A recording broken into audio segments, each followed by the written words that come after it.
the world of Naruto through the eyes of the Sharingan. Greetings, fellow multiversal adventurers. It's an honor to have you back in this saga that has us all hooked. Official channel statement: this story is 100% epic fiction, so please don't attempt real magic. The results aren't guaranteed and insurance won't cover it. The rights to this masterpiece belong entirely to its brilliant original author. We are just a barge sharing it with you. Do you want to keep being part of this amazing community? Join our ninja army of subscribers on YouTube and give this content a like. And for true fans, our Patreon has exclusive ninjutsu waiting for you. Chapter 76: Northern Route. Storm release, relentless lock. Several laser beams veered in the air, striking Uchiha Gen, who was charging towards Killer Bee. Although they didn't break through his defenses, they temporarily slowed his advance. Lord B, run! Daru, whose arm was tattooed with a character for lightning, looked up at Uchiha Gen with a grim expression and said angrily, "We can all die, but you can't, Daru." Killer Bee's eyes widened, and he looked at Uchiha Gen with humiliation. Daru was right. Beetle could die on the battlefield, but the eight-tails Jinchuriki of Fugaku couldn't. Killer Bee struggled to his feet, staggered, and formed hand seals before burrowing into the ground. Daru, however, stubbornly stood in front of Uchiha General. "You think you can stop me?" Uchiha Gen glanced at Daru with interest, then retracted his Susanoo and used body flicker technique to rush in front of Daru. "My will of lightning." Daru, who could become the fifth Raikage in the future, was only a Jonin-level ninja, a few years younger than Uchiha General. Before he could even finish a sentence, Uchiha Gen broke his arms and legs. Whoosh! A dark figure landed beside Uchiha General. Uchiha Fugaku, his face covered in warm blood, had shed his usual gloom and was now extremely excited, clearly having enjoyed the kill. "Gen, you won." "Yes." Uchiha Gen retracted his Susanoo, stood on a protruding rock, and instructed, "I'm going to hunt down Killer Bee. You manage the battle and wipe out Fugaku. Oh, and try to capture any bloodline ninja alive." Uchiha Fugaku nodded in agreement, lightly kicked Daru on the ground, and hoisted the storm release ninja, who was still vomiting blood and muttering something about the will of lightning, onto his shoulder. Earth release, earth submersion technique. With somewhat clumsy hand seals, Uchiha Gen submerged into the earth, following the trail left by Killer Bee. But soon, two branches appeared ahead, each bearing remnants of Killer Bee's chakra. Uchiha Gen used the shadow clone technique to split up and investigate, but quickly encountered a second and third branch. There was no way around it. Jinchuriki naturally had an advantage with shadow clone technique. Frustrated, after chasing for a while and only managing to puncture a few of Killer Bee's clones, Uchiha Gen had no choice but to return to the battlefield to clean up the mess. Above, a strange Yata no Ugami, camouflaged with camouflage, hovered silently, while several figures watched the entire battle from above. "Pain, how is it?" Obito pointed to the land, still like a blazing inferno, and said in an old-fashioned tone, "How about this, Uchiha Jr.?" Pain smiled lightly and said coldly, "The Eight Tails and the Uchiha are both strong, but in the face of true divine power, they have no power to resist. Once I gather all six paths, killing them will be a piece of cake." Obito frowned under his mask. He really couldn't understand Nagato's strange sense of ritual. If you asked him, he could just choose a few powerful ninjas for the six paths puppets. But Nagato insisted on gathering the 5 ninjas that Jiraiya had recorded in his travelogue, which was really inexplicable. "That's good, they will all be obstacles for us to capture the tailed beasts." Ever since Obito witnessed Uchiha Gen break Kamui, he dared not appear in front of Uchiha Gen again. He knew that without a mysterious and unpredictable Kamui, he was only at the level of Raza and Pakura. If he fought Uchiha Gen again, he might really be killed. Now he could only secretly guide Nagato. "Madara." Pain turned to look at the mysterious masked man and said softly, "Shouldn't you be the one to deal with this, Uchiha Jr.? Or is it that the infamous Uchiha of the shinobi world can't handle a mere Uchiha Genji?" A hint of reminiscence seemed to flash in Obito's eyes as he said in a somber voice, "My battle with Hashirama wasn't some child's play. I was seriously injured in that battle. I recently heard that a second Hokage test subject with a Mangekyō Sharingan has appeared in the shinobi world. I can have Zetsu look for him and see if he can be recruited into Akatsuki." Obito opened his mouth to explain, but knew that such explanations would only make things worse, so he just snorted coldly. Pain glanced coldly at the masked man, smiled contemptuously, and said nothing more. To him, Madara was just a title. Whether the masked man was Uchiha Madara or some test subject was irrelevant, But it was always good to give this partner with his own agenda a warning. "Let's go." Pain gave the order, and the Yatagarasa let out a soft cry before disappearing into the sky. At the Konoha Northern Front camp, Jiraiya, though heavily bandaged, was in good spirits and personally went out to greet the victorious Uchiha Gen and his group. The support vanguard suffered fewer than 10 casualties, essentially annihilating a large battalion from Kumagakure, a resounding victory. Cleaning up the battlefield and traveling took considerable time, and by the time they returned to the Northern Front camp, it was lunchtime. The victorious vanguard naturally got to eat first. The crispy, golden brown pork skewers, paired with piping hot soup and freshly steamed buns, were a feast on the front lines, rather than just rations. This was a glimpse into the future. It indicated that the situation in Konoha on the Northern Front was better than Uchiha Gen had anticipated, at least morale wasn't too low. Killer B is badly injured. Uchiha Gen stuffed a mouthful of steamed bun into his mouth and said to Jiraiya, who was also munching away beside him, "I've already ordered the reinforcements to advance as a whole. They'll arrive tonight. We'll consolidate our forces for a day to rest, and tomorrow afternoon we'll force Kumagakure into decisive battle. Their reinforcements from within the village won't arrive in time, yes. As long as you recover, that's fine." The Northern Front suffered heavy losses, but once the reinforcements arrive, their overall strength will surpass Kumagakure's, and they'll have the advantage of top-tier combat power. This battle is worth fighting. Jiraiya, usually jovial, is decisive on the battlefield and immediately began making arrangements. Uchiha Gen stood up and returned to his clansmen. "Clan leader, shall we fight? I only killed 3 today, and my hands are itching for another." A Uchiha with blood still on his face looked pitifully at Uchiha Gen, his eyes filled with a bloodthirsty desire. "Attack! Drive Kumagakure out of the land of hot water tomorrow. Long live the clan leader!" Uchiha Yatsuho suddenly jumped up, raising his hands and twisting excitedly. After the humiliating time following his shaved head, this guy was now letting loose. "Long live!" To Uchiha Gen's surprise, many clansmen also shouted excitedly, as if they were on steroids. Even the usually composed Uchiha Fugaku raised his blood-stained longsword again and again. Uchiha Gen took a deep breath, feeling his body, which had just cooled down, heat up again. Then, kill, kill, kill, kill, kill. "Clan leader, don't kill too fast, leave some for us." Just thinking about the feeling of the blade cutting through flesh, those who hadn't had their fill of killing today were already red-eyed. "I'm going to kill 50, I'll kill 70, 100 is nothing." In no time, the 5,000 people in the Kumagakure camp opposite had been divided up by the Uchiha, who were now dividing up the heads of the Kumagakure villagers. Uchiha Gen curled his lip in disdain, then turned and pulled Uchiha Fugaku, who had already begun silently sharpening his knife, saying, "You're so steady." Whoosh! Fugaku, having finished sharpening his knife, stood up, his eyes wide, and his neck stiffened. "I'll take 1,000. You can redistribute them. Why should we? Aren't you bullying honest people?" The group, who had already divided the knives, started arguing again. "Damn. These guys are crazy." Uchiha Gen shook his head, a smirk playing on his lips. "What's the point of you dividing them now? They'll all be mine later." Chapter 77: A simple author's remarks on the listing on Sanjiang Literature City. The book will be available for purchase tomorrow, and it's scheduled for release on Sunday. I thought I'd say a few words. First, of course, I want to thank all the readers for their support. Second, regarding the plot. Many people have argued with me about some of the various settings. I can only say that my standards are manga, setting book, movies, anime, official novels, and others.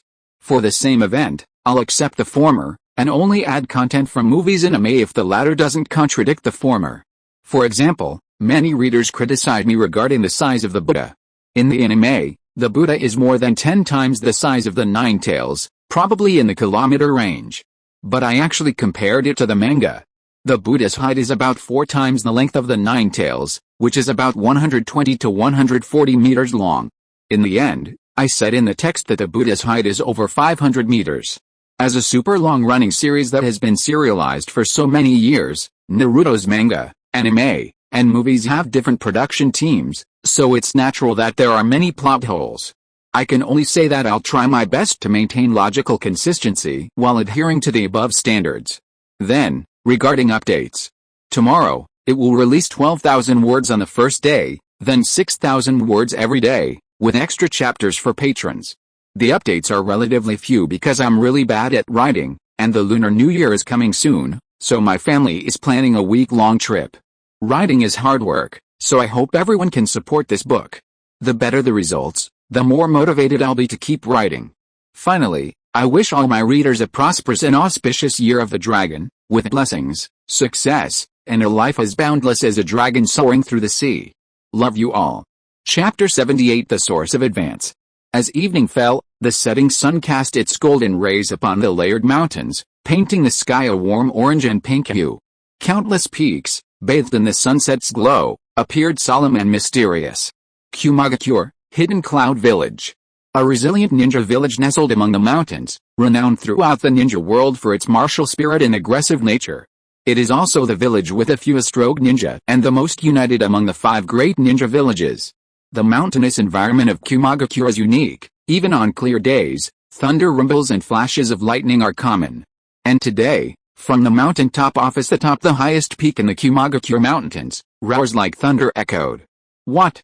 Killer Bee actually lost her Uchiha Gen and was seriously injured. Thump. A burly man with dark skin and green shuriken tattoos on his shoulders slammed a barbell the size of a millstone onto the ground.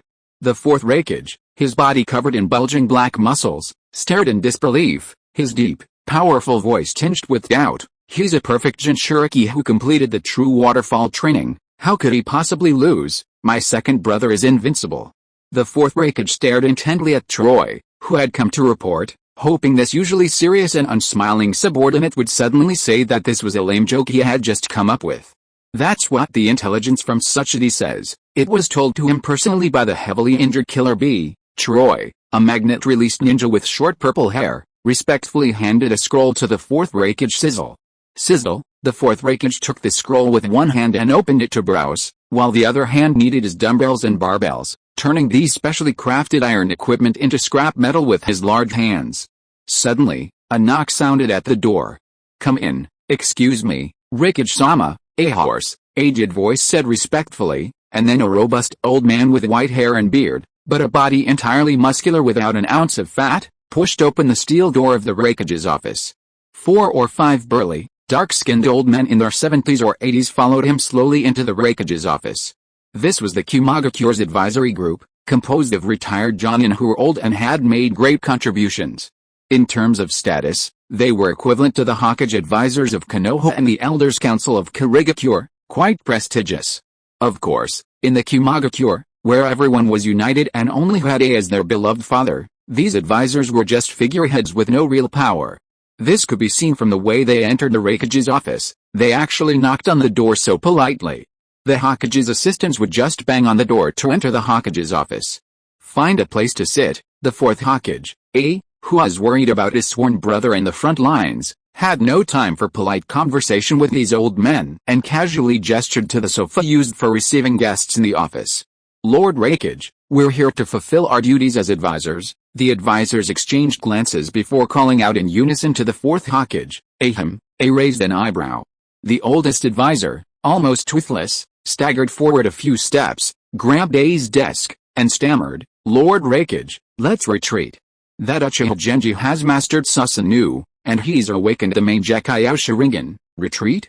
A remained non-committal to the old advisor's suggestion, turning instead to the other advisors, his sharp gaze sweeping over them all. Clearly, these old fogies shared the same opinion. Getting such a group of stubborn old men to agree was no easy feat. The defeated were no match for the advisor's persuasion and the Mangekyō Sharingan. Although the 4th Hokage was impulsive and disliked formalities, as a Kage, he still needed to know some important intelligence. He remembered the Mangekyō Sharingan, seemingly the legendary weapon of Madara Uchiha, the Uchiha of the Uchiha world, who dominated the ninja world. Tell me everything you know about the Mangekyō, a group of advisors chimed in, their voices tumbling out. Possessing a Susanoo capable of defending against all ninjutsu and breaking through all defenses, incredibly unpredictable instantaneous eye techniques, and terrifying genjutsu that could easily control tail beasts, what would happen if they used a Susanoo capable of breaking through all defenses to attack the Susanoo's invincible defense? The 4th Hokage, wanted to object, but ultimately, fearing he might anger these elders who had lived through the village's founding era, he simply nodded slightly. Combining the information provided by Killer Bee, He roughly sketched out Uchiha Gen in his mind, an ultimate, perfect ninja, proficient in ninjutsu, taijutsu, and genjutsu, possessing destructive power comparable to the Eight Tails, and hiding extraordinary abilities. If you were to fight such a ninja, his chances of winning would be at most 30%. However, Uchiha Gen's performance seemed to fall short of the legendary Madara Uchiha, whose battle with Hashirama Senju was said to have caused the ninja world's map to be rewritten. But that makes sense. This Uchiha Gen is not even 20 years old, the fourth Hokage, who did not understand the difference between the Mangekyō Sharingan and the eternal Mangekyō Sharingan, naturally attributed the difference between the two to their age.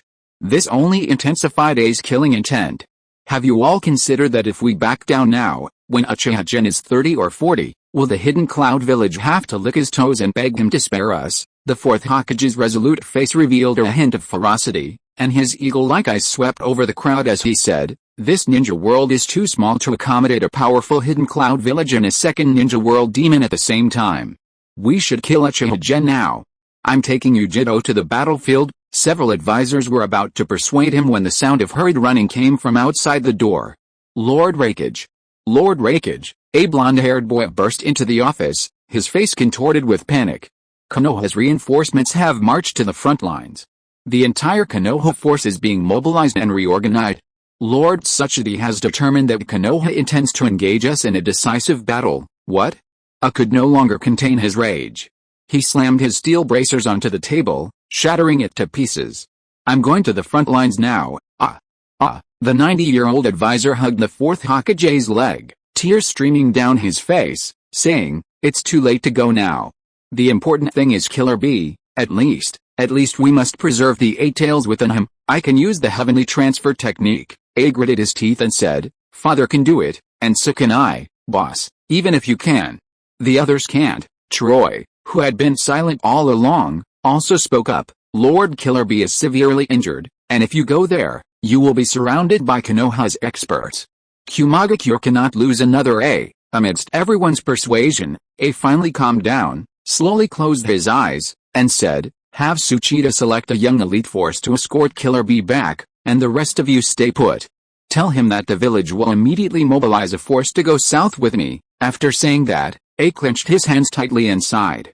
With Konoha's reinforcements, their numbers now exceed Fugaku's, and with the top-tier combat power of Uchiha Gen and Jiraiya, the front lines will likely suffer heavy casualties. Hopefully, the earthen platform can hold out for 5 days. The next day, the Konoha camp rose at dawn and prepared breakfast at midday. After a hearty brunch, Uchiha Gen, clad in crimson armor and carrying a flame fan, stood on the high platform and delivered a powerful speech. "The rise and fall of Konoha depends on this battle. For the land of fire, for Konoha, for the will of fire, lords, let us fight. All troops on the northern front, heed my command, march forth. Victory is certain." Uchiha Gen's voice echoed throughout the Konoha camp, and shouts of victory converged like rivers flowing into the sea, culminating in a deafening roar that shook the heavens. Victory, victory! The troops quickly and orderly assembled, finally marching out of the main gate of the camp in a mighty column towards the northern part of the Land of Hot Springs. On the battlefield of the Land of Hot Springs, the ninja forces of Fugaku and Konoha were originally roughly 5,000 each. After a 6-month war of attrition, Fugaku had less than 4,000 men left, while Konoha, due to previous defeats, had dwindled to around 3,000. Now, with reinforcements and Jiraiya's recovery to about 70–80%, Konoha possesses an absolute advantage in both high-level combat power and mid to lower-level ninjas, which is why they dared to make the decision to directly attack the Cloud Village's headquarters. In the forest, a figure flashed past. Cough cough, the Cloud Village ninja reached out to try and stop the bleeding from his throat, but the wound was too deep and long, and he couldn't stop the blood from gushing out. His eyes quickly lost their light. The Cloud Village has also reduced its forces, many strongholds have been abandoned. It seems they intend to block our path at their headquarters. Standing on a treetop, Uchiha Gen lightly vibrated his blade, flicked his wrist to wipe the blood off, and then pressed his earpiece. "Order the rear guard to accelerate." Uchiha Gen leaped to the top of a tree, gazing into the distance.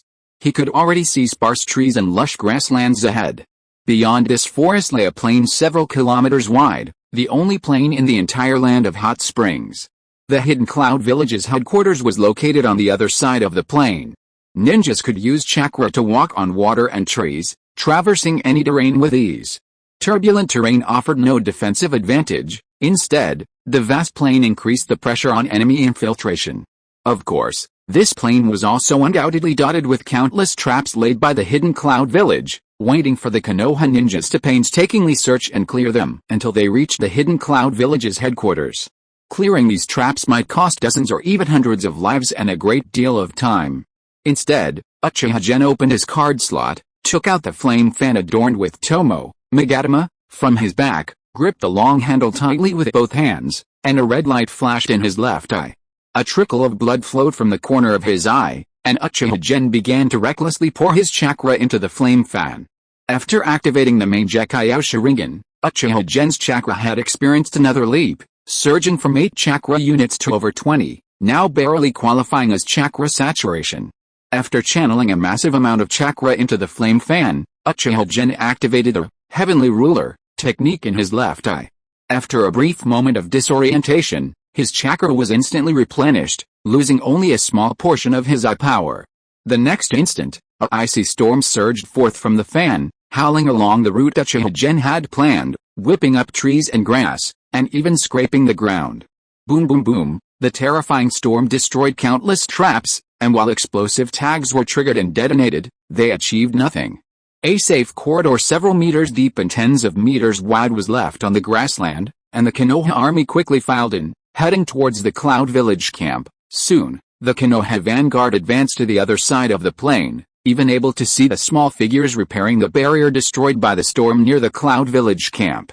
No need for repairs. Standing on the raised earthen wall, gazing at the Konoha troops, a middle-aged man with a lightning talisman covering one eye instructed, "Since the defenses have been completely breached, let's form ranks and launch a straightforward ambush." With 2 da's command, earthen walls rose on both sides of the Cloud Village camp, teeming with ninja strike units occupying the high ground. The central camp gates opened wide, and countless well-trained Cloud ninja quickly spread out in small teams, awaiting the Konoha attack. The Konoha troops also quickly assembled, spreading outwards and forming ranks. Ninjas are multifunctional special forces, skilled in assassination, protection, infiltration, and tracking. Every ninja undergoes rigorous training in these areas. Therefore, ninja warfare often uses a buffer zone as the battlefield, with countless small teams infiltrating and counter-infiltrating, interlocking and annihilating each other. Such large-scale legionary operations are quite rare, even during the fierce Shinobi World War. This is because such warfare is highly inefficient. It takes 4 to 6 years of systematic training and years of practical experience for a single chunin to be trained in a ninja village.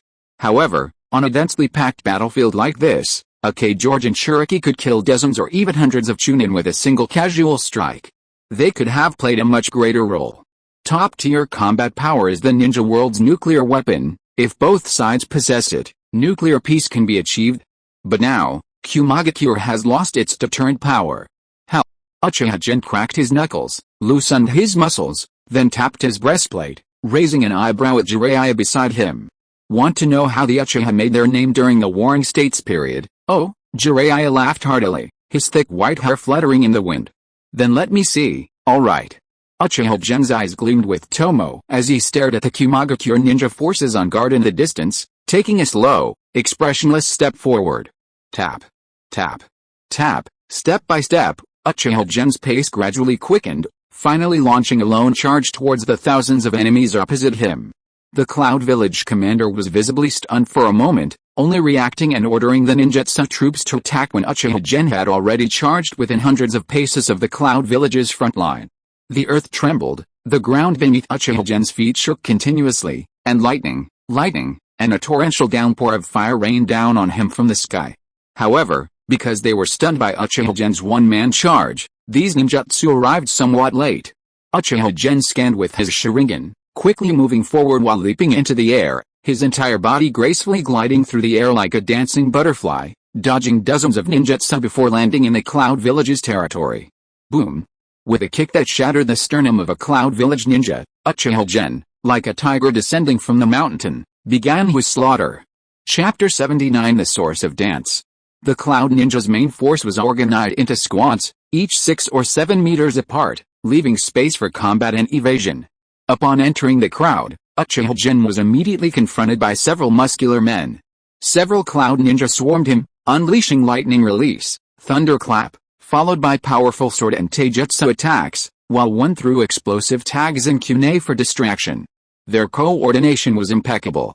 This squad was clearly an elite unit composed of seasoned chunin and special jonin, not a typical cannon fodder team. Even a regular jonin would have to be careful under their combined assault.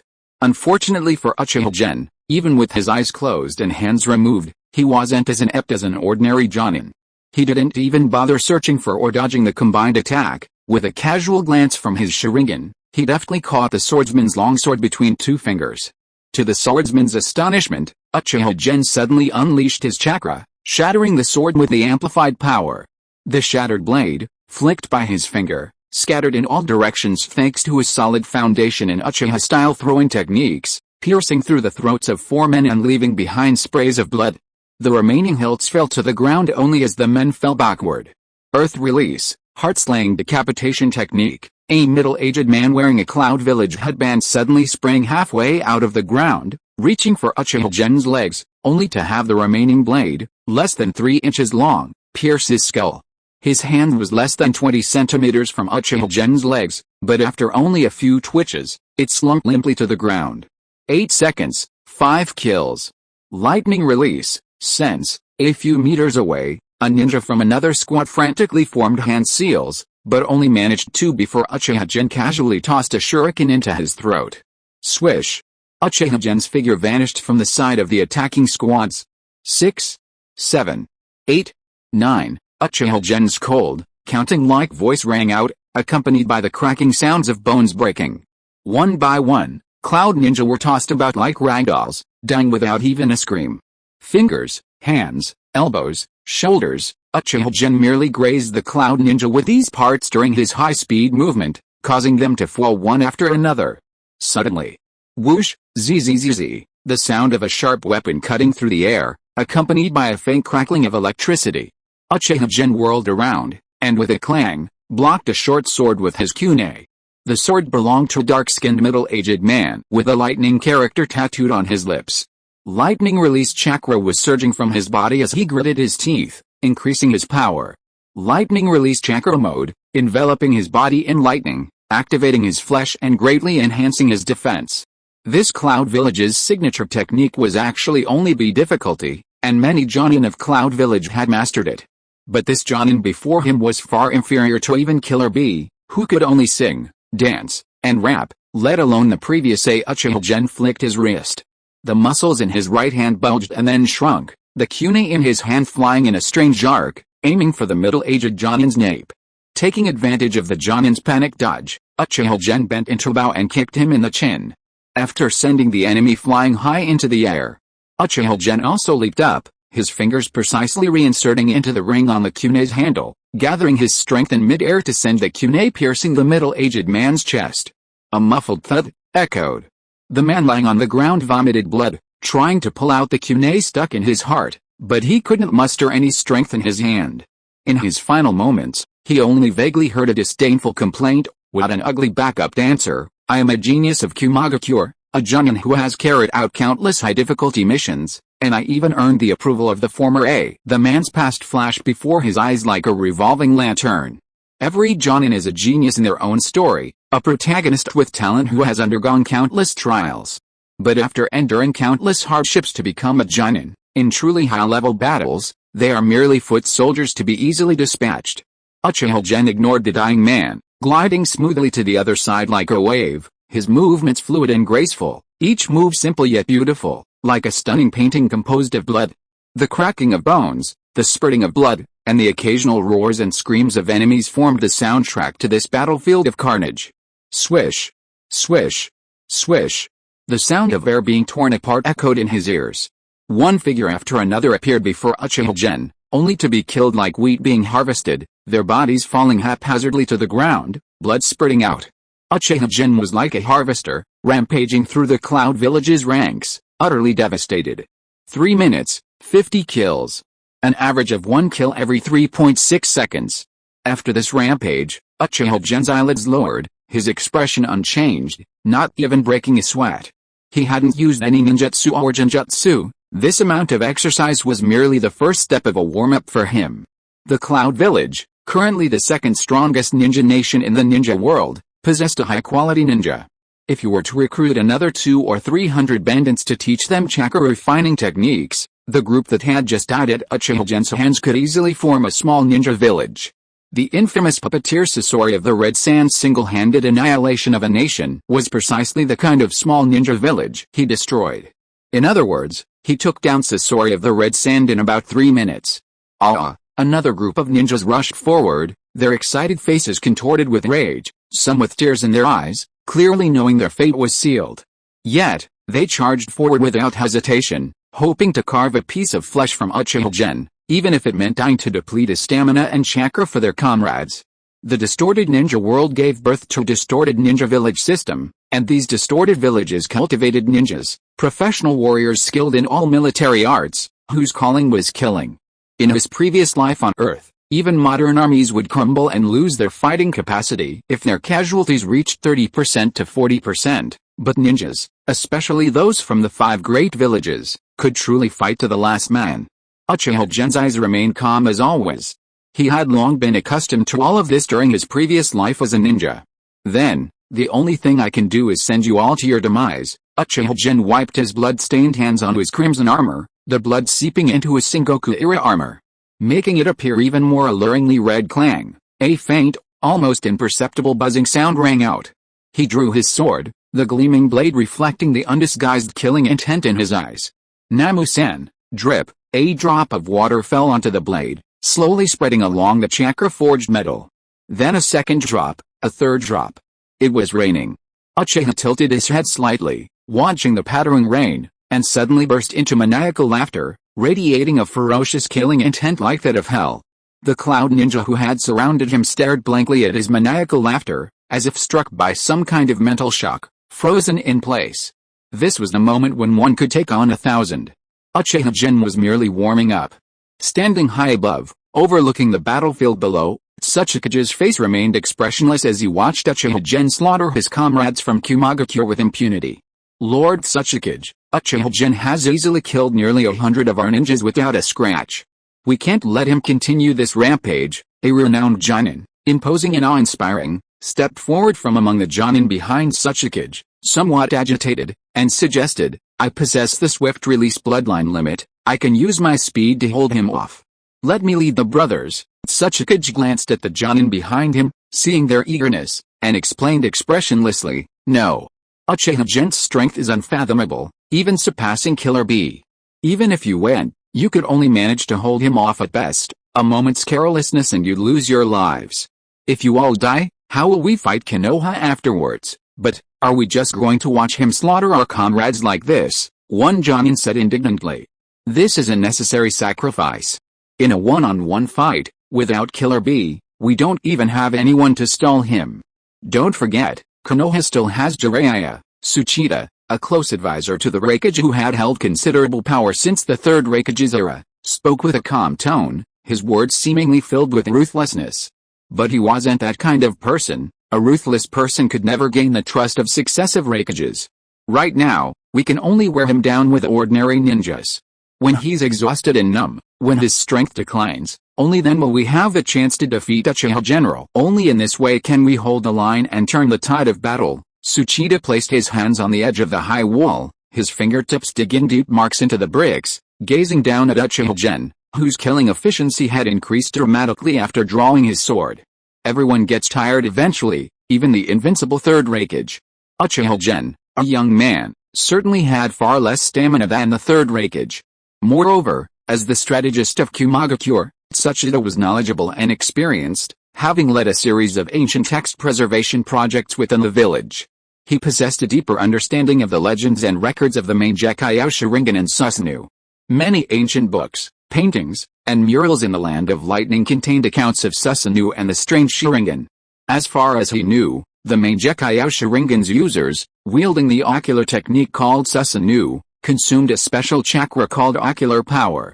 Legend had it that this chakra consumption caused irreparable damage to the Mangekyō Sharingan, and only Uchiha had somehow escaped this fate in recent centuries. Uchiha Genji was indeed strong, but after yesterday's battle, he was certainly not at full strength, and his Mangekyō Sharingan must have suffered damage. He had also used a terrifying wind-style ninjutsu to clear traps. His stamina was definitely poor. Tsuchida was convinced of this, his eyes red as he intently watched the chaotic battle below, waiting for Uchiha Genji to show signs of weakness. 5 minutes passed, and Uchiha Gen remained as formidable as ever. 8 minutes. 10 minutes. Tsuchida was getting restless.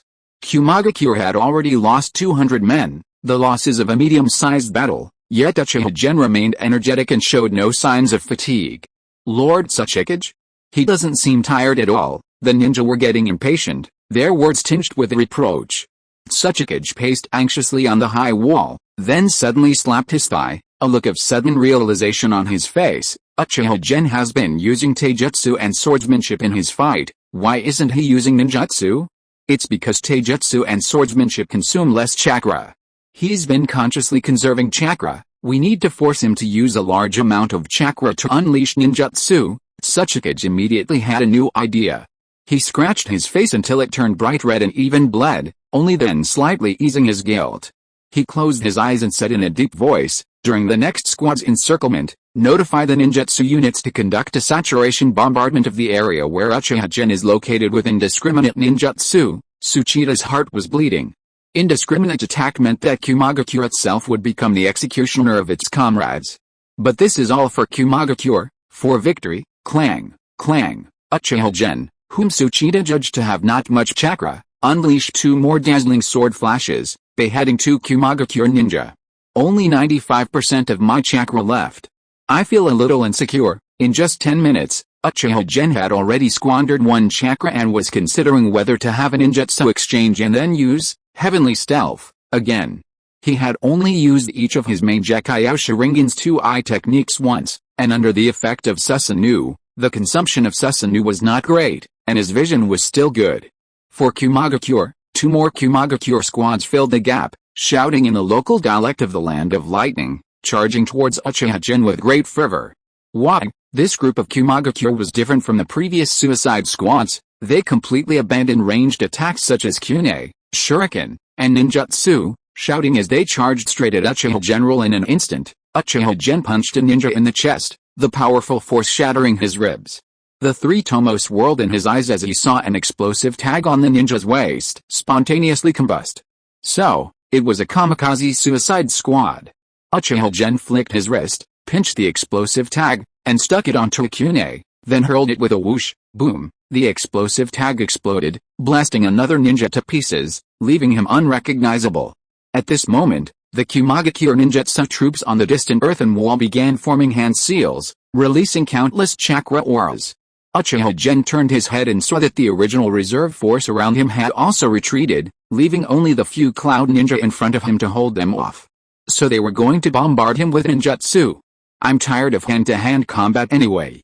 You guys used ninjutsu first. Uchiha Gen smiled, the 3 tomo in his eyes rapidly spinning and connecting, activating, heavenly steadfast venerable, once more. Now, Uchiha Gen stood still, facing the overwhelming barrage of ninjutsu, took a deep breath, and his hands, long absent, meticulously formed hand seals, aiming to unleash the full power of the next ninjutsu. You 4,000 are surrounded. Chapter 80 Uchiha Carnival. From Z to Jo to Su to Wu to Hai to Yin, Uchiha Gen leaped high into the air, waving his flame fan and using the recoil to propel himself upwards. He concentrated almost all his chakra in his throat and unleashed a powerful blast, fire release, Great Fire Annihilation Arrow. The power of the Great Fire series of ninjutsu depends on the amount of chakra injected. Injecting such a massive amount of chakra, 20 kilocalories, was a rare feat even for Madara. A tsunami-like surge of flame erupted, condensing into a massive, meteor-shaped fireball hundreds of meters in diameter, radiating boundless light and heat. Simultaneously, Heavenly Steadfast Venerable, activated, instantly restoring Uchiha Gen's depleted chakra. He vigorously fanned the flame fan, using the wind to fuel the fire, further amplifying its power. Dozens of low-level ninjutsu, such as thunderbolts, lightning waves, and wind blades, released by Fugaku towards Uchiha Gen were instantly engulfed by the meteor-like flames, leaving not a ripple. Water release ninjas. All water release ninjas. We must stop this fireball. Earth-released ninjas, prepare to defend against the escaping flames. Tsuchida completely lost his composure, roaring the order before staring blankly at the fireball in the sky. No, it was more like a sea of fire. He couldn't believe that this was a fire release technique used by one person. It was as if hundreds of ninjas proficient in fire release had joined forces. Actually, he wasn't wrong. Even one Ka was a Jonin level chakra level, more than enough to unleash 7 or 8 fire dragon bullets. This great fire annihilation arrow, with 20 Ka's worth of power, what could Mangekyō possibly use to block it? Water release, water dragon bullet. Water release, water fang bullet. Mangekyō's water release ninjas exerted all their strength, and many ninjas without water release also tried to unleash a water release, small water bullet, spitting out fist-sized water balls into the sky. But this was just a drop in the ocean. A blazing sun descended from the sky, unleashing boundless flames that poured down like a raging flood, releasing immense heat that evaporated the clouds, turning the entire sky crimson. When it touched the earth, the world seemed to tremble. The scorching fireball expanded and spread relentlessly, destroying everything in its path. 10,000-mile earth flow wall, lava release, protective wall. The Cloud Village ninjas, working together, unleashed an incomparably massive earth flow wall, countless rubber-reinforced barriers spewing from its mouth. But it only held back the spreading fireball for a moment. The escaping flames surged past the earth flow wall and engulfed the Cloud Village ninjas. Boom! After the raging flames subsided, only a charred, crumbling half of the Cloud Village camp's gate remained. The earth had been reduced to scorched earth. I thought I could say, "What are you going to do with the second one?" But I couldn't even block the first one. Landing back on the earthen wall outside the Cloud Village camp, Uchiha Gen fanned himself with disgust, surveying the apocalyptic scene he had created. The area in front of the Cloud Village camp had become a terrifying incinerator, wiping out almost all the ninjas positioned on the earthen platform outside the camp. This enhanced version of the Great Fire Annihilation Arrow had directly killed at least several hundred Cloud Village ninjas. And many more were likely incapacitated or injured. Uchiha Gen raised his right hand towards the Konoha army behind him, beckoning them to join in the annihilation of the Cloud Village. This is the power of Uchiha General, it's practically a miracle, Jiraiya murmured among the army, his tongue almost tied in knots. As a top-tier fire release master himself, he best understood the terror of Uchiha Gen's Great Fire Annihilation Arrow. No wonder Sarutobi-sensei and the others are so hostile towards the Uchiha. Jiraiya had never believed in the idea of a naturally evil clan. But now he finally understood the reason for the Konoha leadership's unwarranted rejection of the Uchiha. They were actually afraid of the Uchiha's power. Jiraiya had always been a very open-minded person, but after witnessing the apocalyptic scene caused by the Uchiha Genji, he too had a moment of fear and rejection. But thankfully, Genji and the Uchiha are both part of Konoha. After a moment of reflection, Jiraiya turned to look at the many Jonin behind him. Mr. Fugaku, you lead 300 vanguard troops to support Genji, cautiously advancing towards the Mangekyō camp. I will lead 2,000 men to follow behind the vanguard and provide support. Saltwater, Morning, and Rakuzen, each of you will lead 1,000 men to disperse to the east, west, and north to block the Mangekyō's escape and compress their space. Jiraiya gave the orders methodically. Fugaku Uchiha, his face flushed with barely suppressed excitement, had been watching with bated breath. Upon receiving the order, he immediately led the vanguard straight towards Gen Uchiha. Clan Chief, Lord Gen Uchiha, hearing the resounding addresses of worship and respect, glanced at the carefully selected elite force and nodded amidst their admiring, even fanatical, gazes. 13 Uchiha Jonin, 9 other Konoha Jonin, over 50 elite Uchiha who had awakened their Sharingan, and over 200 elite ninja from various clans and civilians. War is a meat grinder for ninja slaughter, but also a catalyst for bonds and friendships. Previously, the Uchiha had either been independent or scattered into different teams. They had never had the opportunity to build camaraderie with other ninja in a village like this vanguard. Let's go, everyone. Let's reap the rewards of victory. We have no rivals ahead. For I will lead the charge. Uchiha Gen, sword in one hand and a flaming fan in the other, pointed towards the scorched and ruined Cloud Village camp. Kill, burn, demon, you are a demon, a Cloud Villager weakly uttered his last words before Uchiha Gen casually slit his throat. The entire vanguard of 300 Konoha ninja, forming an arrowhead formation, led by Uchiha Gen, charged directly into the Cloud Village camp, burning, killing, and looting. After experiencing the catastrophic scorching sun, the Cloud Village, though barely managing to maintain a defensive line under Tsuchida's organization, had many ninja completely terrified of Uchiha General at the mere sight of him. They fled in panic. The Cloud Village's defenses were like a thin membrane, easily pierced.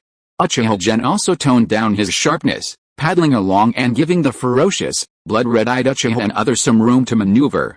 He'd already racked up 81 points, he needed to leave some room for his teammates, so they could combine for 83. Not seeing Killer B, Uchiha Gen knew he'd been sent to the Cloud Village's rear, meaning the Cloud Village had no chance of turning the tide. In his spare time, he observed the other vanguard members, occasionally intervening when in danger, Uchiha style, Gale Sword. A sudden gust of wind swept away Uchiha Tekka's long-fighting opponent. Uchiha 8th Hokage used body flicker technique, flashing like a whirlwind, the blade piercing the Cloud Village special Jonin's neck, spurting blood splattering all over his body. Yakuda, you old bastard. Why did you steal my prey? The usually composed Uchiha Totsuka, seeing Yakuda suddenly snatch his prey, launched into a tirade without any restraint, completely forgetting that Yakuda was his uncle. On the battlefield, there are no fathers or sons, let alone uncles and nephews. First come, first served. Ha ha ha, Uchiha Yakuda laughed wildly, having discovered a new kind of joy. His strength was among the top of the 3 Tomo Uchiha clan members, and he was skilled in wind-release ninjutsu and body flicker technique, possessing incredible speed. Therefore, he often assisted when members of the vanguard encountered strong enemies. Practice makes perfect, and with repeated blows, it was exhilarating. Killing enemies alone was too much trouble. Finding the right opportunity to exploit openings and moments of weakness in his teammates, then using his speed advantage to directly eliminate the enemy, wasn't that much more satisfying? Joy. Uchiha Yakuda tossed his bald head, seeing flames rising and sensing the rhythm of the wind. An opportunity. Fire release, Phoenix Flower Claw Red, Fugaku. Uchiha's deep, magnetic voice rang out, no longer as authoritative and profound as before, but filled with a hint of elation and excitement. His hand seals moved with incredible speed, and with a single breath, he imbued countless shuriken with the flames of fire release, launching them like nail polish, instantly obscuring the vision of a Cloud Village Jonin. His hand seal speed, timing of the ninjutsu, and ability to seize opportunities were all at their peak, a style directly inherited from the 1-against-7 technique. No, it should be said that the 1-against-7 fighting style was inherited from Fugaku. That's enough. Watching the Cloud Village ninja wail in pain as the shuriken were engulfed in flames, Fugaku tossed a kunai and confidently turned to find his next prey. Whirlwind Sword, a gust of wind, like a ravenous wolf, swept in, carrying sand and rocks, and decapitated the already severely wounded Cloud Village ninja with a single strike. The shuriken that Fugaku had been confident of securing the kill was instead tossed askew by the wind and fell to the ground. Ha ha ha ha. Fugaku, you're welcome, Yachishi. Fugaku glared at Yoshiro. Why did you steal my prey? What are you talking about? I don't understand. Yoshiro's smile was bright. Seeing Fugaku's usual stern face turn angry, he felt a surge of satisfaction and retorted, even such a rigid and boring Hyuga kid knows to say thank you. Hell. Fine, I guess I'm just unlucky. Thank you. Fugaku had no intention of arguing with Yoshiro. He glanced around and saw a Cloud Ninja squad in the distance, then rushed over. In the past, he had worried anxiously about the future of his clan. The relationship between the village and his clan weighed heavily on his heart, making him think twice before doing anything, lacking any of the arrogance typical of the Uchiha. Fortunately, that was all in the past. Now, the clan head was Genji. He managed the clan's affairs, and at night, he no longer dreamed of the Uchiha and Konoha going to war. 4 years, he had served as clan leader and police chief, but none of those years had brought him the same exhilaration as these past few days of slaughtering Cloud Ninja. Covered in blood, Uchiha Fugaku wielded his kunai, felling another Cloud Ninja. Feeling the gushing blood, experiencing the sensation of severing flesh and bone, he felt an immense sense of satisfaction and peace. It was like returning to the carefree days of childhood, where all he needed to do was play. Indeed, the Uchiha's destiny was the battlefield. If not every day, then every other day was fine. He needed to make time for his family and children. If he could have such a bloody battle every other day, he wouldn't trade it for the clan leader position, not even the Hokage title. Whoosh! A wind blade reaped the life of the cloud ninja opposite Fugaku. 8th Hokage, I'm really angry. Uchiha Fugaku stood in the pool of blood, the Sharingan Tomo in his eyes gradually spinning until they merged into one. Uchiha 8th Hokage shrank back, avoiding Fugaku's gaze, and used his body flicker technique to rush to another battlefield. Fugaku Uchiha wiped the worn edge of his kune, muttering to himself, my eyesight has already deteriorated so much, one more time won't make a difference. Emma Iwado, a strange chakra membrane enveloped Fugaku's body, and a powerful killing intent surged into the sky. Fugaku looked at a newly formed Cloud Village defensive line, immediately discarding his kune, abandoning all thought and consideration, and charged towards the Cloud Ninja like a wild beast. He was now a slowed-down version of the third Raikage. The enemy could never break through his defenses, he only needed to smash them to death with a few simple punches. Lord Tsuchikage, if this continues, we're completely finished. The Konoha ninja have completely surrounded us, and they're probably planning to annihilate us. A wounded Cloud Village Jonin rushed at Tsuchikage's side, no longer hoping that this senior Raikage could come up with a way to turn the tide, but simply seeking advice from this external brain of his. I know. But I can't do anything about it. Tsuchikage was truly at a loss. Led by Uchiha Gen, Konoha's vanguard repeatedly broke through the Cloud Village's defenses, making it difficult for them to rely on coordination and traps to contain the enemy.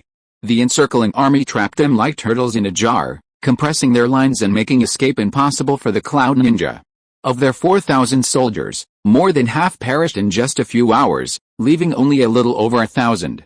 He was practically a sinner against Cloud Village. But what had he done wrong? He had done nothing wrong. Ninja wars, in the end, are a contest of strength, and the side with the higher combat power naturally holds a significant advantage. From the moment the enemy had Uchiha Gen, the war was destined to be a defeat for Cloud Village. Send the signal. Tsuchida's face was pale and bitter. Tell everyone to break out freely to the northeast. Escape as many as you can, okay? A Cloud Ninja next to Tsuchida's eyes lit up with joy. He had been terrified by Uchiha Gen and the envy of that group of Uchiha.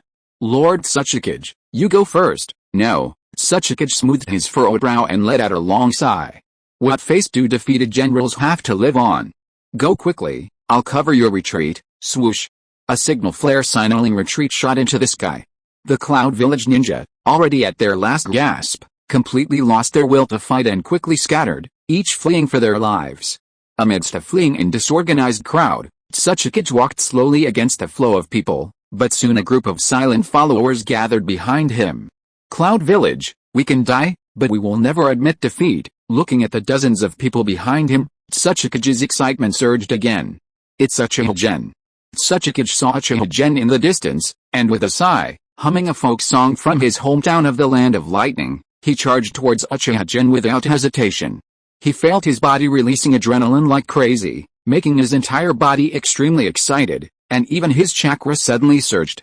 Chakra is a mixture of mental and physical energy. A ninja's will, when strengthened to a certain degree, can unleash its full potential. Maybe I can defeat Uchiha Gen. Uchiha Gen, come and fight. Excitement is a good thing, but excessive excitement can sometimes lead to irrationality. For example, Tsuchida, blinded by his own hot blood, charged forward, even forgetting to avoid Uchiha Gen's gaze. Thump. Tsuchida let out a strange cry and fell to the ground. Uchiha Gen, who had just unleashed a chakra technique, frowned. This is the Cloud Village's commander, isn't he?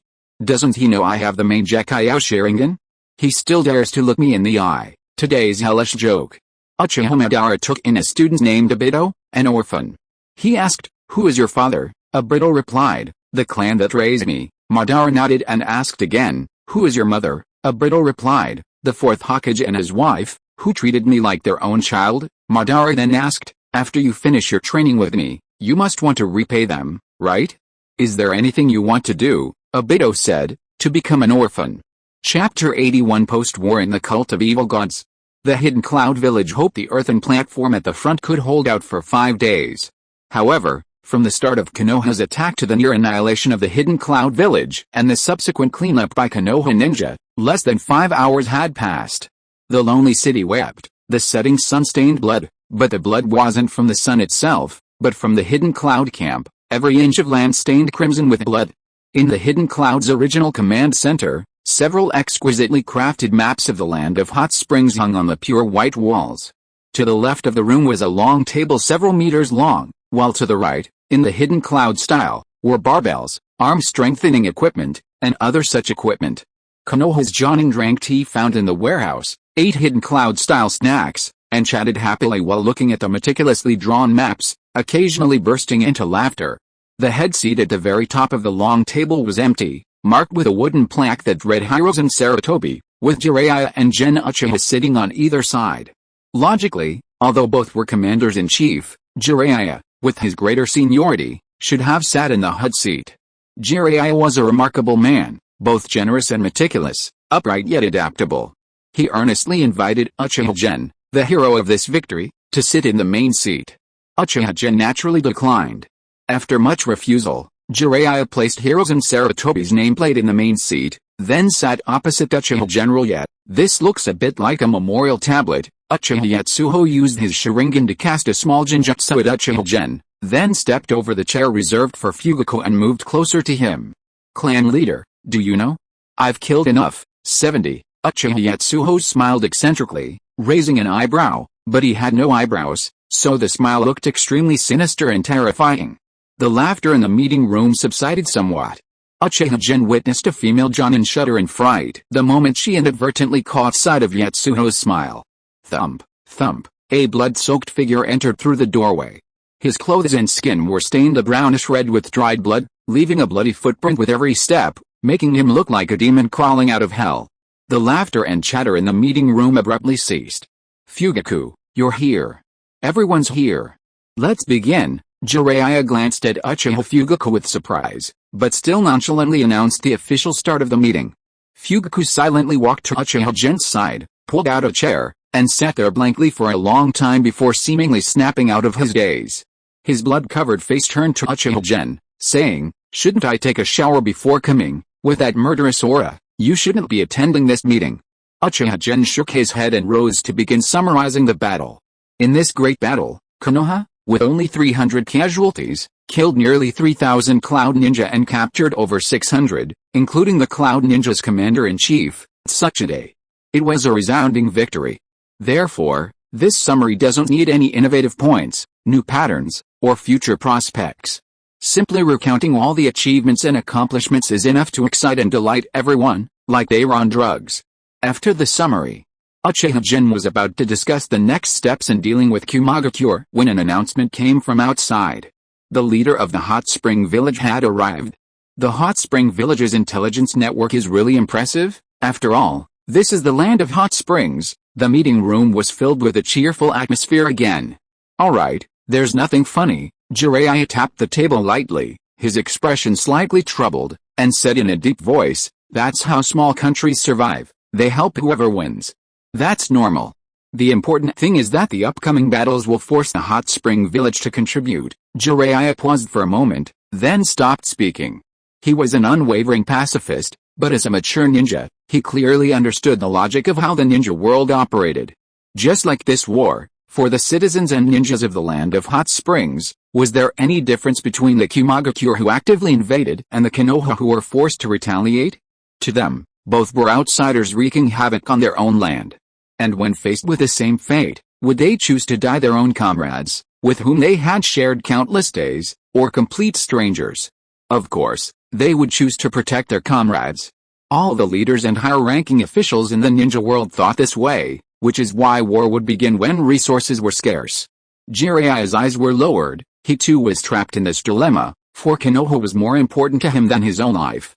Child of prophecy, I cannot find the path to peace, but I will find you, and you will bring peace to the ninja world. Ahem. Seeing Jiraiya's silence, Uchiha Gen directly issued the order, "Please invite the leader of the hot springs village in first." Soon, an elderly man with completely white hair and a face full of wrinkles entered, bowing respectfully to the Jonin in the meeting room.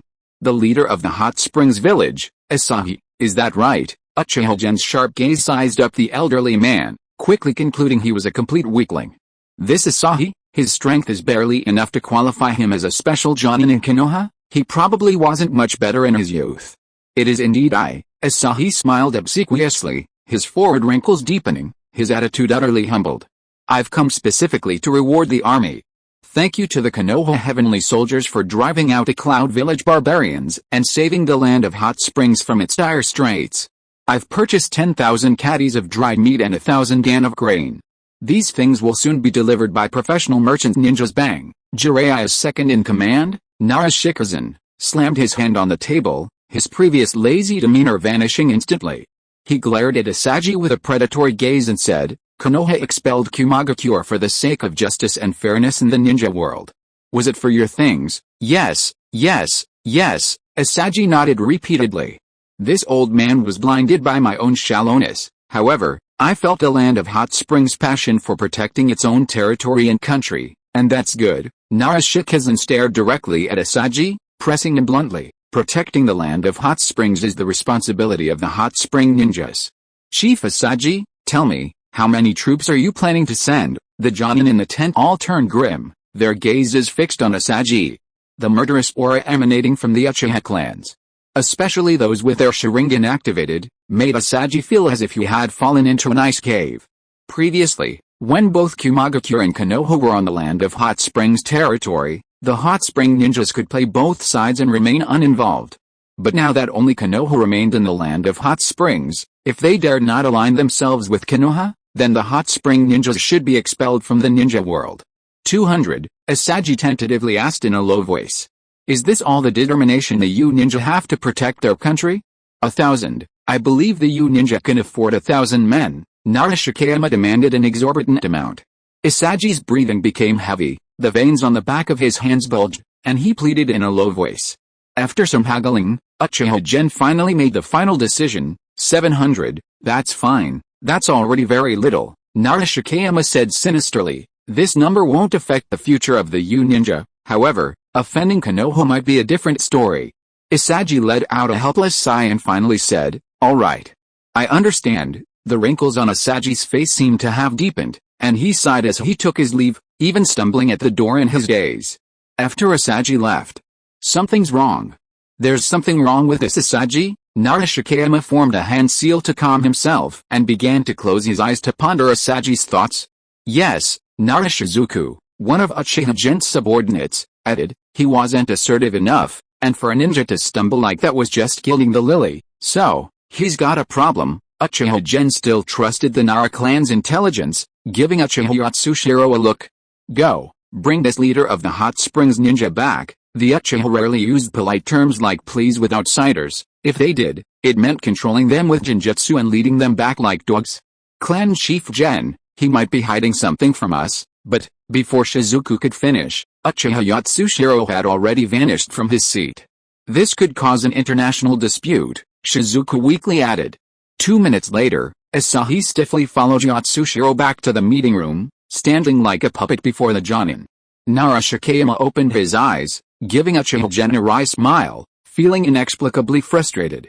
No matter how high his intelligence, could his guesses and deductions be as accurate as directly asking the person involved? Speak, what are you hiding from us? Asagi opened her mouth expressionlessly. I want to send all the Jashin cult lunatics to the battlefield to be worn down. They have seriously threatened my rule over Fugaku. It sounded like just an internal struggle, but the words Jashin cult made Uchiha Gen's mind race. If he remembered correctly, Hiden, who would later join Akatsuki, was from the Jashin cult and a rogue ninja from Fugaku. What is the origin of the Jashin cult? Uchiha Gen asked directly. I don't know, Asahi stated bluntly. It started a few years ago. Villagers and ninjas in the village began claiming to have received guidance from a god in their dreams, and from then on, they converted to the god and became his followers. According to them, their god is named Gaijin, a great deity with immortality and control over the underworld. Moreover, although those Gaijin followers have become violent and bloodthirsty, they have indeed mastered some strange secret techniques. Their priests told me that I could gain immortality and regain my youth through a ritual, and I chose to believe them. But over the years, the Gaijin cult has grown stronger, and after performing many rituals for me, they still haven't been able to grant me immortality. They say it's because I lack faith in the god. Asahi then recounted the various rituals performed by the evil god cult to pray to Gaijin for power, each one more cruel than human imagination. At this point, the experienced and knowledgeable Konoha Jonin's expressions turned solemn and gloomy. Every one of them had taken hundreds of lives, They were all ruthless executioners. In the sweltering heat of July and August, everyone trembled as if they were in an ice cellar, some even gagging and feeling nauseous. Killing was nothing more than a knot in the face. But the inhuman, horrific acts Asagi described were beyond the imagination of anyone in Konoha. Bang! Jiraiya couldn't take it anymore and slammed his fist on the table. My opinion is, this evil cult cannot be allowed to live. Gen, what do you say? To keep even one member of such an evil cult is irresponsible to the ninja world. If you are listening to this novel on a channel other than Fanfic World, it means it was downloaded and re-uploaded without effort. We warmly invite you to visit our channel, Fanfic World. There you will find the original version of this story and many other novels of various genres. We look forward to seeing you dive into a world of incredible novels. Chapter 82 Encountering Tsunade and Fugaku. The evil of the Jashin cult far exceeded Uchiha Gen's imagination. In his previous life, he thought that concentration camps were the lowest point for humanity, but the certain island showed him that the lowest point for humanity wasn't zero, but could be negative. Now, the Jashin cult was an even deeper abyss, trending towards negative infinity. You said you performed a ritual for the Jashin cult. Do you know what kind of being it is? Or have you ever seen its appearance? Narashikayama discovered a blind spot and pressed Asagi for answers. Besides the nine-tailed beasts, the ninja world was full of all sorts of demons, such as Sadara who attacked Konoha and the demons of the land of demons. Narashikayama guessed that this Jashin cult was probably one of them, since he didn't believe in any gods. Of course, I remember. It looks like, Asagi's voice wavered.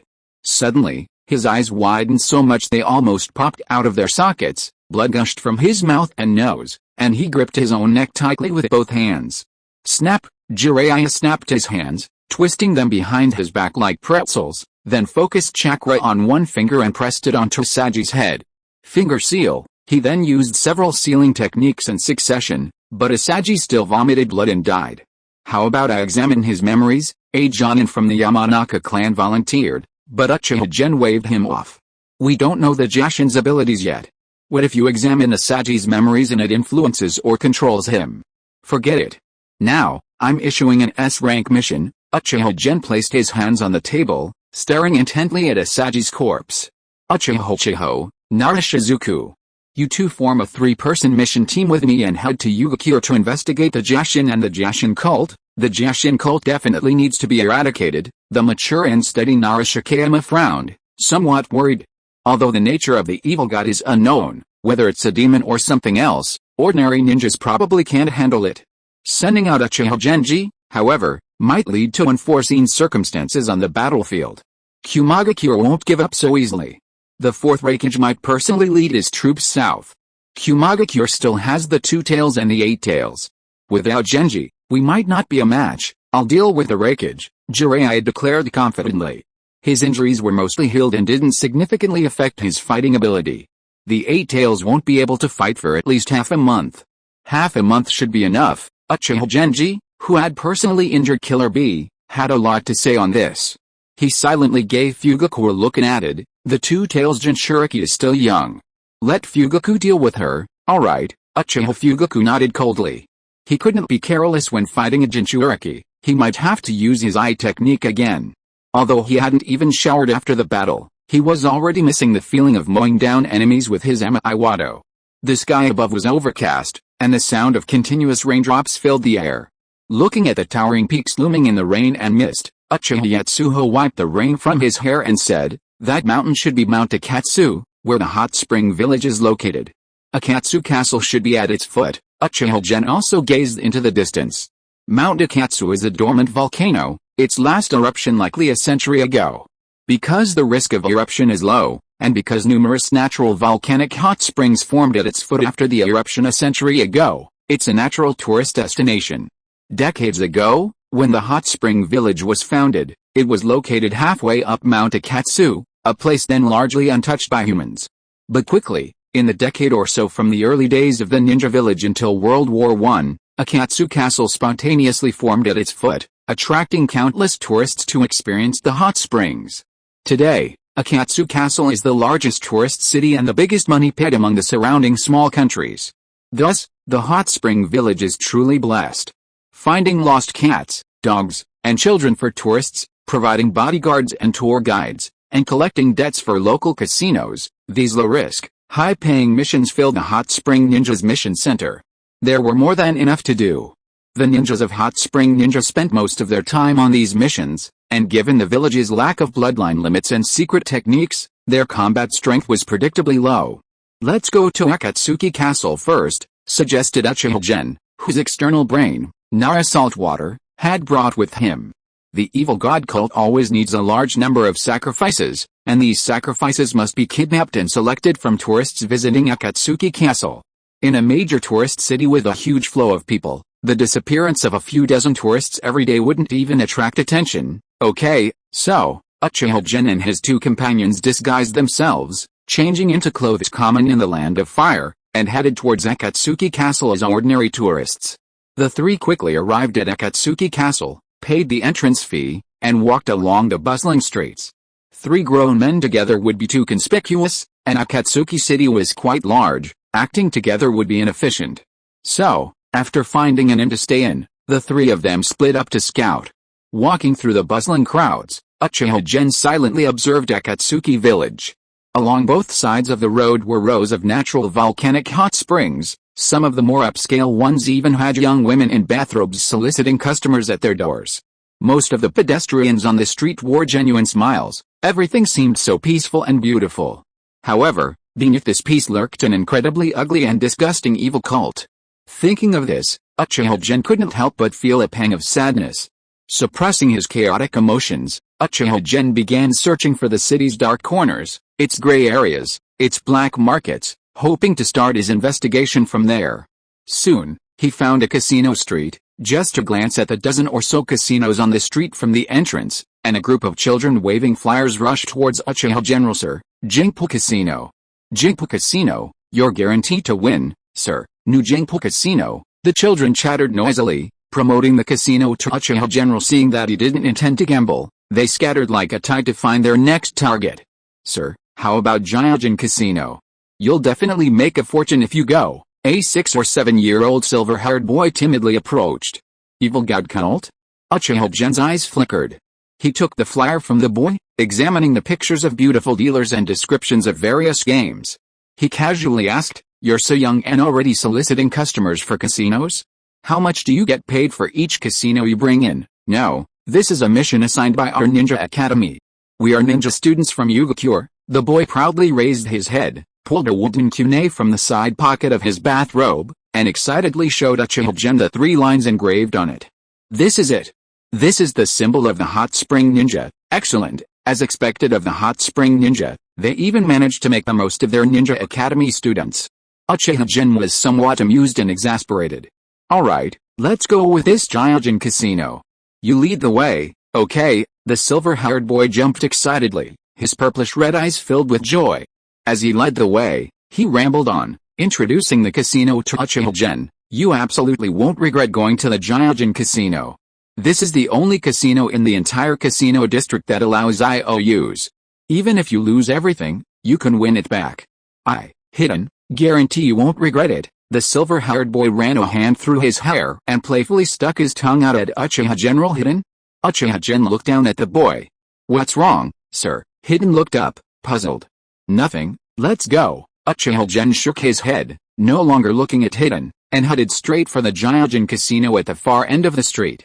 The opulent decorations, dazzling neon lights, waiters in alluring uniforms, and gamblers shouting, laughing, or lamenting, casinos everywhere seem to share the same style.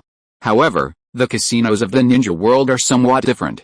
For example, there's a sign at the entrance that reads, "No ninjas with eye techniques or dogs allowed." Another example is the chakra monitoring device placed next to each gambling table. This machine's precision and perception are inferior even to the worst sensory ninja. But ninjas have their 3 prohibitions, so those who frequent casinos are usually just frivolous ninjas who might only know chakra refining techniques. No truly powerful ninja would mingle in such places. At one gambling table, a crowd of 30 or 40 people had gathered. 2, 3, 5, small, the dealer announced a small bet, his voice filled with dejection, while the surrounding gamblers cheered and laughed as they took their money from the table. "Big fat sheep, keep betting. I'm counting on you to win some today." "Shut up, all of you," The woman surrounded by the gambling table fiercely tossed her long ponytail, flicked her green tea-colored long robe with black trim, and frowned as she pulled the girl behind her. "Shizune, give me the money. I can feel my luck is about to come back." Lady Tsunade, the black-haired girl holding the box, opened the money box in her hand with tears in her eyes, shaking it and saying, "It's all gone, not a single penny left. We've lost it all. We don't even have money for dinner tonight." Tsunade stood up unsteadily, her eyes suddenly brightening, and she walked towards Uchiha Gen with a warm smile, extending her hand with a righteous air. "Give me the money." Uchiha Gen shrugged, asking suspiciously, "Do we know each other? You used a disguise technique. You must be a ninja from some village." Tsunade leaned closer, whispering in Uchiha Gen's ear, "This ninja, you don't want to be discovered coming to the casino, do you?" Chapter 83 Tsunade.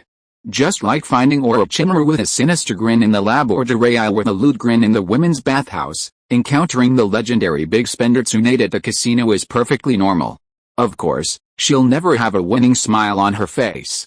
She really is beautiful. You can't tell she's a 40-year-old woman at all. Uchiha Gen's gaze swept over Tsunade's fair skin and delicate face, lingering on the blue-purple mark on her forehead. Has she already completed the yin seal? But that makes sense. Unlike her two teammates who are constantly improving themselves, Tsunade started to slack off as soon as she reached her peak, and she's been slacking off for 20 years, from 30 to 50. Almost there, Tsunade pressed one elbow against her chest rising and falling with her arm, swaying back and forth, arrogantly reaching out her hand towards Uchiha Gen again. "Everyone else gets rich when they encounter a big spender, but I lose money." Uchiha Gen reluctantly pulled out a stack of 100-tael silver notes from his pocket, which Tsunade snatched and stuffed into her own bosom. "Is that all?" Tsunade frowned slightly, clearly dissatisfied. These tens of thousands of taels weren't even enough for her to lose in 2 rounds. Suddenly, a gentle breeze swept in, lightly brushing Uchiha Gen's hair. This was the 8th Hokage's technique, indicating he had noticed the situation. Uchiha Gen frowned slightly, adopting a mournful expression, and said bitterly to Tsunade, "I really have none left. This is the money meant to save my father's life. If I give you this money, I'll have to sell my blood to raise money for his medical expenses." Sigh. Uchiha Gen sighed deeply, tears welling in his eyes, and slowly shook his head before dashing out of the gambling den. "My family is all dead. Where did my father come from?" Tsunade clenched her fists, making cracking sounds, but ultimately didn't explode. Instead, she turned around, her face grim, and headed back towards the gambling table. What a spendthrift woman, what a scumbag. The rational gamblers around the table had already imagined 80 episodes of a melodramatic family soap opera, and their gazes towards Tsunade became strange. An older, kind-hearted gambler even earnestly advised, "Girl, stop gambling. Your man has it tough too, you have to think about him and the family." Many of the surrounding gamblers also showed expressions of agreement. Veins bulged on Tsunade's fair face, and she felt her temples throbbing. But even with her explosive temper, she couldn't vent her anger on these well-meaning passers-by. She just gritted her teeth and pulled Shizune aside, saying, "Come on, let's go to another casino, Lady Tsunade. Let's keep this money for food and lodging," Shizune timidly suggested as Tsunade dragged her down the street. "No, let's go find that brat." Tsunade grew angrier the more she thought about it, and her pace quickened, forcing Shizune, carrying her empty money box, to jog to keep up. "Huh?" Shizune's expression turned strange. She frowned and asked, "Lady Tsunade, you didn't deceive that man's feelings and trick him into giving you money to gamble, did you?" Tsunade suddenly stopped, turned around, and flicked Shizune on the forehead, making Shizune clutch her head and cry out in pain. "That man is a ninja, and an Uchiha ninja at that." "Huh?" Shizune, still clutching her head, looked on in confusion. "He's from the village? I didn't recognize him." The Uchiha's skull shape is slightly different from a normal person's. Even with his disguise, he couldn't hide it. Wow. As expected of Lady Tsunade, Shizune's eyes were full of admiration. Tsunade narrowed her eyes, clicked her tongue, and a hint of reminiscence flashed in her eyes. Some old men take their 1-year-old granddaughters to roll dice, go to casinos, and learn all sorts of gambling skills. Some old men take their 1-year-old granddaughters to identify Uchiha skeletons and learn the 300 techniques of the Uchiha. It's still my great-grandfather's teaching that's useful. Oh well, neither of them are normal people.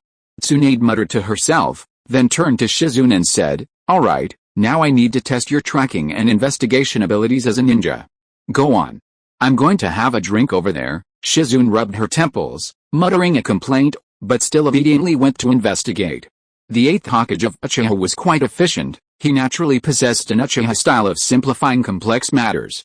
For example, in his investigation, he directly infiltrated the Akatsuki Castle Lord's mansion and consulted the Castle Lord.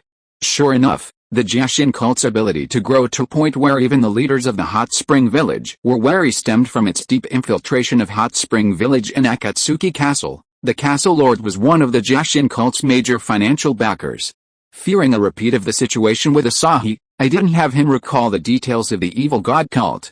Instead, I had him directly inform the cult's higher-ups that he needs to attend a grand mass, the sooner the better, ideally tomorrow night. The Grand Mass is the highest-level sacrificial ceremony of the evil god cult, presided over by the cult leader himself, with the higher-ups and almost all core followers in attendance. "Won't this rush arouse suspicion?" Naruto asked. Inside the inn, a group of 3, with a soundproof barrier in place, were plotting. "Saltwater, what can they do if they get suspicious? We can't refuse our sugar daddy's demands," Uchiha Gen, now dressed as a city lord's guard, added dismissively. "They've just increased security. But 10 times 0 is still 0, it doesn't matter." "Yeah," Uchiha grinned, flashing his white teeth. "When they're all here, we'll just chop them down and send these scum to hell." Nara Saltwater's expression froze. Thinking about it, Uchiha seemed to make a lot of sense. But shouldn't investigations involve infiltration, deception, and backstabbing? Why is it a simple genjutsu to control the leader, then they have to storm their lair and start slaughtering them? Nara Saltwater felt like a hardcore player who'd been struggling with a Souls-like game for ages, stuck on an early boss, suddenly discovering the existence of the Wind Spirit Moon Shadow sect. The moment he effortlessly defeated his boss, he felt a strange sense of loss. Who would suffer if they could have a good time? Thinking of the S-rank mission record and hefty mission rewards on his ninja card, Nara Saltwater immediately felt relieved. "Captain Gen, would you like some hot spring boiled eggs? I'll go down and buy a few." Being a plaything is all about making the big shot happy. Praise be to our God, praise be to our God. Behind Mount Akatsuki, the Lord of Akatsuki Castle, accompanied by his guards, slowly entered a hot spring inn. After greeting the members of the evil god cult inside, he entered a natural cavern. Descending into the seemingly bottomless cavern, several forks appeared from time to time. Uchiha Gen even heard the cries of many people coming from one of the caverns. Uchiha Hachimoku was somewhat eager to try, but Uchiha Gen gave him a look to calm down. The sacrifice hadn't started yet, the sacrifices wouldn't be killed and could be saved later. The important thing was to eradicate evil completely, to wipe out the evil god cult, and to prevent more tragedies from happening. Along the way, they encountered many members of the evil god cult, but thanks to the city lord of Chideng City, Uchiha Gen and his companions were not questioned much. After traveling 6 or 7 kilometers through winding paths, Uchiha Gen felt they had penetrated deep into Chideng Mountain. Fragments of volcanic rock occasionally appeared at their feet, and the temperature in the cave was rising. Soon, they arrived at a very large underground cavern. This cavern had been artificially carved into a circular hall, with a lava river flowing slowly beside it. Inside the hall was a circular altar about 10 meters in diameter, with 3 channels forming an equilateral triangle around a cross in the center of the altar. Uchiha Gen could see traces of bloodstains in the channels. Below the altar, dozens of evil god cult members dressed in black robes formed a continuous circle, each holding a blood-red scythe, chanting incantations. One of the elderly men, with white hair and beard, slowly walked up to Uchiha Gen and the others, his face beaming with joy. "Lord City Lord, please wait a moment. The cult leader is currently in silent prayer, communicating with the great god. He will soon come out to preside over the ceremony." Gradually, wave after wave of members of the evil god cult arrived, forming concentric circles around the altar according to their rank and status, numbering 200 to 300. Soon, cult members pushed card after card of sacrifices into the hall, each card containing more than 10 unconscious people. "Are the sacrifices enough?" A tall man in black robes suddenly appeared beside the altar. He wore a dark gold robe, his entire face shrouded in a black veil, revealing only a pair of dark red eyes. "Master, we're still a little short," the white-haired elder reported. "The Grand Mass requires 256 offerings, but we only have 240 in stock. The rest can be given to the outer followers," The leader of the evil god cult nodded to the city lord who was waiting quietly to the side, then glanced at the offerings and suddenly frowned. Wait? There are too many. His gaze fell on a cart, and with a shout, he snatched alongside from his subordinate and threw it at the cart. Aha! With a sharp cry, the side was thrown back at 10 times the speed, creating a gust of wind before cleaving the unsuspecting leader of the evil god cult in two at the waist, spurting blood everywhere. Lady Tsunade, the 8th Hokage, gave Uchiha Gen a surprised look and communicated through genjutsu. That's even more secure now. Uchiha Gen shook his head and pointed at Tsunade. The 8th generation looked over in confusion, only to find Tsunade, who had so easily slain the leader of the Jashin cult, leaning against a cart, pale and retching. The 8th generation turned his head, looking at Uchiha Gen in disbelief. That was one of the legendary Sannin. How could she have suddenly become so weak? Hemophobia, Uchiha Gen said with a single glance. The 8th generation's eyes widened, speechless, frozen in place. The princess of Konoha, the most outstanding medical ninja in history, suffering from hemophobia? This must be a joke.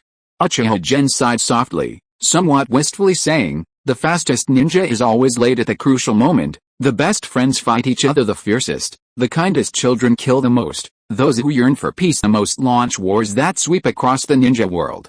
In such a twisted ninja world, what's so strange about the best medical ninja suffering from the least likely disease, hemophobia?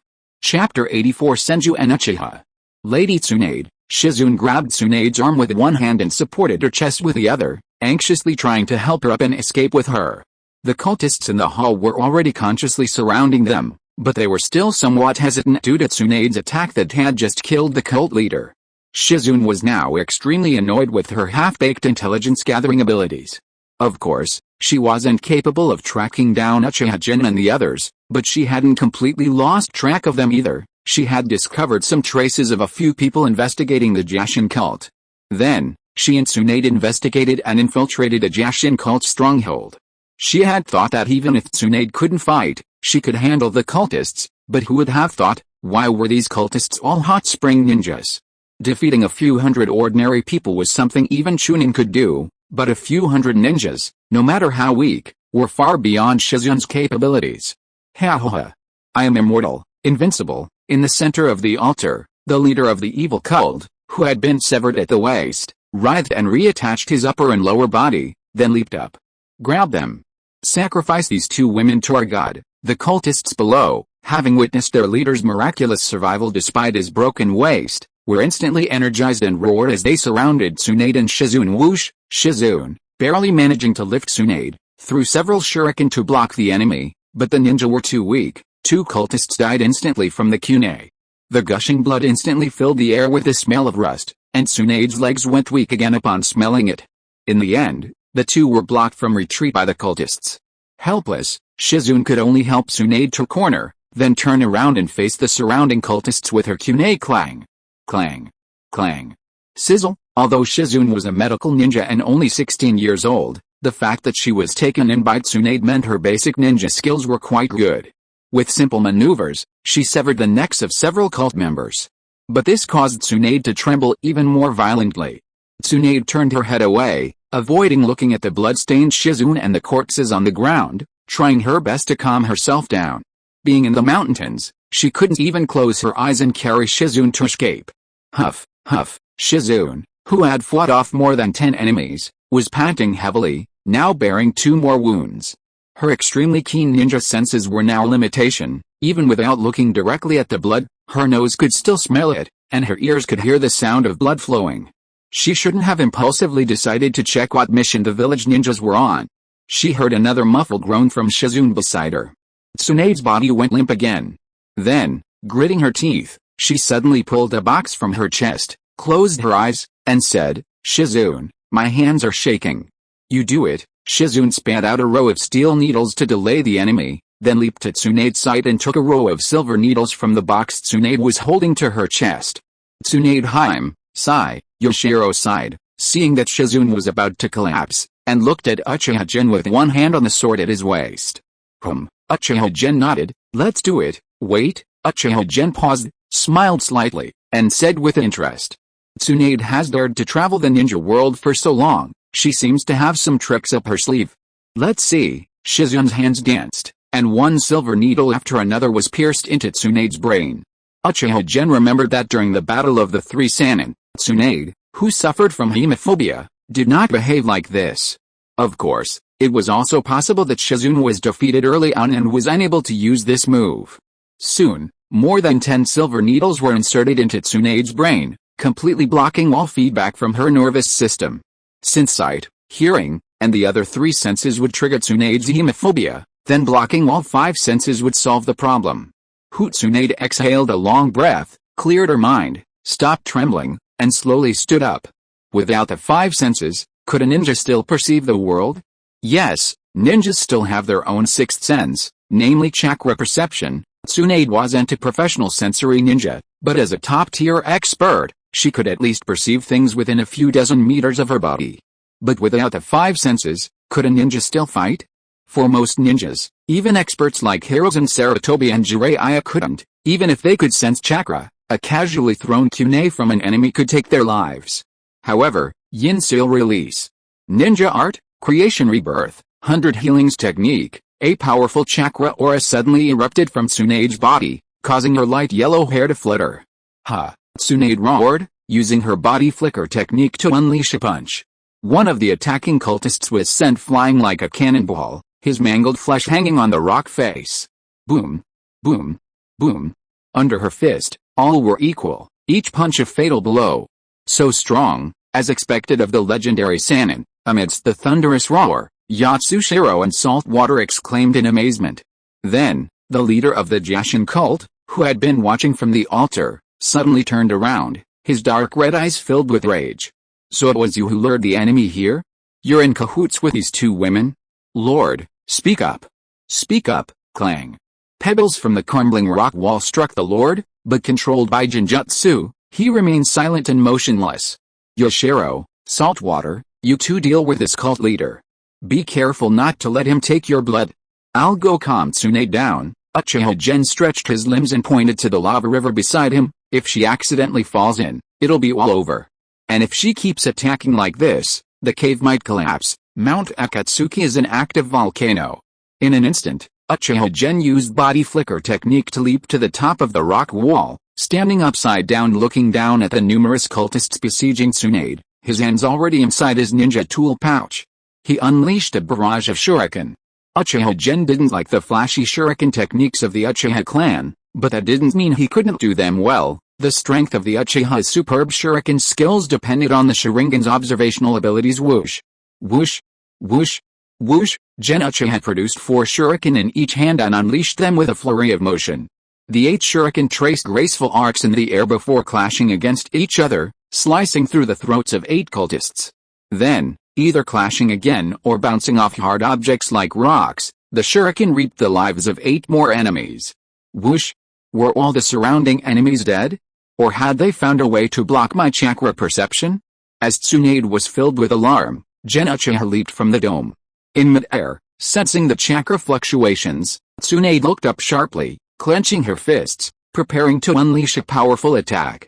Then, her lifeless eyes met Gen Uchiha's. Note, the last sentence is a separate, unrelated comment about Uchiha techniques and their effects. To Birma, the correct answer is, of course, the dark travel technique. In Tsunade's dark and chaotic consciousness, a little girl with a high golden ponytail was helplessly sobbing, her head buried in her hands. Tsunade Haim, wake up, Uchiha Gen said, let there be light. Then, countless multicolored points of light gathered in the darkness, coalescing into the image of Uchiha Gen in the little girl's puzzled eyes. Uchiha Gen? Tsunade asked in a childish voice. Although she had been away from the village for a long time, she still knew Uchiha Gen, the new Uchiha clan leader. Tsunade, it's alright now. Uchiha Gen smiled gently and reached out his hand to Tsunade. I encountered an enemy. Tsunade came to her senses, nodded at the radiant Uchiha Gen, but still looked at the surrounding darkness with some fear. Uchiha Gen's smile widened, and he made a face. You're such a grown-up, you're not afraid of the dark, are you? Haha. Tsunade burst into laughter through her tears, grabbing Uchiha Gen's hand. Light, indeed, is so warm. Tsunade felt a warm glow spread through her body.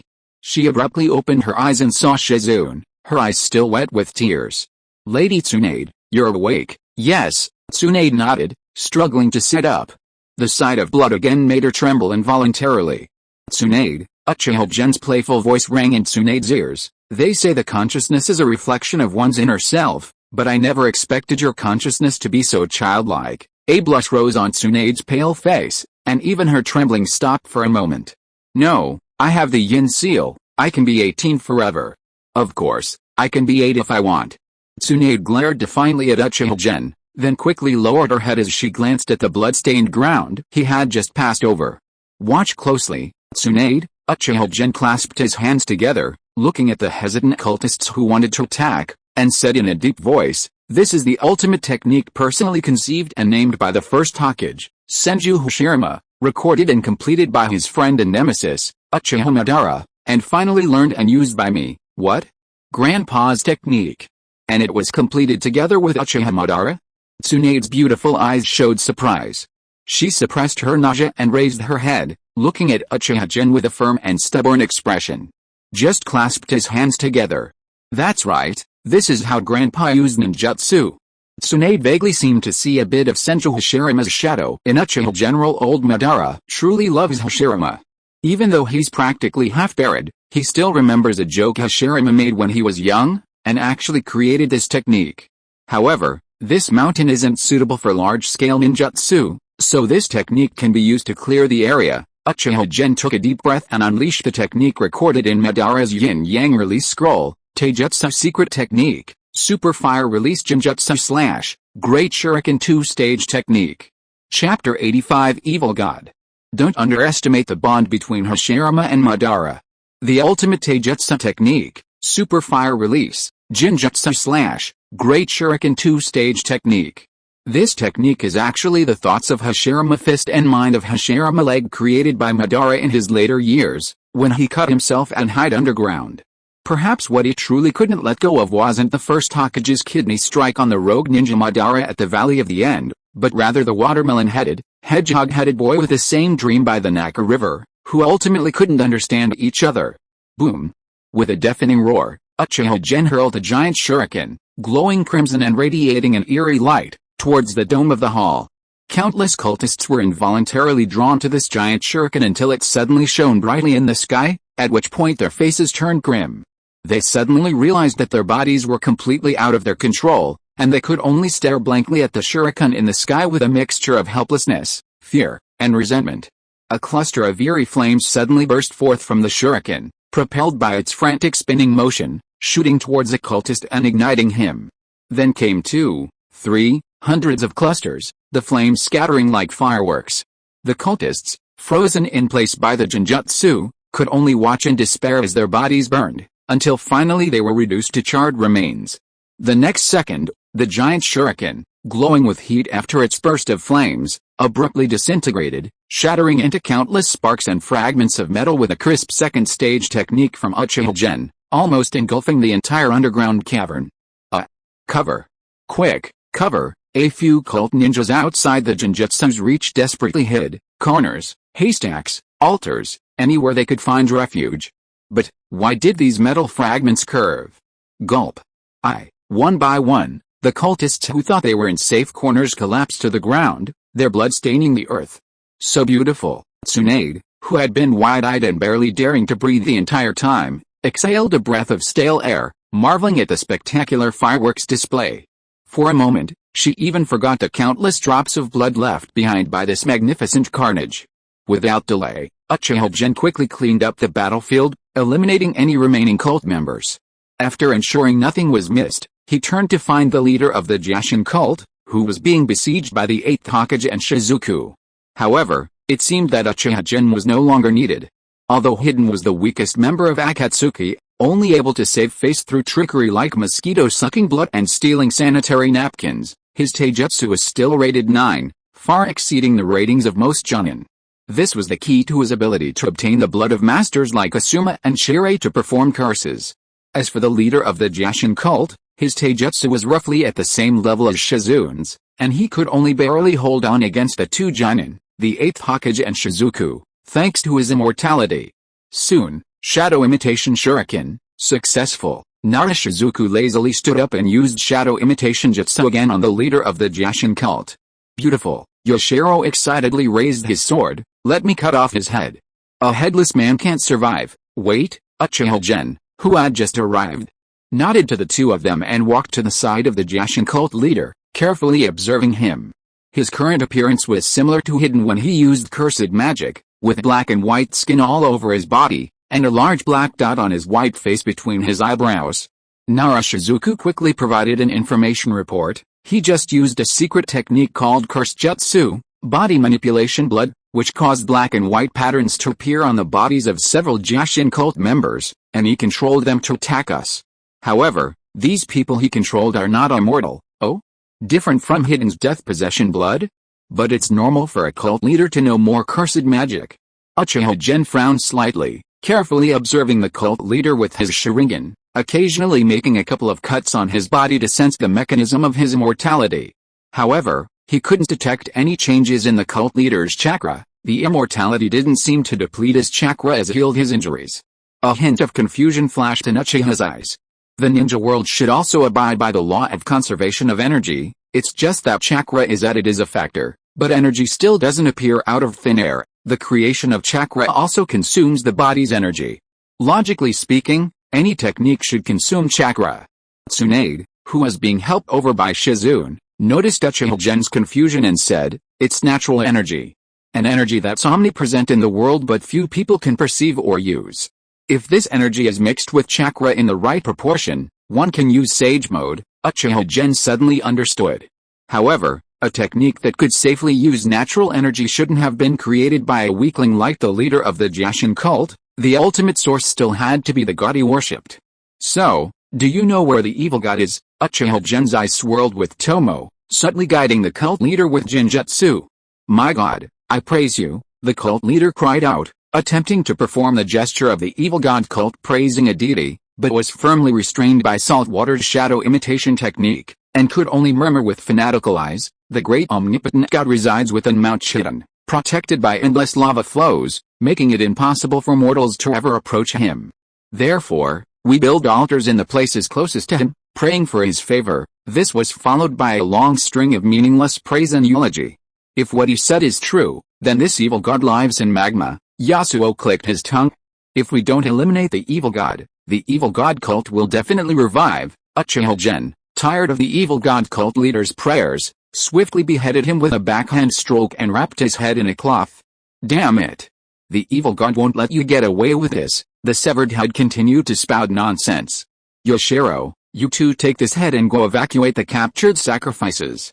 I'll go check the lava." Uchiha Gen frowned slightly, then turned to Tsunade and Shizune, saying, "Some of those poor souls who were captured have probably been tortured by these beasts. I'd appreciate it if you two could check on them." Soon, after dismissing everyone, Uchiha Gen found a clean corner and began his transformation, eye transplant. The evil god's strength was unknown, so it was safer to attack with the strongest form of his prosthetic eye.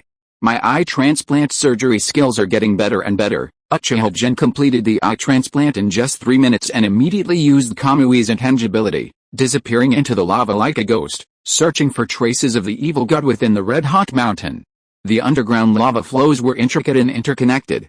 Moreover, due to the immense size of Mount Chiden, even with his intangibility activated, Uchiha Gen couldn't fully explore it in a short time. Therefore, after searching along the lava without success, Uchiha Gen quickly moved away from the lava flow, expanding his area of activity as much as possible. Until, after crossing a rock wall near the crater, his vision suddenly opened up. Instantly, Uchiha Gen became alert, looking around at his surroundings. It was a man-made cave, about 100 meters high and 200 to 300 meters square, its ceiling embedded with fluorescent stones, illuminating the entire cave. Using the fluorescent light from the ceiling, Uchiha Gen immediately spotted a humanoid figure, several meters tall with a black body and white face, like an enlarged version of Hidden. He clenched his fist, instinctively wanting to attack. The next second, however, Uchiha Gen was completely stunned by the state of this evil god. It lay flat on a patch of black soil, seemingly one with the earth, devoid of any life. On its forehead, a thick, jet black rod, about the thickness of a forearm, was embedded between its brows, radiating an incredibly powerful chakra fluctuation. The so-called evil god worshipped by the evil god cult was merely a corpse? Uchiha Gen stared blankly at the jet-black rod, sensing the chakra fluctuations it emitted, and murmured, "Yin-yang release." Uchiha Gen activated his Susanoo, cautiously pacing towards the evil god, carefully examining his surroundings once more. He stood on soft, black soil, and as far as the eye could see, the only thing in the entire cave was the corpse. The Susanoo's skeletal arm grasped the black rod, and Uchiha Gen felt a wisp of spiritual energy spreading towards him. However, this spiritual power was too weak. Uchiha Gen easily countered it with Mirror Heaven Reversal, his surging ocular power directly repelling the invasion. The next moment, Uchiha Gen felt as if he were in a cutscene of a holographic game, seeing a tree from the perspective of some being. It was a divine tree that blotted out the sky, each leaf as large as a house. Its canopy was thousands of meters above the ground, perched high in the clouds. Its mere existence, its roots deeply embedded in the earth, plundered the nutrients of the ninja world, making it increasingly barren. Huh? You natives still won't accept reality? You're rushing to become nourishment for the divine tree. Uchiha Gen saw that he was surrounded by grotesque monsters, while before him stood a strange man wearing a white long-sleeved tunic, with a golden right eye and a white left. This strange man had a crown-like curved horn running from his head to the back of his head, and his skin and hair were pale white. He elegantly extended one hand and shot out more than 10 jet-black chakra rods. One of them pierced precisely between his eyebrows, who was caught completely off guard. Then, the severely injured self took advantage of the monster's slaughter of other monsters to escape, fleeing frantically back to its lair, attempting to recover from its injuries using the abundant ley line energy within. However, the chakra rod between its eyebrows couldn't be pulled out, restricting self's absorption of natural energy, causing self to grow weaker and weaker. Uchiha Gen vaguely came to his senses. That was the scene 1,000 years ago when the divine tree hadn't yet matured. That person was Otsutsuki Aishiki. The timer was set for 6 a.m. tomorrow morning. Oh my god. Sorry everyone, I'm posting a little late. Chapter 86 The Tree Planter, the soul of the tree planter. The ninja world was nothing more than the Otsutsuki clan's vegetable garden. Although it was only a fleeting glimpse, Uchiha Gen was still able to piece together what roughly happened 1,000 years ago based on his understanding of the Hokage from his previous life and fragments of the Jashin's memories. Aishiki and Kaguya planted the divine tree, which almost devoured the natural energy of the ninja world, ultimately leading to a rebellion by the native forces of the ninja world. The native ninja world inhabitants, confined to their planet, were clearly no match for the Otsutsuki clan, who could colonize across planets by planting trees, and ultimately perished, becoming fertilizer for the divine tree. Finally, the original training system of the ninja world was completely destroyed, and chakra became the mainstream of ninja training. Today, whether it's ninjas, samurai, or even some technological products, they all deeply rely on chakra. Uchiha Gen suddenly felt a deep chill. In Uchiha Gen's view, beings like the Jashin were no weaker than cage-level powerhouses, and their abilities were strange and peculiar, with long lifespans. It could be said that the original training system of the ninja world had great potential for development. However, the chakra brought by the alien Otsutsuki clan was more readily available and their combat power developed faster, ultimately replacing the original onmyoji and samurai systems of the ninja world. Just like the US's preference for selling high-tech weapons to developing countries, this is a softer form of restriction than the violent means of planting trees, limiting the ninja world's path of independent research and development. Without the bloodline of the Otsutsuki clan, the natives could only reach the level of Kage at most on the path of chakra development, posing no threat to the Otsutsuki. Then, this evil god, Uchiha Gen hesitated for a moment, his eyes turning cold. Let's send it to its eternal bliss. Although this evil god is currently so weak that its body is like a corpse and its spirit is easily invaded by Uchiha Gen, who knows what other tricks this demon, who has lived for countless years, still possesses? Moreover, the Uchiha are a hybrid descendant of Otsutsuki and ninja people, who knows if it's single-mindedly focused on eliminating traitors? A dead evil god is a good evil god. Uchiha Gen used the body flicker technique to create some distance between himself and the evil god, then covered his eyes with one hand and coldly said, Amaterasu. A black flame immediately ignited within the evil god's pitch-black body, spreading throughout its entire form in the blink of an eye. Roar! A furious roar erupted from the evil god's mouth. Amaterasu's burning speed slowed considerably, But with Uchiha Gen's continuous infusion of his eye power, the black flame gradually and completely engulfed it. The stalemate didn't last long. The evil god's body was reduced to ashes by the scorching black flames, leaving only an undamaged black chakra rod. Uchiha Gen walked over, carefully picked up the black rod with his Susanoo, and sealed it in a storage scroll. Next, Uchiha Gen formed hand seals and used the summoning technique to summon a 2-meter-long transparent box.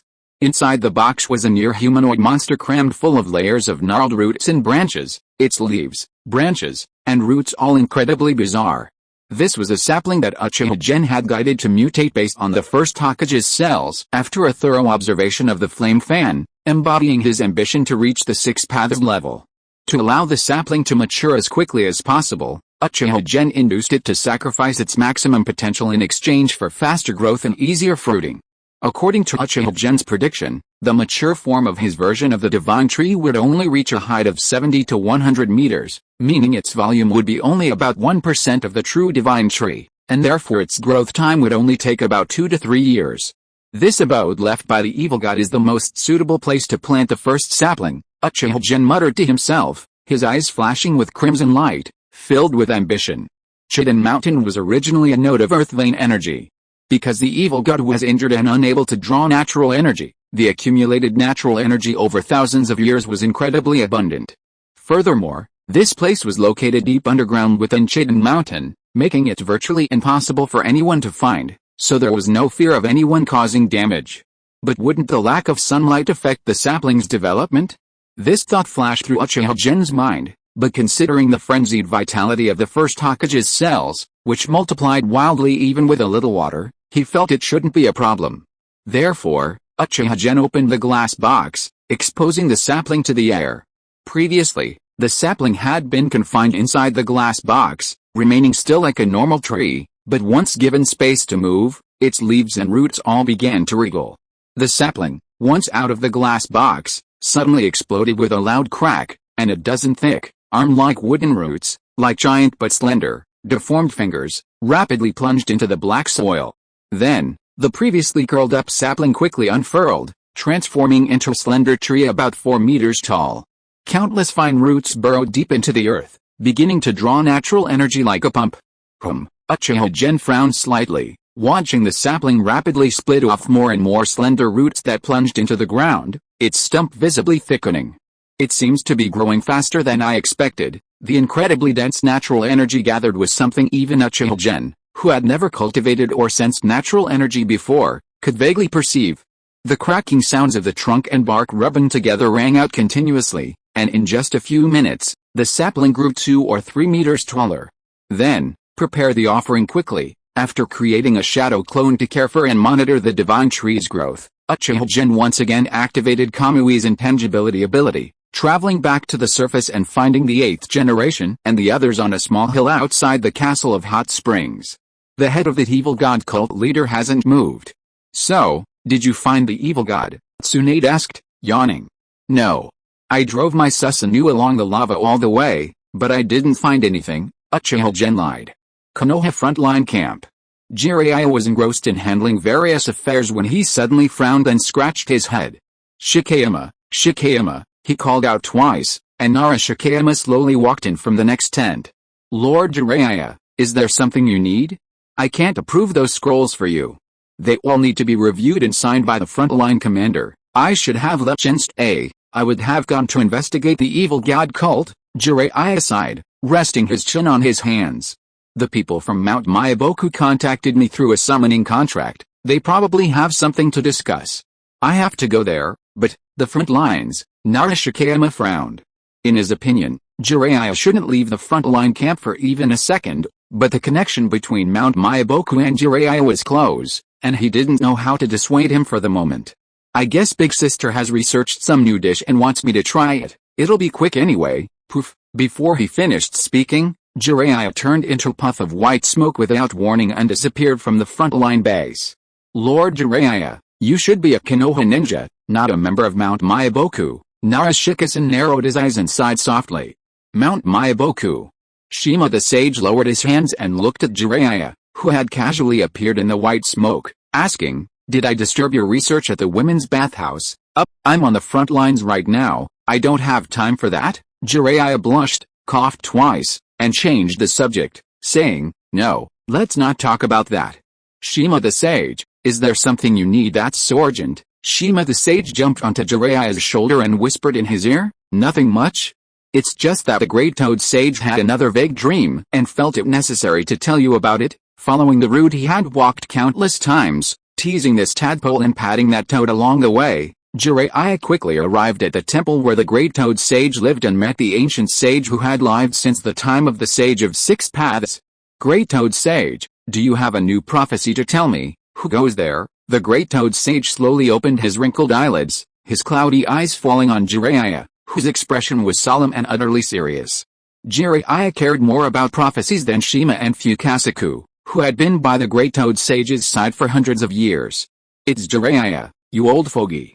Don't pretend you don't know me every time, Shima croaked twice in dissatisfaction. You told me to go find him 10 minutes ago.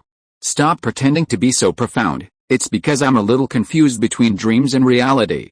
Don't worry, it's Jiraiya, I know him. The great toad sage, entirely orange-yellow, shook his head, looking at Jiraiya with a peaceful smile. Little Jiraiya, the future I dreamt of has become chaotic. The existence of the child of prophecy remains incredibly important, but the future's direction is shrouded in a thick fog, and countless scenes I once foresaw have all changed. What? Jiraiya looked surprised. 3 years later, then another 3 years. You told me the prophecy of the child of prophecy has been going on for 30 years, and I've been working towards it, traveling the ninja world for almost 20 years. Now you're telling me all my previous efforts have been in vain. It's only because Jiraiya has a good temper and deeply believes in Mount Myaboku that he's doing this. Otherwise, someone else would probably have turned against the great toad sage. Don't worry, Jiraiya. The great toad sage smiled kindly, narrowing his eyes, maintaining a half-dreaming, half-awake state, and said in an ethereal tone, because the future has been changed.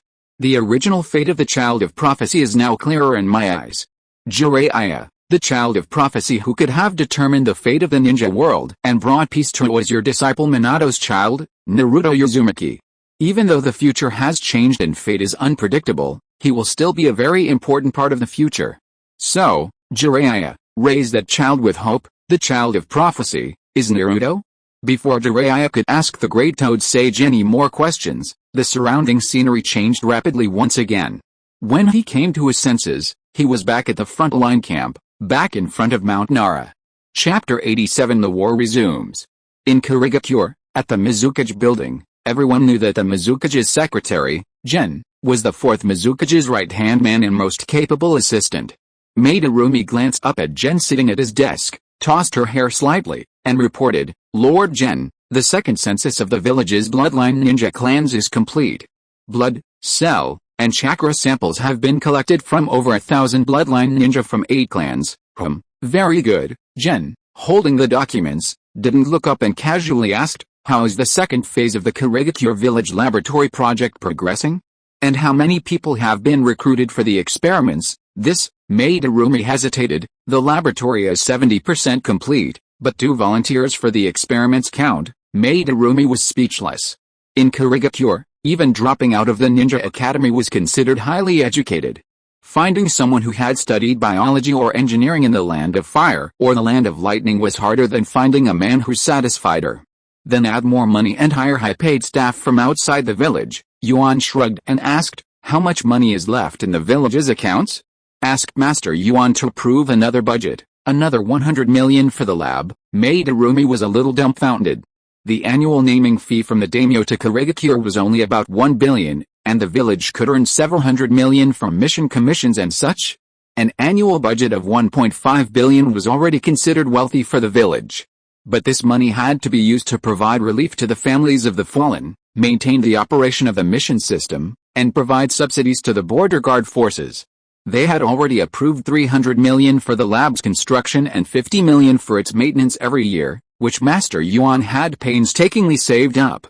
Now they wanted another 100 million? Madarumi disregarded the hierarchy and immediately listed all the places in the village that needed money, arguing with Yuan.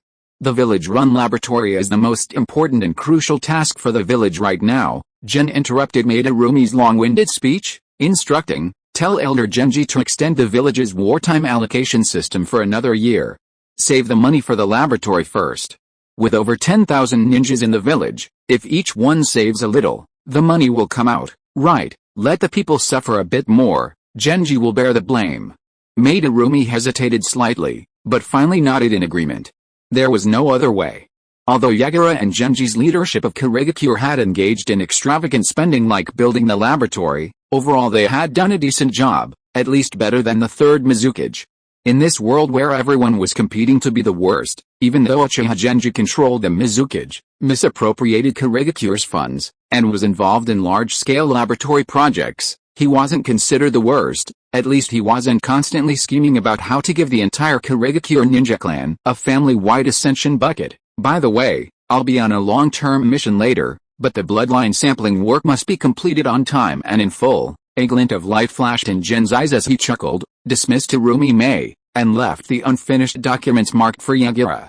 A clone must be stationed at Mount Akatsuki for an extended period. After a brief arrangement, Gen activated the Mayfly technique, burrowing underground and heading straight for the land of hot springs.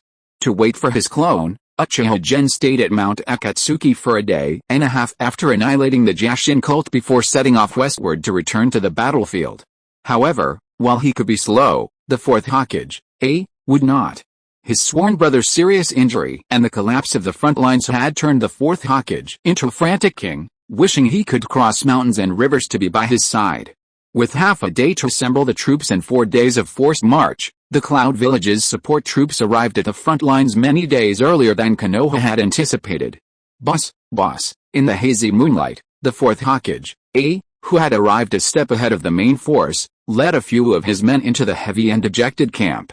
He slowly walked past each tent, his steps steady and powerful, gently patting the shoulders of each Cloud Village ninja. Many of the heavily injured and exhausted ninjas immediately lit up with surprise and admiration upon seeing the fourth Hokage, wishing they could immediately rush to the battlefield with him to fight Konoha again and win fame in life and after death.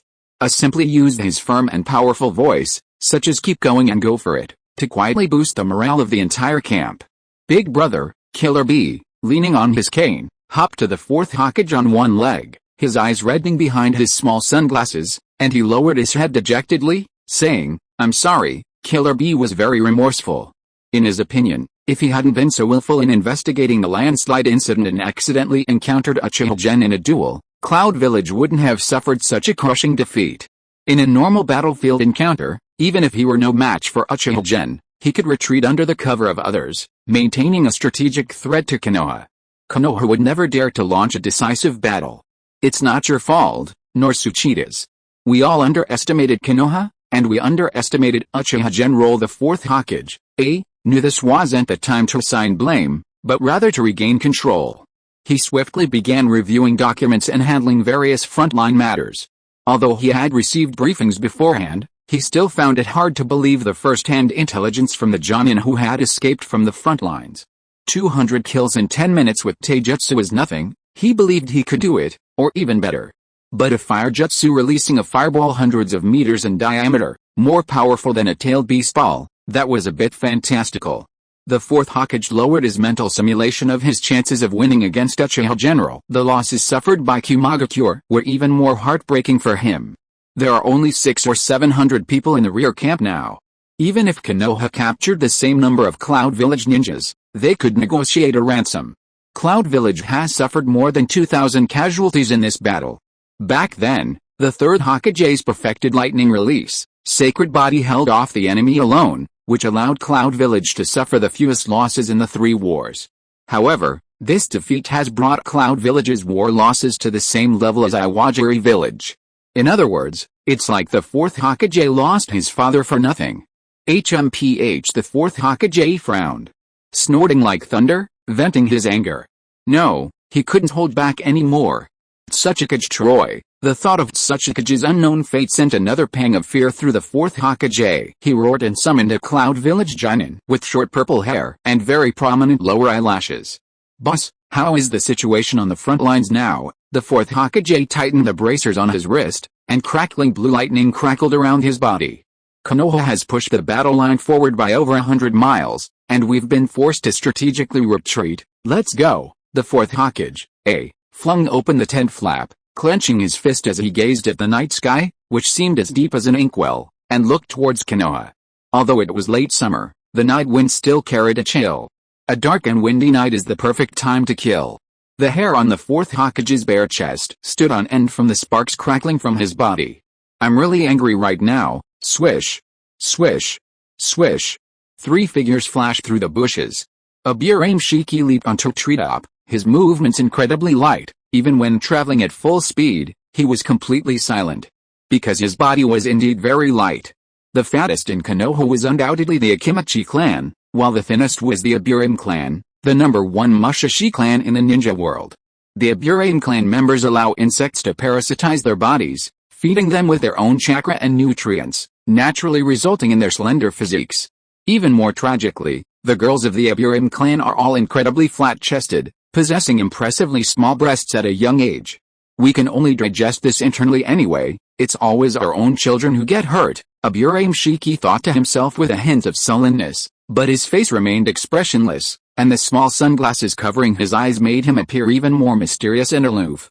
The ninjas of Konoha generally perceived the Aburame clan as taciturn, reliable but with a low profile, and not fond of talking, but in reality, they are feared by many only because of the uniqueness of their secret techniques. The clan is actually full of deadpan comedians and sullen, brooding men. Buzz, the insects who released landed back in his hand, bustling around and burrowing into his mouth, nose, and ears. No enemies nearby. After succinctly stating the information, Aburame Shiki silently looked at his 2 companions.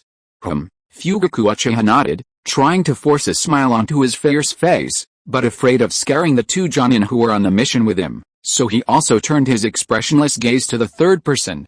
Hayama Shirakumo was helpless. He was already known as a taciturn and quiet person among the Jonin in the village, and now he had 2 even more taciturn teammates. The Cloud Village's front line has moved back again. Shall we scout ahead again? Okay, X2. The 3 continued to head north towards the land of hot springs. They were a hunting team composed of 3 Jonin, and it would be embarrassing if they came out without any gains. This is how normal warfare in the ninja world works.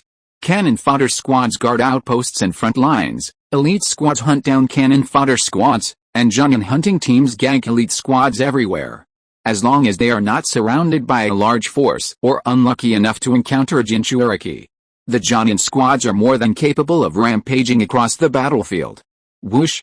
Whoosh! A series of faint whooshing sounds rang out, accompanied by the indistinct buzzing of insects. A Chunin squad from Kumagakure was silently buried in the ground. The slow-moving Hayama didn't even catch a glimpse of them before the attack was over.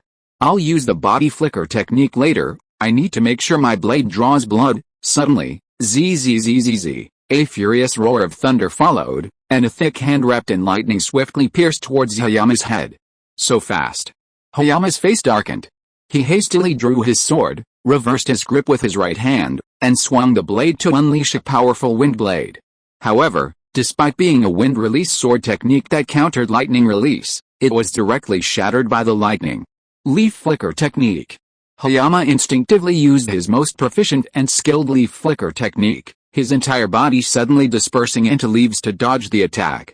He wiped his mouth and noticed a nearly 10-centimeter long gash on the right side of his mouth, but no blood was flowing. The powerful electric current had almost instantly charred the flesh around the wound, emitting a nauseating, burnt smell. This is troublesome. Chapter 88 4th Generation AI. Gentlemen of Konoha, it seems you've gotten lost in the jungle. A burly man with light blonde hair, dark skin, and prominent muscles surveyed Fugaku and his companions, his piercing eyes flashing with electricity. How about giving me the honor of visiting Kumagaku? Especially Mr. Fugaku, we're old friends. I heard you were ousted from your position as clan leader by Uchiha Genji, and I was so worried I ate 2 bowls less of rice. Actually, the 4th Hokage, had eaten 2 extra bowls of rice out of happiness. At the time, he thought that a mere brat becoming the clan leader of Konoha's largest clan meant the Uchiha clan was doomed, and Konoha itself was doomed. But now, things had turned around. Kumagaku had become a stepping stone for Uchiha Genji's fame and renown throughout the ninja world. Perhaps Fugaku, the former clan leader, could be persuaded to join him? The 4th Raikage, extended his hand directly to Fugaku Uchiha, making a classic Zangyuta gesture, and said with a smile, "The Uchiha and the Land of Lightning have quite a history. Why don't you join my hidden cloud village, Mr. Fugaku? I'll fully support you in creating a new Uchiha." Then, a few decades later, Mr. Fugaku can lead the Hidden Cloud Army south, trampling the Naka River and erecting a monument at the Hokage Rock. I suspect your creating has another meaning. Fugaku Uchiha felt a wave of nausea. He secretly made a few hand gestures to his two teammates, and said hesitantly, "Fourth Raikage, you're too kind. It's hard to leave one's homeland. I still think the Naka River is more livable than the Cloud and Lightning Gorge. However, the Minamoto no Yoke is incredibly powerful. Perhaps one day I'll have to visit Hidden Cloud Village." Hidden Cloud Village had always longed to obtain a bloodline limit for ocular jutsu. Because the lightning release chakra mode, the foundation of Kumagakure, is easy to learn but difficult to master, and the body is easily damaged during lightning release chakra training, only the third Raikage's lineage, with their inherently resilient bodies, can reach extremely high levels.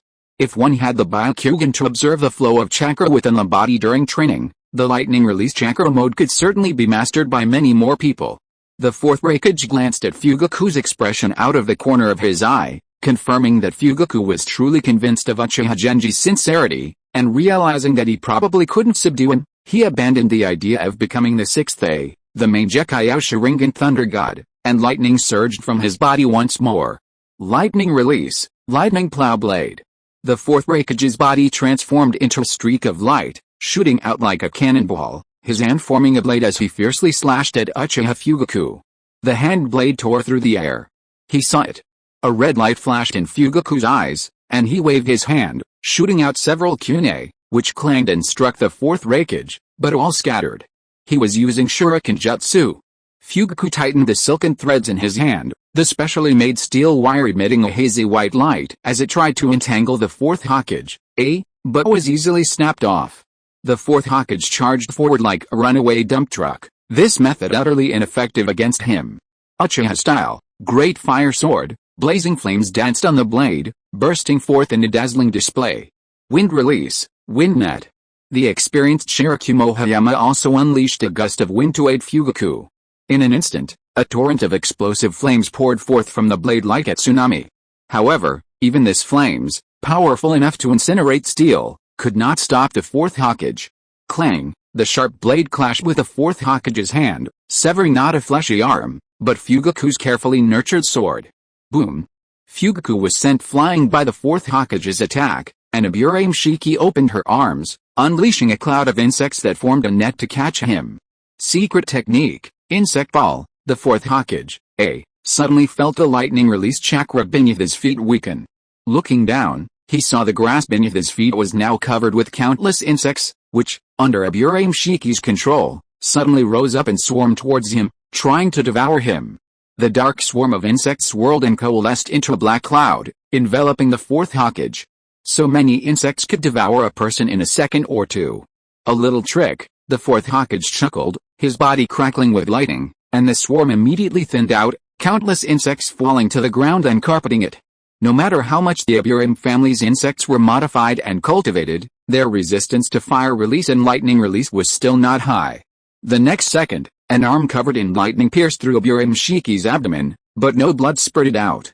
A clone, the fourth Hokage muttered, feeling the strange sensation, knowing that the attack had failed, and turned to charge at Fugaku again. Hayama's long sword swirled in the breeze as he and Fugaku, wielding a broken sword, combined their swords, exchanging over 10 blows with the fourth Hokage, in an instant. As expected of the man who bears the name Fugaku stared, his Sharingan wide, his heart churning with shock. Using the same lightning release chakra mode, the fourth Hokage was faster than the third Hokage. He wondered how much of the third Hokage's defense he possessed. However, even if the fourth Hokage's defense was far inferior to the third Hokage's, breaking through his lightning release chakra mode would require a profound level ninjutsu. Now, being overwhelmed by his taijutsu, they had no time to form hand seals. The wind from the fourth Hokage's fists echoed in their ears. Fugaku and Hayama couldn't create any distance. At least Fugaku could see the fourth Hokage's movements with his Sharingan, while Hayama couldn't keep up with A's speed and could only rely on instinct and combat experience. A prolonged standoff was bound to lead to defeat.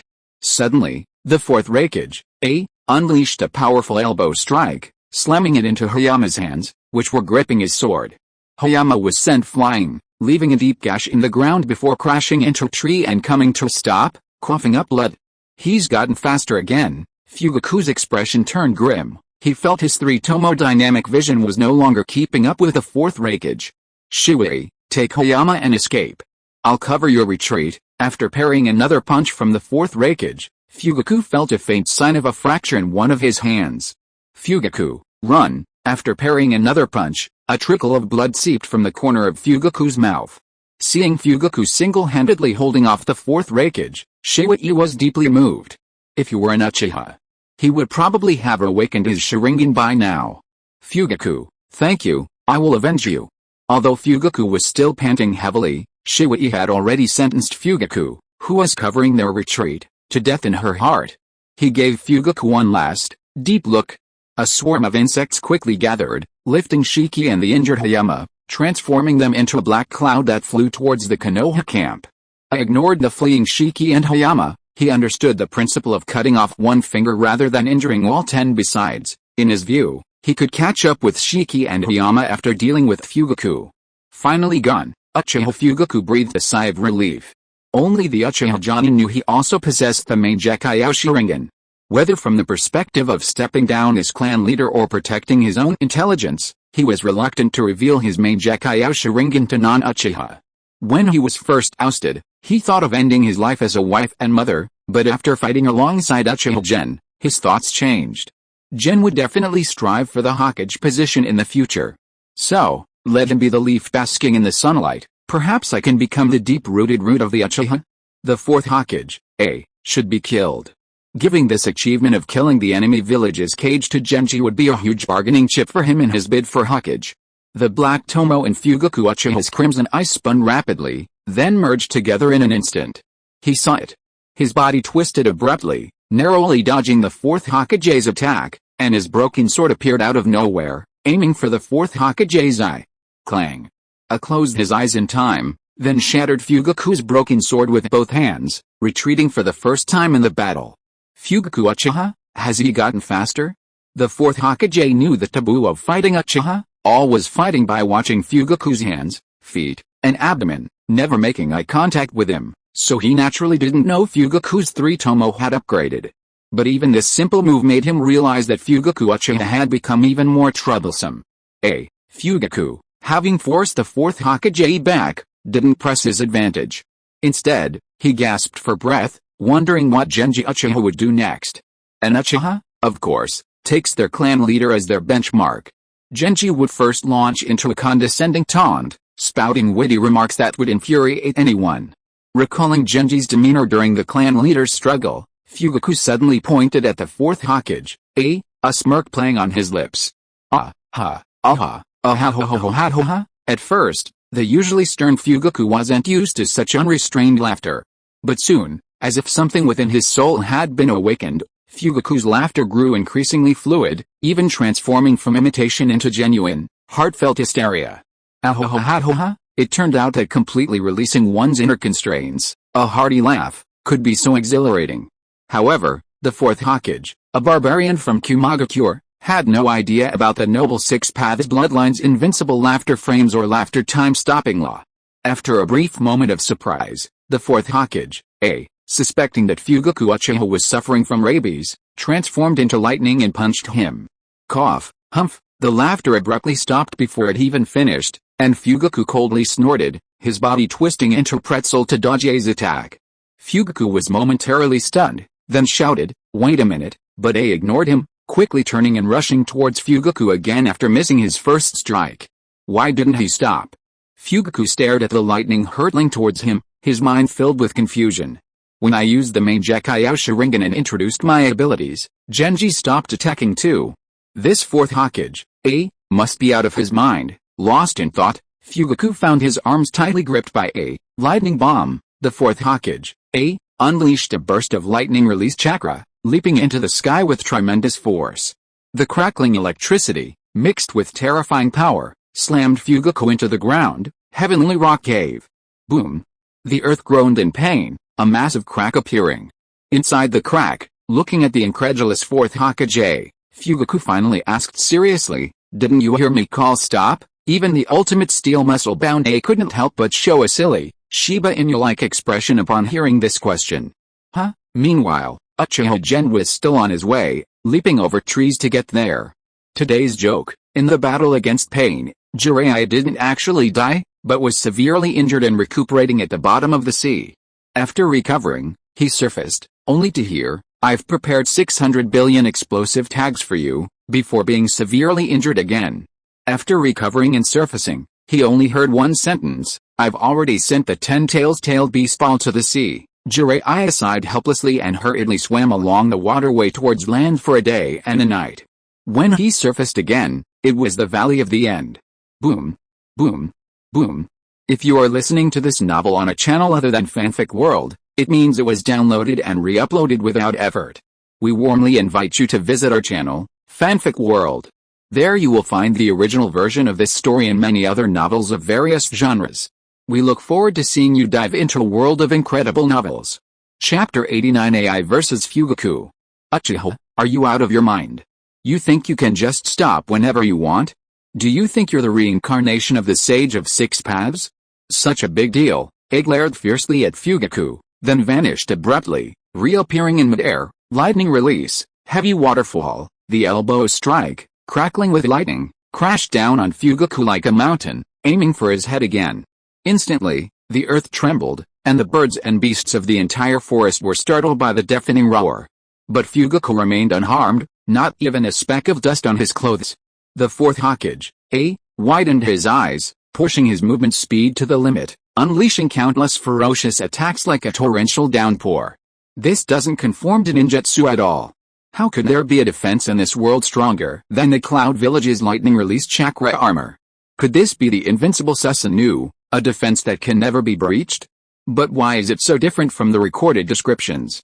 The fourth Hokage, mechanically and numbly maintained his relentless attacks, feeling his worldview, shaped over nearly 30 years of life, about to be shattered. Muta, useless, Fugaku laughed, sprawling in a tie shape, offering no resistance as the fourth Hokage, did as he pleased. Before truly reaching the Six Paths level, the outcome of battles between ninjas, besides strength, is influenced by factors such as intelligence, elemental advantages, and fighting styles. This is why all-around ninjas like Kakashi and Hiruzen Sarutobi are so popular. Because they are not countered, they can switch between different fighting styles depending on their opponent, consistently defeating weaker enemies and holding their own against opponents who aren't significantly stronger. Like a young Hiruzen Sarutobi, using speed to dodge Inoki's dust release, exploiting the initial animation delay for counterattacks, using taijutsu to deflect the mage-type third Kazekage, and using wide-range combination ninjutsu to restrict and disrupt the third Hokage. Whether he won or not was another matter, but at least he didn't fall behind on the field. The core style of the Cloud Village lightning release chakra mode can be summed up in 2 words: fast and fierce. However, even within the fast and fierce style, the third and the fourth differ. The third A's speed is combined with fierceness, while the fourth A's fierceness is combined with speed. This difference makes the fourth vulnerable to Fugaku's Heavenly Rock Cave. Heavenly Rock Cave creates an absolute defensive field around the body, making it the strongest physical defense technique. Of course, the Mangekyō Sharingan has its limits. Fugaku himself understood that this technique's defense was only slightly stronger than the second stage of Susanoo, but compared to the high-intensity, continuous drain on eye power of Susanoo, this technique consumed less eye power and caused less damage to the eyes. If it were the third he could probably break through my defense, but it would be extremely difficult for the fourth who excels in speed. Fugaku smiled, watching the still frantically attacking fourth modifying the words Uchiha Gen had once used to mock him. Your attacks are like ants biting at me, unable to harm me in the slightest, powerless, so powerless. Are you still trying? I can't feel anything, for a man. The most humiliating thing is when the person he's desperately attacking suddenly says, "Are you in yet, or too small? I can't sit down." Fugaku's taunts were similar in spirit, making the fourth Hokage, even more furious and crazed. A's originally dark face was now turning red and purple with rage. He vowed to defend the dignity of a man, a cage. A stopped his meaningless elbow strikes and punches, his entire body erupting with dazzling lightning. Countless finger-thick bolts of lightning coiled around his body like snakes, and his pale yellow hair stood on end. The strongest lightning release armor. This was his lightning release chakra mode pushed to its limit, a superpowered mode where his speed, physical activity, and defense were all at their peak. Then, he pressed his right thumb against his palm, and a massive amount of lightning converged on the fourth Hokage's four fingers amidst a deafening roar. Zzzzz. With a deafening roar, A's figure vanished from Uchiha Fugaku's side in an instant. Even with his Mangekyō Sharingan level observational skills, he couldn't keep up with the fastest ninja in the world after the fourth Hokage's death. Uchiha Fugaku, take this. Hell Thrust, four-finger piercing hand. Hell Thrust was the third Hokage's signature technique, earning him the title of strongest spear. From four-finger piercing hand to one-finger piercing hand, the fewer fingers used in the thrust, the stronger the penetrating power, but also the higher the demands on the user's physical attributes and lightning release mastery. Even the fourth Hokage, the successor to the third Hokage, could only barely execute a four-finger piercing hand, but he firmly believed, with this move, he could definitely break through Uchiha Fugaku's defenses. The fourth Hokage, like a thunder god descending to earth, unleashed boundless thunder and began a rapid sprint. Fugaku Uchiha stood tall with his arms outstretched, seemingly absolutely confident in the defenses of his heavenly rock cave. The next instant, I see it, Fugaku's right eye widened, a sinister light flashing within its crimson gleam. Amaterasu. Now this eye reflects your death. Face this black inferno that can burn everything to ashes. Fugaku wasn't the kind of fool who, after awakening his Mangekyō Sharingan, became arrogant and treated his eye techniques like basic attacks. Having experienced World War II and World War III, he was a seasoned veteran, deeply understanding the importance of first-time kill. Amaterasu was activated instantly without hand seals. But this instantaneous activation was actually pseudo-instantaneous, requiring the user to lock onto the enemy with their gaze, draw upon their power, and then unleash Amaterasu. Ordinary ninjas would find it difficult to react and dodge Amaterasu, but the fourth Hokage, could easily evade it. Therefore, Fugaku deliberately provoked the fourth Hokage, forcing him to unleash his strongest attack, only activating Amaterasu when used Hell Thrust. The fourth Hokage, confident in his technique, would not allow Hell Thrust to miss, and unaware of Amaterasu's power, would likely simply try to break it himself, dying under the black flames of Amaterasu. Black flames rose as Fugaku watched, abruptly blocking the rapidly charging fourth Hokage and Fugaku. Just as Fugaku predicted, the fourth Hokage, only knowing how to be reckless, unhesitatingly swept his arm. His hand crackling with electricity continuing its attack on Fugaku. Kana, goodbye, Fugaku's lips curled into faint farewell. Wait? Why is that hand getting closer and closer?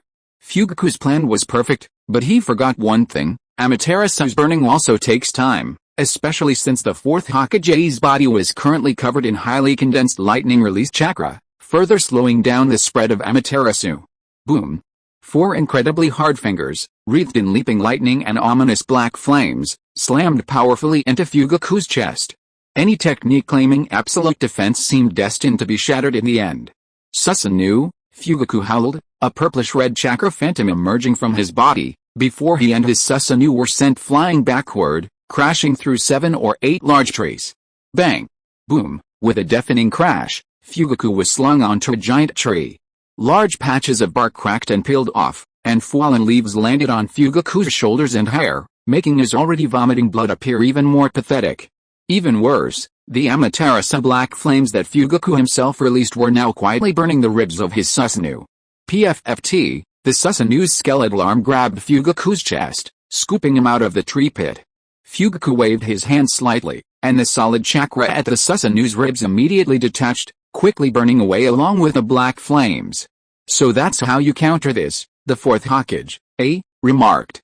Fugaku tilted his head slightly, using the faint moonlight to pinpoint the fourth Hokage's location.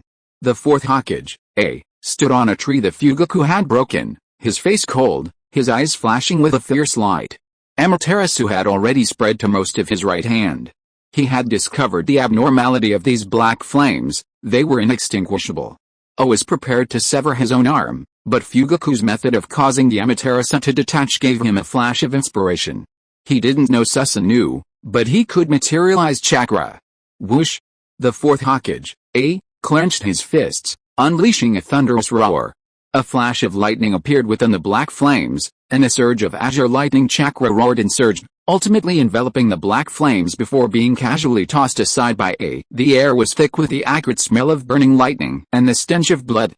And Fugaku faced off, neither having used their trump cards, yet they still couldn't defeat their opponent, and both were severely weakened, momentarily considering retreat. Buzz! A dense swarm of insects coiled and gathered on the battlefield. Fugaku, you're still alive? That's wonderful. Shiki of your aim, who had originally intended to sneak back to see if she could collect some of Fugaku's clothing to build a cenotaph, was completely surprised to find him still alive, her voice filled with delight. Lord Jiraiya is currently inspecting the front lines and will be here soon. Let's delay the rankage a little. Shiki delivered another piece of good news. Crackling sounds. Uchiha Fugaku, next time I'll take your life. A hint of resentment ignited in the fourth Hokage's eyes as he shouted this harsh threat before vanishing in a flash of lightning before Fugaku and A's eyes. Shisui, you shouldn't have mentioned Jiraiya-sama, Fugaku sighed, slightly annoyed. Otherwise, we might have actually had a chance to capture A. I only contacted the frontline camp after getting Hayama to safety. Jiraiya-sama can't use the Flying Thunder God technique, how could he be that fast? I was just bluffing him. I see. Then let's get out of here quickly. Fugaku covered his head, looking up at the moon. In his vision, the moon had become 3 or 4 overlapping images. After the great battle, Fugaku, on his way home, felt a bitter taste in his mouth. The Mangekyō Sharingan, the ultimate power of the Uchiha, overuse will blind you. I wonder how badly Gen's eyesight has deteriorated? He seems to use the Mangekyō quite frequently. I'll have to talk to him about it when I get back. Chapter 90 Blood Pool. The climate of the land of hot water is warm and pleasant, with abundant moisture, much better than the dry and windy land of lightning.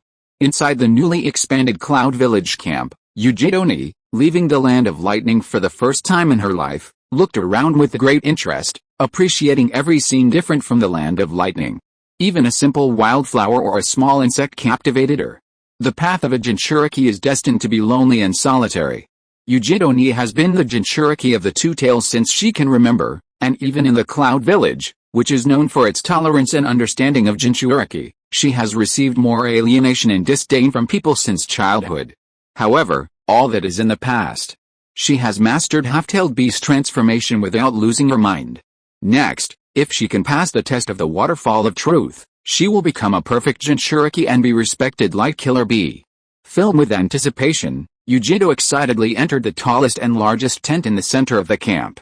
As soon as Yujido pulled back the mosquito netting outside the tent, she sensed the oppressive and heavy atmosphere inside. Everyone, including the fourth Raikage, seemed to have dark clouds hanging over their faces. Yujido, sit, the fourth Raikage waved his hand. Yujido noticed the slight burn marks on the fourth Raikage's arm as he waved, and her face showed a look of confusion. In her opinion, the Abi duo were the strongest people in the world, yet someone could actually hurt the Raikage? Raikage-sama, the two Yujidas bowed respectfully to the fourth Raikage, then nodded to Killer Bee sitting next to the fourth Raikage before sitting down. So, that's the situation now. A cracked his knuckles as he kept doing squats, seizing every spare moment to train. Fugaku Uchiha has also awakened the Mangekyō Sharingan.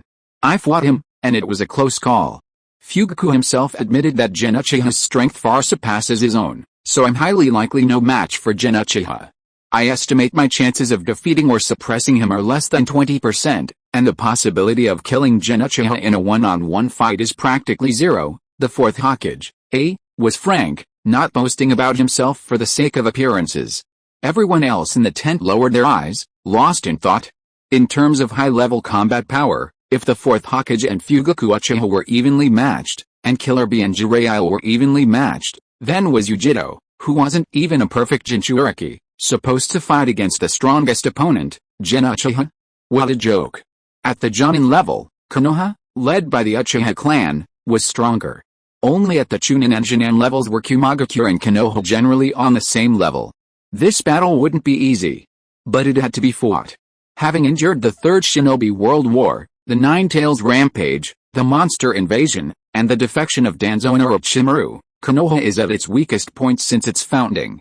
If they can't defeat Konoha now, what hope does Kumaga-kure have? Let's talk about it. Everyone, Please feel free to share your suggestions. Could we invite Tsunagakure and Kurigakure to join forces against Konoha, recreating the scene of the 4 villages besieging Konoha during the First Shinobi World War? Troy asked. The Hidden Mist Village and the Hidden Leaf Village just officially signed a peace treaty. Even if it's just for show, things will stay quiet for 2 or 3 years. Otherwise, how can they maintain their prestige and credibility as a major power? An older Jonin sneered. The Hidden Sands Village is in an even worse situation. They suffered the most severe losses in the Three Kingdoms period, and then Pakura established her own village, the Scorching Village. Now, they absolutely do not want to fight. If they lose, the Hidden Sands Village might really be removed from the list of the 5 great villages. Hey, I heard that Raza spends every night mining gold dust in the desert to fund the village. He's worked so hard that he's developed kidney deficiency. Cough cough. A hoarse, aged cough rang out, and the previously noisy tent immediately fell silent. Even the 4th Hokage, stopped his training and listened intently. This old man was the oldest member of the Hidden Cloud Village's Elder Council, nearly 90 years old. He was a ninja from the same era as the first Raikage and the 2 heroes of the ninja world, and had once enjoyed a period of glory. However, time had long since abandoned this remnant of the old world, and now all he had to offer was his long life and extensive experience. I never thought I'd see 2 Mangekyō Sharingan users in the ninja world before I'm buried.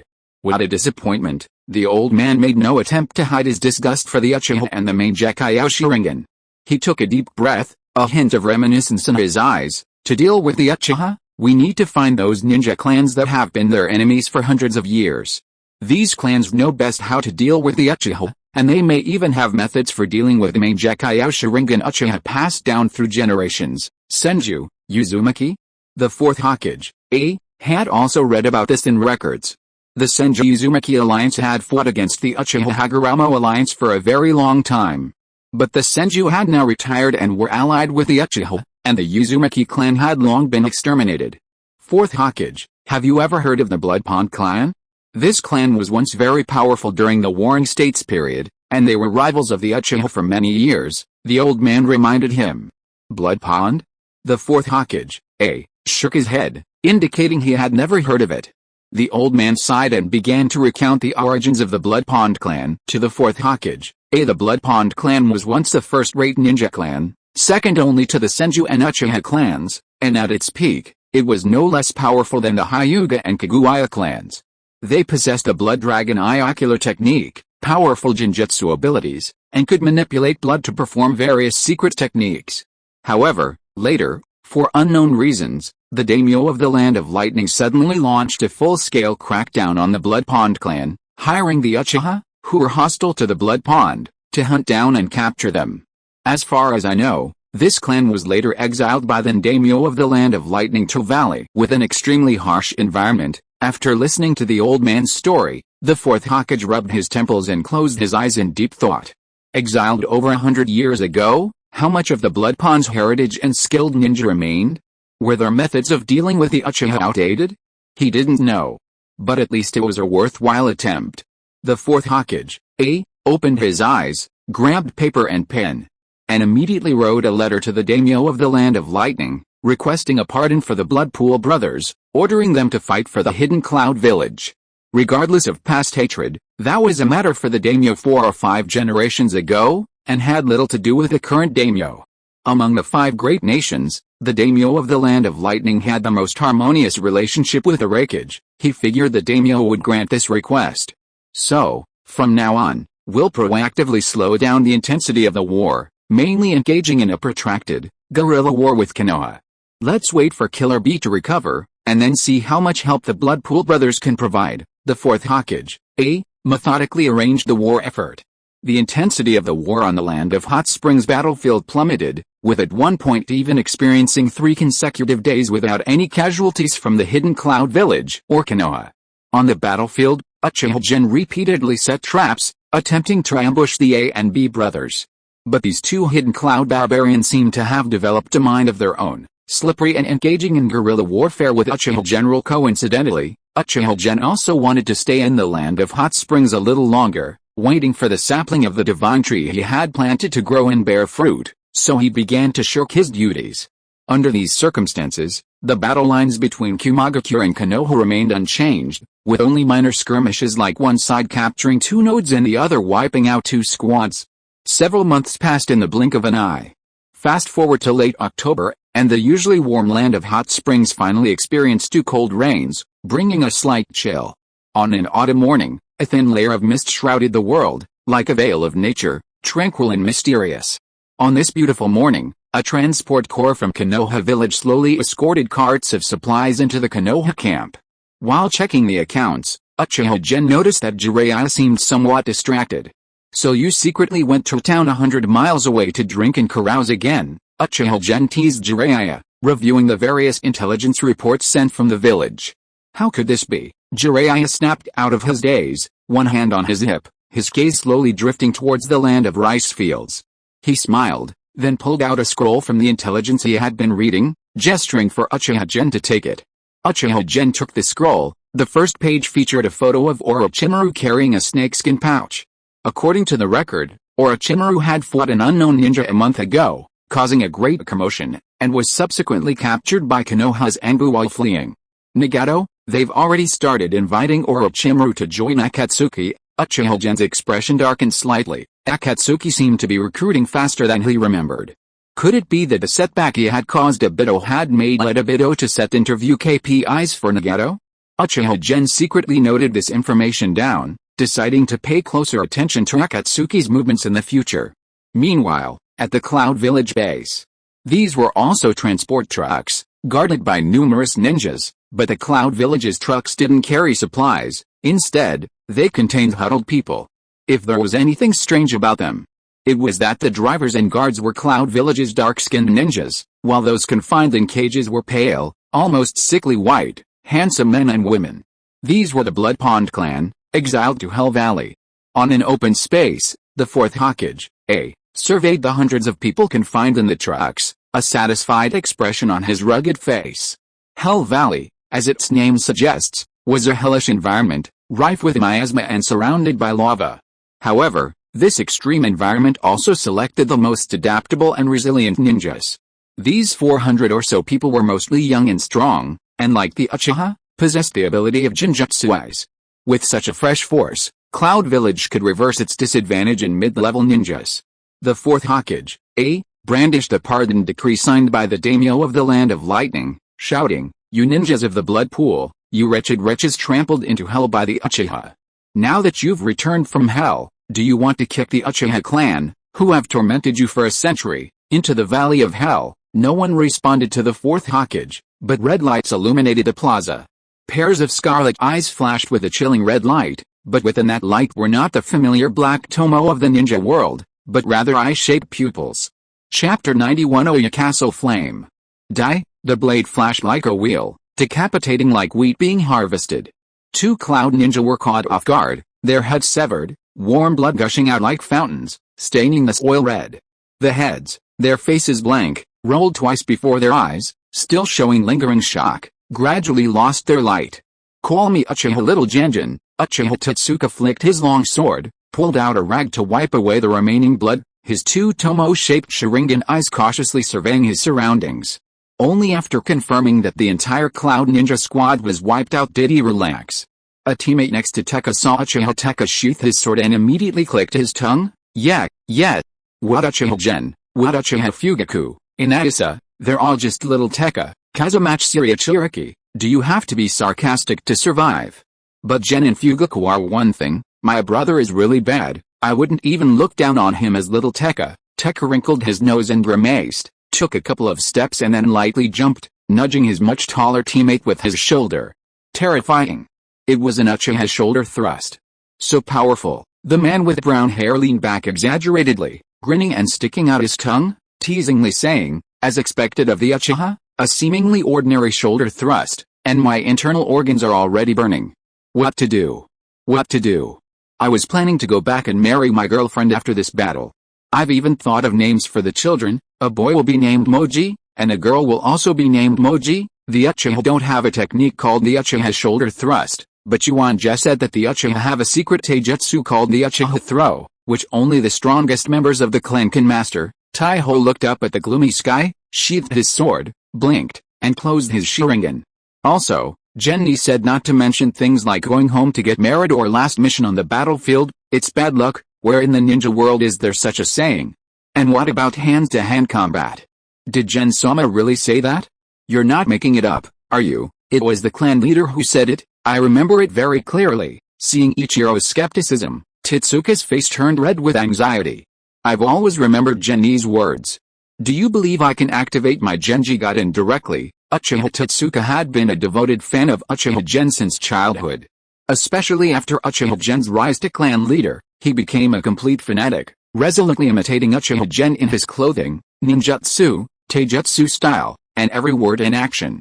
However, lacking the experience of Uchiha Gen's previous world and its cultural influence, he only half understood many of Uchiha Gen's words, only remembering them and repeating them often, ultimately learning them in a somewhat abstract way. Uchiha Tetsuka and Kazemachi Cherokee bickered, quickly reuniting with a third member of the team. It was a handsome teenager with Byakugan, shoulder-length black hair tied in a ponytail. He wore the standard green vest of a Konoha Chunin. His name was Hyuga Hinata, and he was part of a three-person team with Uchiha Teka and Kazemachi Cherokee. Hinata blinked at his two constantly bickering partners, a maternal smile spreading across his face. You two are really close, HMPH. Who would be close to him? X2 Why are you mimicking me? X2 Uchiha Teka and Kazemachi Cherokee started snarling and bickering again. It was almost dinner time. Hinata looked up at the dim sky and once again activated his Byakugan, scanning his surroundings. Today, their team had wiped out 4 Cloud Ninja teams, a good result. It was time to retreat. Hinata frowned.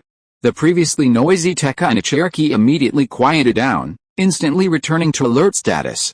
Northeast, 1.3 kilometers away, there's an enemy ninja squad chasing the village, Hyuga Hinata exclaimed in surprise. The importance of sensory ninjas on the battlefield goes without saying, and every Hyuga is an exceptionally skilled reconnaissance ninja. There's only one of them. Kazemachi Cherokee clenched his fist. What kind of cloud ninja expert is he? Himen's veins bulged as he widened his Byakugan's range, saying, he has no other helpers, and he's not wearing a cloud ninja headband. They can save him. Tetsuo and the Cherokee exchanged a glance and nodded. Their Chunin squad was truly valiant. One was a Two-Tomo Uchiha, one a Hyuga, and Kazemachi Cherokee came from the Kazemachi clan, a branch of the Senju clan. They were practically the cream of the crop from Konoha. How strong could a rogue ninja without a headband be? The three of them shot off like arrows towards the northeast. In the dense forest, a man with long, light brown hair was slicing open a Konoha ninja's body, toying with a heavily wounded soldier like a cat playing with a mouse. The Konoha ninja, panting heavily, was pale, clearly from blood loss. What kind of monster are you? He gritted his teeth, touching the last explosive tag at his waist. He had made up his mind, determined to fight for Konoha's glory, but he didn't forget to gather intelligence on the enemy. We are Avengers returned from hell, the man smiled, then suddenly kicked the Konoha ninja in the stomach. Use your last bit of strength. Whoosh, whoosh, whoosh. A dozen shuriken thrown by Uchiha Teka collided in midair, altering their trajectories, forming a net that enveloped the light-haired man. Swish. Kazemachi Cherokee suddenly appeared behind the Konoha ninja, pulling him into his arms, dissipating the force, and landing his heavily wounded comrade on a tall tree. I'll stop your bleeding right now. Kazemachi pulled a roll of bandage from his robes and immediately began providing wartime first aid to the Konoha ninja. Clang, clang, clang.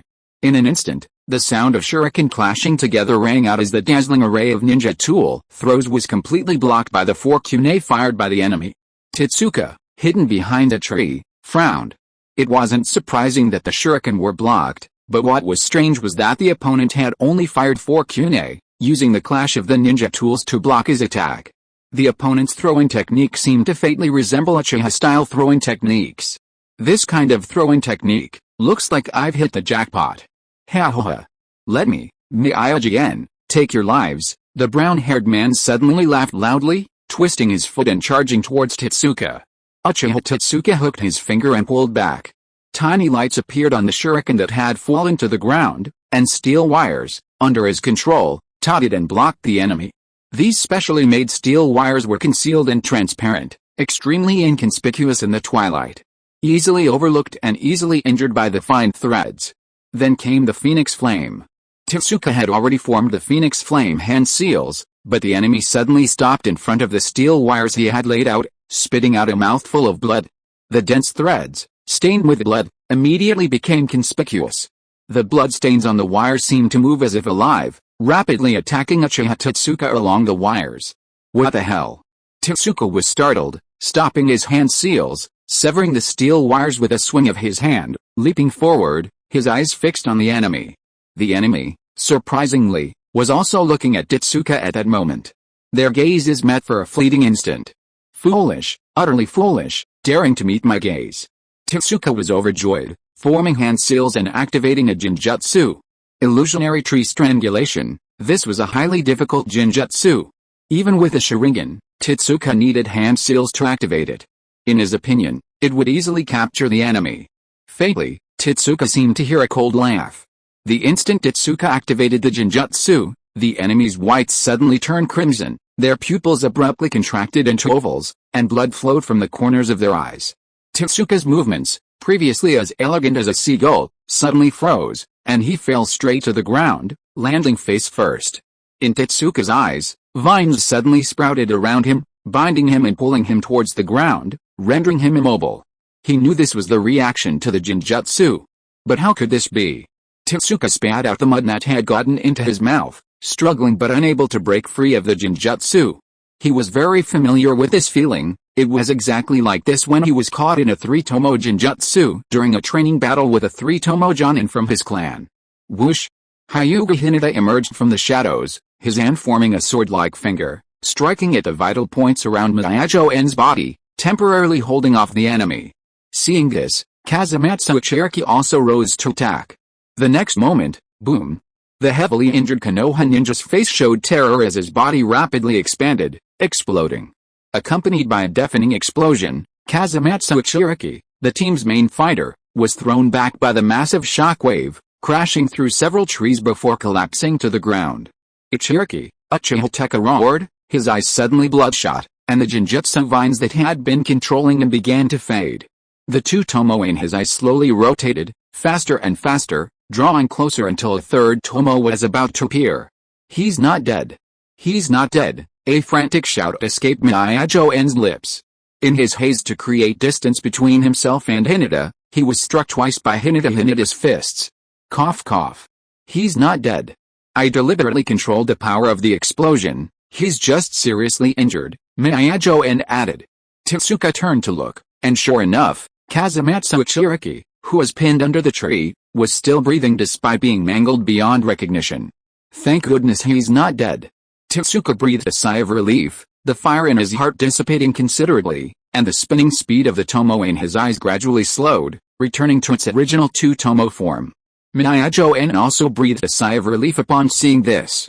Coming from the Blood Pond clan, he knew that both the Sharingan and the Blood Pond's blood dragon eyes were awakened in their power enhanced through emotional stimulation.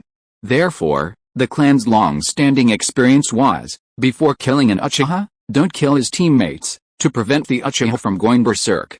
Indeed, the clan's method is very effective. Mangekyō revealed a slightly sinister smile and began to focus entirely on dealing with Hyuga Himen. 2 or 3 minutes later, Mangekyō, who had severely injured Hyuga Himen, suddenly stopped, giving Tetsuka no chance to unleash his full power. It's over. He slowly walked to Uchiha Tetsuka, his blood-red eyes fixed on the Uchiha clan crest on Tetsuka's back, and raised his kune high. It's over, you Uchiha brat. This is just the beginning. The Blood Pond clan will completely eradicate the Uchiha from the ninja world. Chapter 92 Opening Eyes. The Blood Pond clan? What is that? Never heard of it. Just as Mangekyō was about to kill Teka, knowing he was probably doomed, uttered his last question. The sound of the kune cutting through the air suddenly stopped. You don't know about our Blood Pond clan? Mangekyō's eyes were full of questions. He flicked Teka's wrist, turning him over so his face was facing him. Finally, he's turned over. Dying face down would be too undignified. Teka spat out the dirt in his mouth and examined his enemy closely for the first time. His skin was sickly pale, probably from lack of sunlight. His scarlet eyes had pupils elongated into slits, radiating powerful ocular energy. comparable to the three-tomo Sharingan at close range. The Blood Pond. The Blood Pond. Your nemesis, the Uchiha? The brown-haired man was somewhat hysterical, grabbing his head and scratching his hair into a mess, his crimson eyes fixed on Uchiha Taka. The Blood Dragon Eye, upon awakening, possesses powerful genjutsu abilities, capable of manipulating blood and creating human bombs. The awakening method of the Blood Dragon Eye is similar to that of the Uchiha clan, powerful emotional stimulation. Therefore, the Blood Pond clan shares the same mental tendencies as the Uchiha: arrogance, obsession, and a touch of neuroticism. Never heard of it? Totsuka shook his head, a hint of disdain in his eyes. The Uchiha's nemesis is the Senju, okay? Who's Blood Pond? Don't try to pull this on me, Blood Pond. Blood Dragon Eye, the same hypnotic eye as the Uchiha? Heard of it? Mangekyō's face twitched slightly as he began to recount the glorious past and illustrious history of the Blood Pond clan. But Totsuka remained completely bewildered. The feud between the Uchiha and Blood Pond was over 100 years ago, and the daimyo of the Land of Lightning, responsible for guarding Blood Pond, had changed hands long after the establishment of the ninja village. He genuinely didn't know. Mangekyō grabbed the heavily injured Hyuga Hinata and pulled him by the ponytail, angrily demanding, "Do you know the Blood Pond?" Hinata rolled his eyes in pain. Never heard of it. For people like Totsuka Hinata, born in the ninja village era, the Warring States period was a distant myth. At most, they had heard stories of the two great ninja heroes and the first kage of each village during that time. Obviously, these stories wouldn't include the Blood Pond clan, who had been imprisoned in Hell Valley over 100 years ago. After the Senju retired, who dares to call themselves the Uchiha's nemesis? Totsuka Hinata sneered. Mangekyō released Hinata, completely bewildered. Could it be that the clan's traditions were false, and the Uchiha had no grudge against the Blood Pond? Or was it really as this Uchiha said, that the blood pool wasn't as powerful as the clan elders boasted, and was actually just a small fry easily dealt with by the Uchiha? That's why they didn't record their grudge against the blood pool. Bang! Just as Mangekyō was confused, a punch flying from the side sent him flying. "A Cherokee? You're alright?" Looking at the figure that suddenly appeared before him, Totsuka's voice was full of excitement and joy. Kazamachi Cherokee still had a lot of blood on him, but his skin and flesh had healed, and it seemed to no longer affect his movements. "I've always healed faster than others since I was little, especially lately." Kazamachi Cherokee gave a hearty smile, placing a hand on Totsuka's shoulder to dispel the genjutsu. Retreat. Kazamachi Cherokee threw several smoke bombs on the ground, and Uchiha Totsuka grabbed Hyuga Hinata, the three of them fleeing in a sorry state.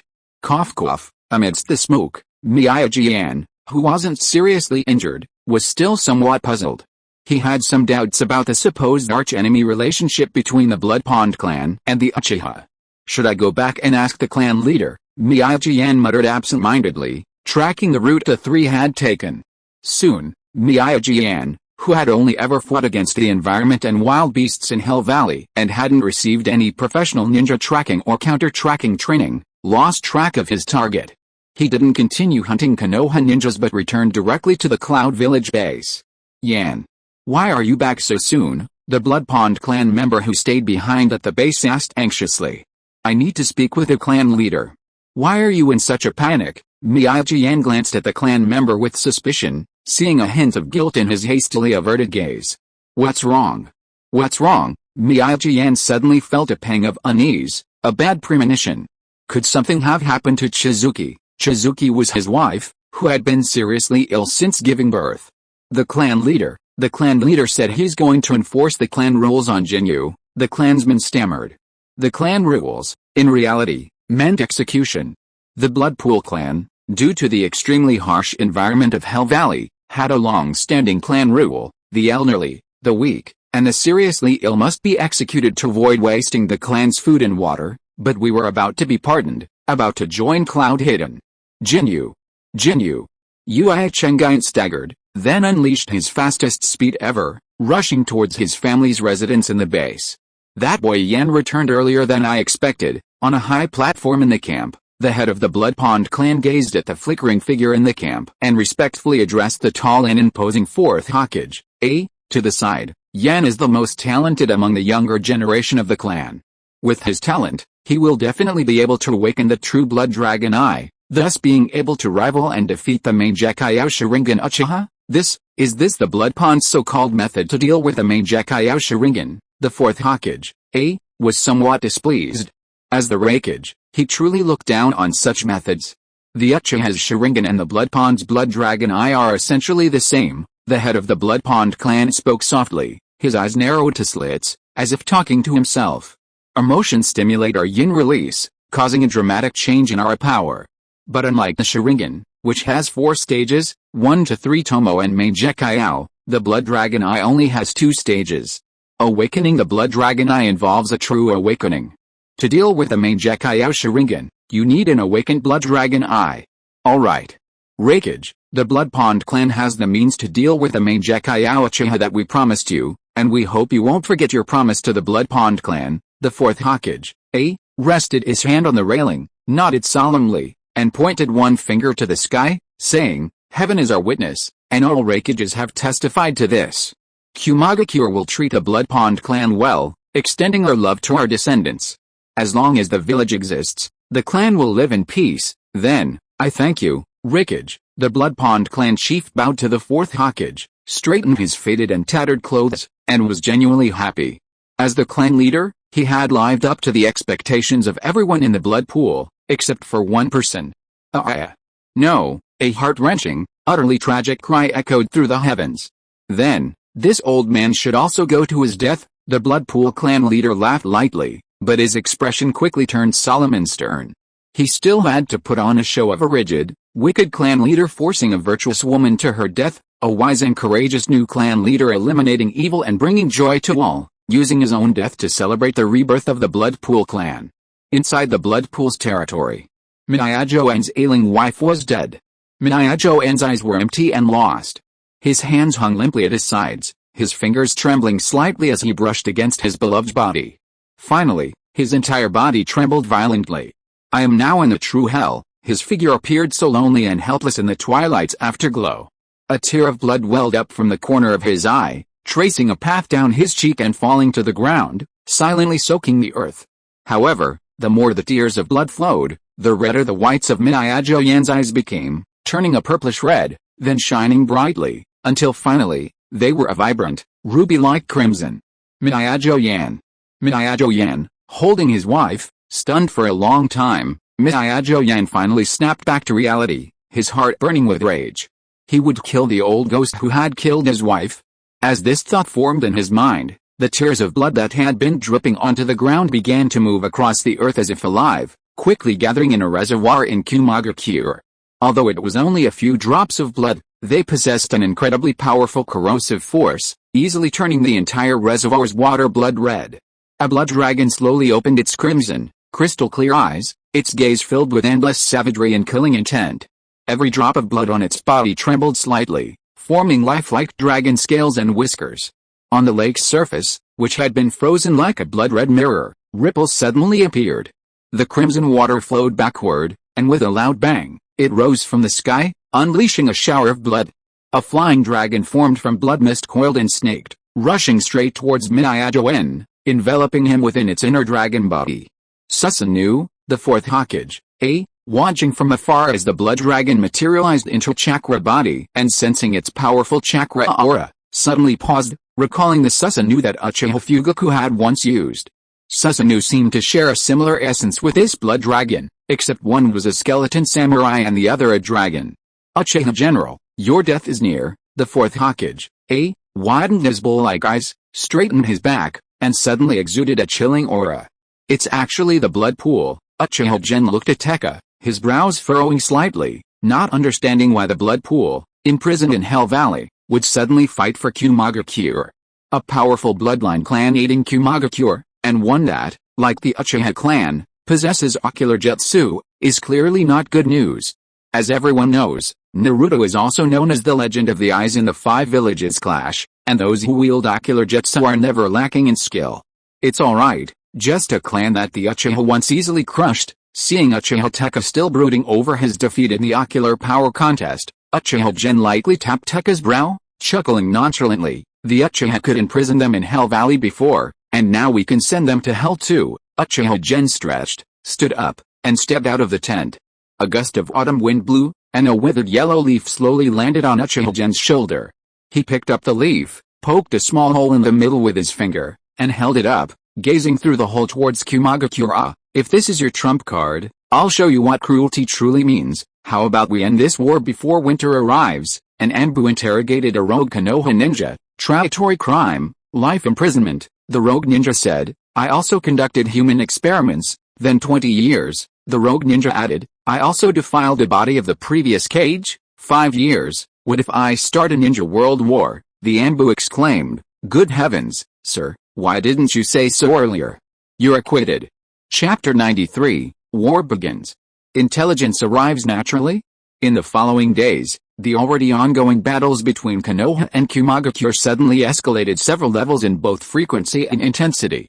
Even Jiraiya and Uchiha Genji were deployed twice, killing several Blood Pond clan members who had strayed too far into the fray. Meanwhile, the Uchiha clan members of Konoha were rummaging through their clan records, searching for all information related to Blood Pond and sending it to the front lines via the Ninja Cat clan, spending hundreds of thousands of ryo just on shipping costs for the cats. As for the results, well, they did their best.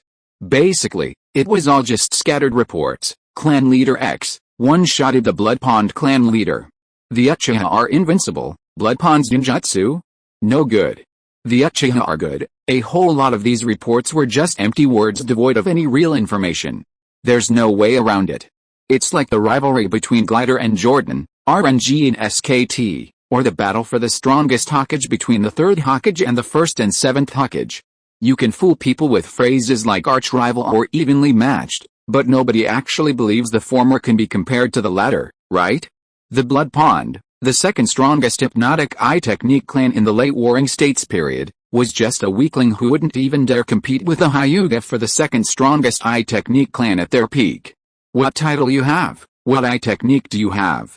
What eye technique do I have? Disdainful look. However, Uchiha Gen still managed to sift through some useful information, adding some memories from his past life, compiling it into a booklet, and distributing it to all the Konoha ninja. Meanwhile, in the shadows, the Konoha army quietly changed its operational mode, concentrating its forces and replenishing strategic resources such as explosive tags while tightening its defenses. And after the preparations were complete, on this day, Uchiha Gen pointed to the map at the Jonin meeting, completing the final strategic deployment. Tanjutsu. Over 300 Kumaga-kura ninja are gathered here. It's the most important stronghold besides the Kumaga-kura headquarters, receiving a large amount of supplies transported from the rear of Kumaga-kura. It also serves to protect Kumaga-kura's flank and defend against Konoha's attack from the west. This is a place Kumaga-kura must defend and must save.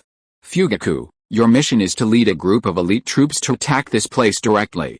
Jiraiya and I will also lead another group of skilled fighters to secretly follow and wipe out Kumaga-kura's reinforcements. Shikeyama, after Fugaku launches the attack, Konoha's entire force will advance. You will be in charge of the specific command. After the strategic deployment was completed, the entire Konoha front line began to operate like a precise instrument, methodically preparing for the great battle. Konoha's actions naturally did not escape the notice of the Kumaga-kura ninja on the other side, who immediately raised their defense alert to the highest level and dispatched a large number of spies to keep watch. In an instant, the entire land of Hot Springs was filled with the atmosphere of impending storm. November 8th, the beginning of winter. On this day, leaden clouds gathered in the sky, forming layers upon layers of cloud cover, yet not a drop of water fell for a long time. As if even the sun couldn't bear to witness the carnage on earth and had closed its eyes. The land of Hot Springs, known for its warm and pleasant climate, was also swept by a cold, strong wind on this day, seemingly urging the invaders back to the north. Although the wind was blowing south, it showed that even the winds of the land of Hot Springs yearned for the land of fire and the free air of Konoha. It was already noon, and the vanguard, led by Uchiha Fugaku, who had taken a half-hour stroll after lunch, headed straight for Uchiha along the route previously scouted and cleared by Konoha.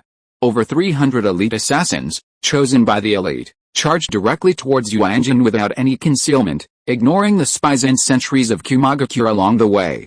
Warning smoke rose into the sky, and the person in charge at Uchiha hurriedly activated a thunder signal aimed at the Kumaga-kura base. Konoha, 300 men, Uchiha Fugaku. Konoha, 300 men, Uchiha Fugaku. Faced with Konoha's attack, the belligerent Cloud Ninja wouldn't back down. Hundreds of them sporadically activated various traps, seemingly ready to lay out their forces and fight Konoha to the death. However, they couldn't have imagined that in this world, besides the fourth Hokage, there was someone who could use their body to wade through countless traps and explosive tags. "Follow me, kill." Uchiha Fugaku gave the order, a few drops of bloody tears streaming from his eyes. He immediately increased his speed to the maximum, running and pushing across the Cloud Village's traps, using his bare hands to break through. The defenses of the Ten Iwata were impossible for explosive tags, poison needles, shuriken, and the like to penetrate. Uchiha Fugaku bulldozed through hundreds of meters of Cloud Village's trap array like a bulldozer, trampling through every single trap before charging into the Uranotsu stronghold and engaging in hand-to-hand combat. Flames erupted, and various ninjutsu flew everywhere. With a combined force of around 300, the ordinary ninja in the Cloud Ninja stronghold were no match for the elite Konoha ninja. The stronghold was filled with screams and carnage, the dead mostly Cloud Ninja, quickly creating a numerical imbalance and leading to the Cloud Ninja being surrounded. Fire release, Phoenix Flower technique. Fugaku Uchiha's fingers danced, unleashing 7 or 8 blazing fireballs that flew in all directions across the battlefield, perfectly timed. Each fireball struck an opening, eliciting cries of agony. Seeing Cloud Ninja reduced to charred corpses or their heads fall to the ground, his excitement grew, yet a sense of frustration lingered. He could have killed them faster, but he remembered Uchiha Gen's prior instructions to conserve chakra and stamina for the upcoming battle. Reluctantly, Fugaku relied on his current strong defense, grabbed 2 Cloud Ninja swords, and began charging through the enemy ranks, transforming into a dual-wielding killing machine. Tang Yanjin's Cloud Ninja almost collapsed at the first touch under Konoha's offensive, their defenses crumbling in a very short time. Konoha's losses were negligible. Those who rushed in with Fugaku managed to get 2 kills, while many in the rear didn't even get a whiff of blood before the battle ended. "Fugaku, I see 2 more Cloud Ninja strongholds around. Take me for another attack," Uchiha Yatsuho. Trembling slightly with excitement as he stepped through the blood-soaked ground, clearly still not satisfied. "Next, it's our turn to defend the strongholds and ambush reinforcements." Uchiha Fugaku used genjutsu to interrogate the Cloud Ninja's commander, quickly extracting the coded messages from his mind about the scrolls containing ninja tools and explosive tags stored in the strongholds. He then piled a large quantity of ninja tools and explosive tags in a courtyard and distributed them to the ninja.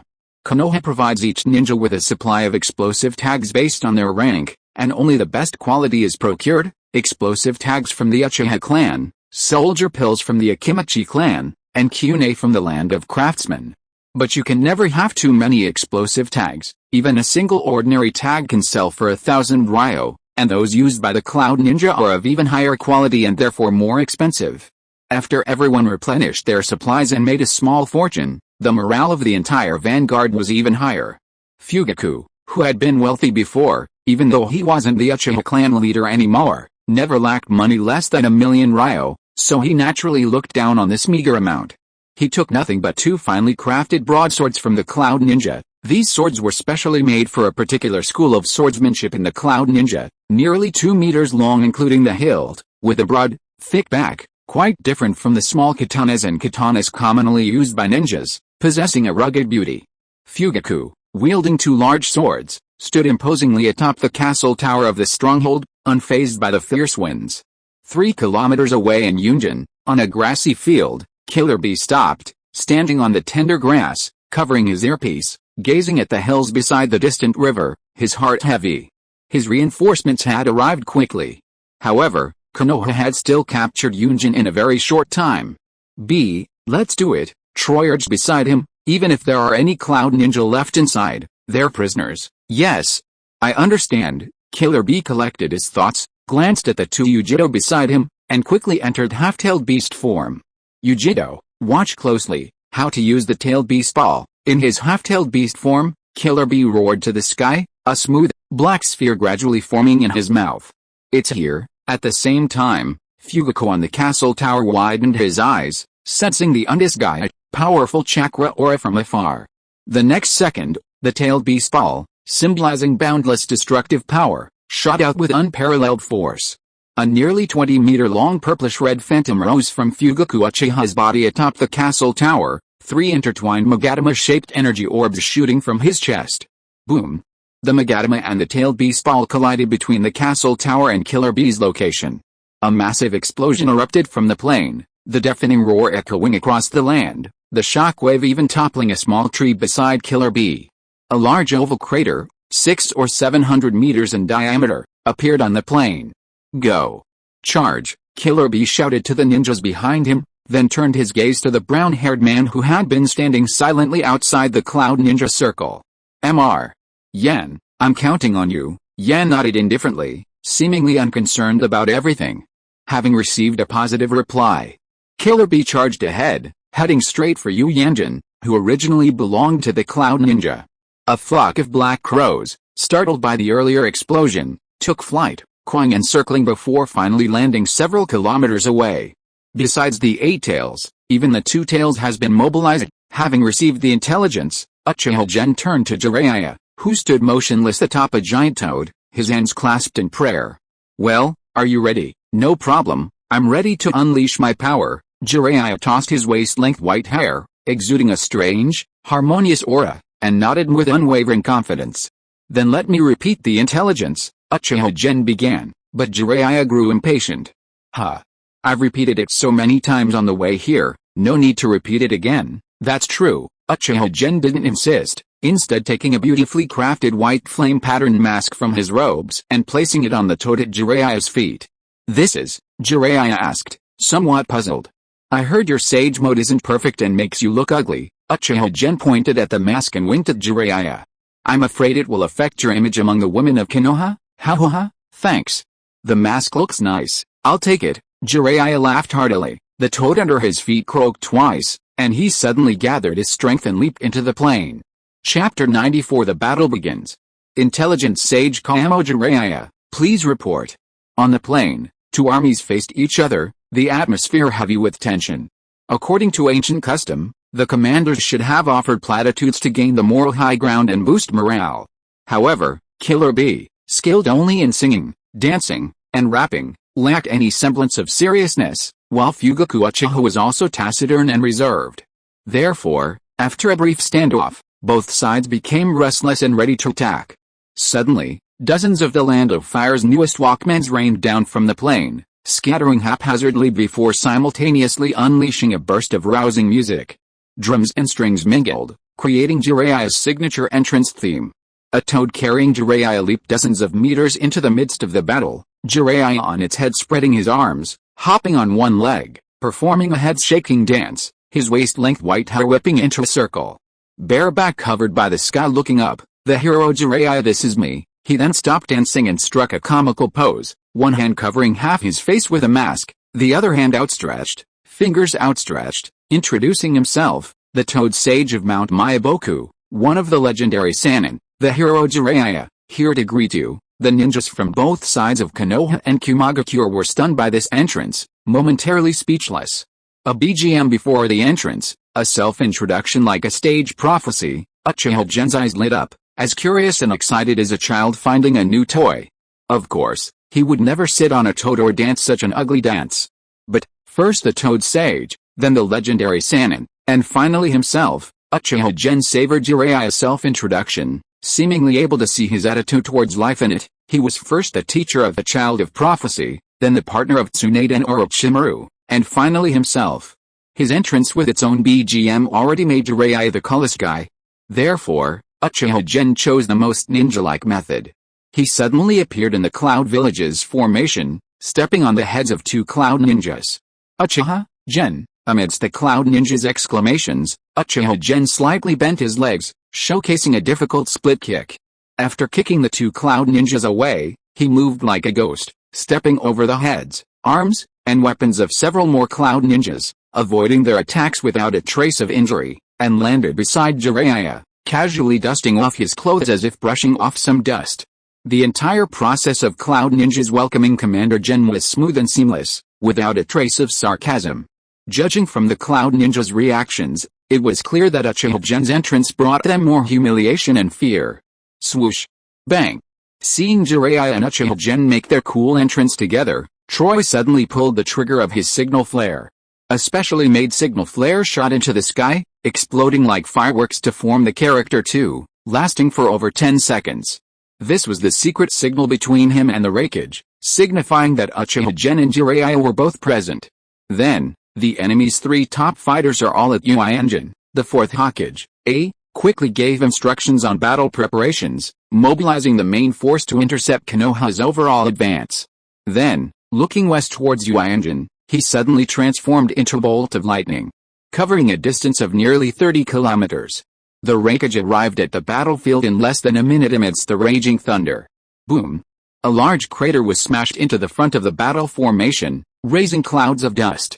Although the Cloud Village's lightning release chakra mode, with its activated physical body, could increase the speed of nerve transmission, preventing the reaction time from lagging behind like Kakashi's Chidori, the 4th Hokage, who specialized in the speed of lightning release chakra mode, was still slightly faster than his reaction time, generally preferring to move directly at maximum speed. Amidst the hazy dust and churning air, crackling thunder and flashes of azure lightning rippled across the surface. The 4th Hokage, crackled with electricity, his blonde hair standing on end, his aura surging like boiling oil. As if in Super Saiyan 2 mode, surveyed his surroundings, finally settling his gaze on Uchiha General. He had long heard of Uchiha Gen, especially in recent months, spending countless nights mentally simulating battles with him, but this was his first time actually facing him. Uchiha Gen raised an eyebrow, and immediately lowered his gaze, shifting it to the red armor clad on Uchiha Gen's torso.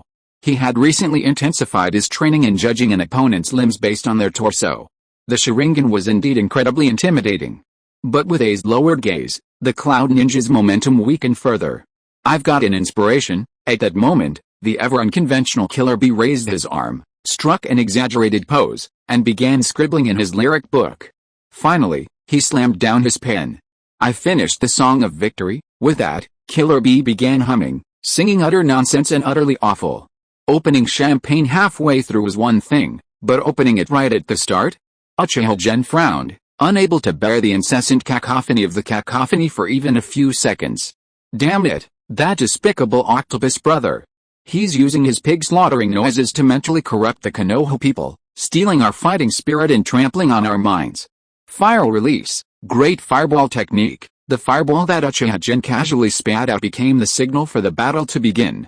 The Cloud Ninja and Konoha ninjas on either side immediately spread out to engage, leaving a large open space in the middle for the big shots, to prevent them from being used as minions by some unknown area of effect attack. The 4th Raikage's lightning release chakra erupted once more, high-intensity electric currents coursing and dancing across his body like air currents. He glanced at the silent Mangekyō, feeling slightly relieved. In the past few days, he had already tested Mangekyō's strength after awakening his true blood dragon eyes. He was undoubtedly a cage level, and his methods were unpredictable and extremely difficult to deal with. Regardless, 4 against 3, the advantage is mine. Bang! The 4th Raikage raised an arm and slammed it down at Uchiha Gen at incredible speed. Boom! Uchiha Gen and the 4th Raikage collided instantly, creating a shockwave that caused cracks to appear in the ground. Mangekyō raised his hand, unleashing countless shuriken and kunai made of blood, which arced through the air before circling behind Uchiha Gen, attacking his blind spot. Killer Bee's hands moved, drawing blades from their sheaths. Tail Beast chakra surged from behind him as he gripped the 7 swords with various parts of his body. 8 sword style, wild heron blade, attack. The 7 swords, accompanied by crackling sounds, swiftly slashed towards Killer Bee's old rival, Jiraiya. Fireball. Yujidoni opened her mouth and spat out a massive, blazing fireball, hurtling towards Fugaku Uchiha. The Two Tails, in legend, is a demon cat that controls fire. She can unleash continuous fireballs like the Great Fireball without hand seals. This was a tactic prearranged by the 4th Hokage, and the others. The 4th Hokage and Uchiha would fight Genji Uchiha, Killer Bee would deal with his old rival Jiraiya, and the fast Yujido would hold off the turtle-shelled Fugaku. "You want to take me out first?" Uchiha Gen spun like a whirlwind, dodging Uchiha's blood shuriken. He understood, exchanging a glance with Jiraiya, who was already engaged in a taijutsu battle with Killer Bee, and closed the distance between them. Although he felt he could fight 2 against 1, it was best to prioritize victory on the battlefield.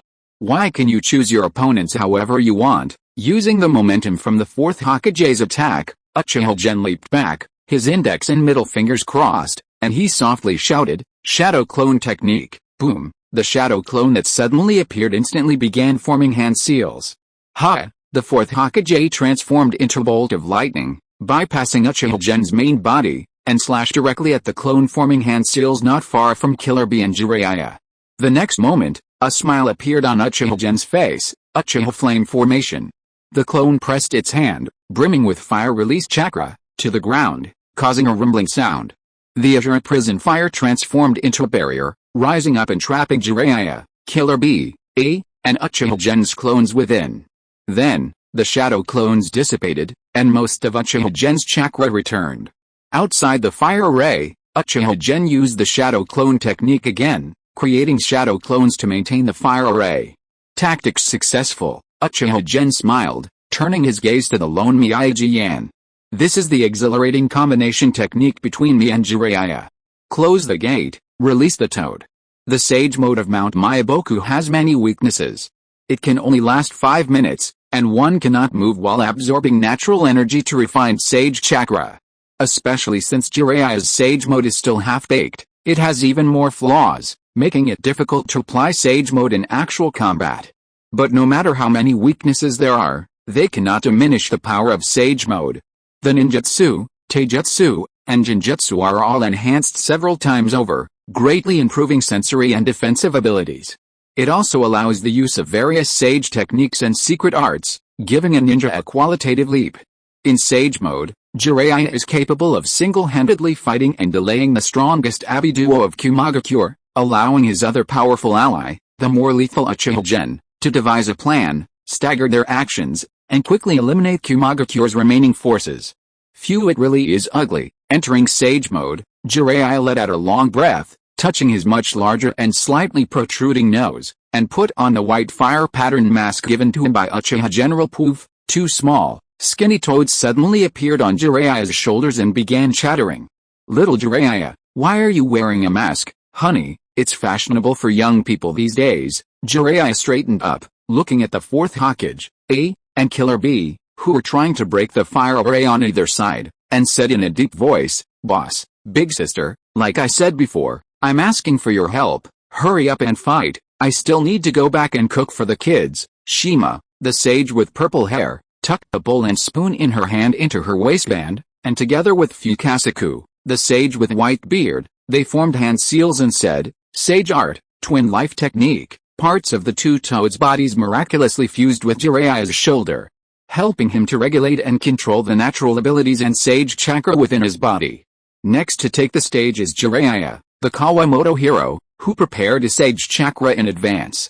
As a child, Naruto accidentally encountered Aladdin's lamp and asked it, "Don't I have any family in this world?" The genie smiled and said, "No, child, there is one more person in this world. He is your father's prized student, the role model your mother hoped you would grow up to be, and the first person besides your parents to hold you." Naruto was overjoyed. "That's wonderful. Send me to his side." Chapter 95 Two-Tailed Beast. Boom! Killer Bee's half-tailed beast chakra tail slammed into the fire array and shattered, failing to even budge the barrier. Seeing this, he hopped around a few steps, muttering, "Big brother, it seems this barrier is hard to break. Then let's take down Jiraiya first." The fourth Hokage, crossed his arms and watched Jiraiya, who had merged with a sage toad, his brows furrowing with worry, but quickly hardening into determination. Legend has it that Jiraiya, one of the legendary Sannin, mastered sage techniques, but rarely displayed them in public. Sage techniques, strange and mysterious things. In the records of Fugaku, the last person to know sage techniques was the legendary god of shinobi, Hoshirama Senju. Anyone associated with a god of shinobi would probably be difficult to deal with, but the Abi duo was absolutely invincible. Giving Killer Bee a look, the fourth Hokage's figure suddenly vanished from his spot, and the next moment he appeared beside Jiraiya at lightning speed, kicking Jiraiya in the chest. "Raging Thunder Axe," Jiraiya exclaimed, but his hands moved with lightning speed. The instant the fourth Hokage made his move, he had already thrown a punch. Thud! Jiraiya changed his fist into a palm, grabbed the fourth Hokage's calf, and pushed him down, leaping into the air. The fourth Hokage felt his kick being constantly eroded by an unseen force even before it collided with Jiraiya's. When their hands and feet finally met, He was even more surprised to find that Jiraiya's strength was now no less than his own. How is this possible? The fourth Raikage was horrified. Jiraiya's taijutsu is certainly not bad among top-tier fighters, but how could he possibly match his own strength after 30 years of hard training alone? Of course, Jiraiya wouldn't explain what Fugaku might meant to the fourth Raikage. After somersaulting in the air, the cheeks of the two-toed sages on his shoulders were already bulging.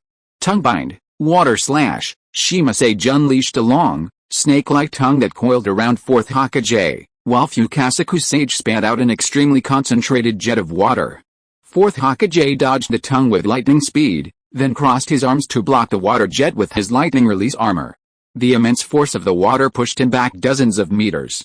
Sage art, thousand hairs. Jiraiya also hardened his long hair and launched it with the speed of a storm, forcing Killer Bee, who was slightly slower and had just approached Jiraiya's side, to retreat.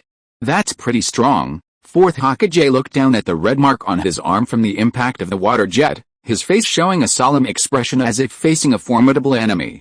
Fugaku Sage's water slash had almost broken through his defense. Big brother, Killer Bee's eyes sharpened as he looked at the fourth Hokage, and plucked a few white hairs that had gotten stuck in his skin. He said in a deep voice, "You're tough. Let's bump fists." Killer Bee clenched his fist and extended it towards the fourth Hokage, a hint of nostalgia on his face. The Cloud Village's A and B duo should fight side by side. The fourth Hokage, also extended an arm and bumped fists with Killer Bee, frowning. Last time it was against Minato Namikaze, right? I didn't expect we'd have to fight his master this time. Use that move, Killer Bee nodded solemnly. His chakra cloak intensifying as he entered a semi-tailed beast form. The next moment, A and B, the Cloud Village's strongest duo, suddenly pushed their speed to the limit. A streak of azure lightning and a streak of crimson lightning flashed, their high-speed movement creating a shockwave that lifted the ground as they charged towards Jiraiya. Jiraiya stared at the two flashing bolts of lightning, too fast for the naked eye to follow, and immediately closed his menacing eyes. Faced with speeds too fast for the naked eye to keep up with, the information received by the eyes would only become a distraction when facing an enemy. It was better to rely on his enhanced chakra perception in Sage mode. The next moment, Absolute Bull, Lightning Plow Blade, X2 sensed. Jiraiya abruptly opened his eyes, and simultaneously, azure chakra vortexes spun rapidly in his palms, condensing into balloons and then rapidly increasing in size with the swinging of his arms. From balloon size to basketball size, then to the size of a stone mill, the two azure chakra spheres eventually became much larger than Jiraiya himself. Sage Art, Supergiant Rasengan. Under Jiraiya's control, the two giant Rasengans enveloped the attacking Abu duo. Caught between them, Jiraiya's face was resolute, his killing intent palpable. As Minato's teacher, I can't let Minato lose face. Mangekyō had originally thought that after his wife's death, he had closed himself off from love, his heart as withered as wood, and would no longer experience any emotional fluctuations. The sudden change in the battle situation still left him feeling somewhat miserable. He had been told he was only there to support the fourth Hokage, in the encirclement of Uchiha Gen, but now it was a one-on-one duel between him and General Water Release, Great Waterfall Technique. Without time to complain, Mangekyō formed hand seals and unleashed a torrent of water, trying to create a favorable fighting environment. Just as the Uchiha clan excelled in fire release, the Blood Pond clan was also adept at water release. What the enemy wanted to do, he had to stop. As Uchiha Gen charged towards Mangekyō, he also simply formed a tiger hand seal. Fire release, Great Fireball Technique. The massive fireball and the waterfall-like water waves cancel each other out, exploding into a massive amount of scorching steam. Using this fog that obscured his vision, Uchiha Gen hurled numerous ninja tools, letting them collide in midair, attacking Mangekyō from all sorts of incredibly tricky angles. But this attack had no effect. Clang clang clang clang. Mangekyō's body spun like a dancer, throwing shuriken to deflect most of the attacks. Even those that missed were easily caught by his hands. His perception is slightly inferior to mine, but still at the Mangekyō Sharingan level. Uchiha Gen secretly assessed his opponent, quickening his pace. Thud thud thud, the explosive sounds of fists clashing suddenly rang out. After only a few exchanges of taijutsu, Mangekyō was forced to hastily retreat, desperately dodging Uchiha Gen's pursuit.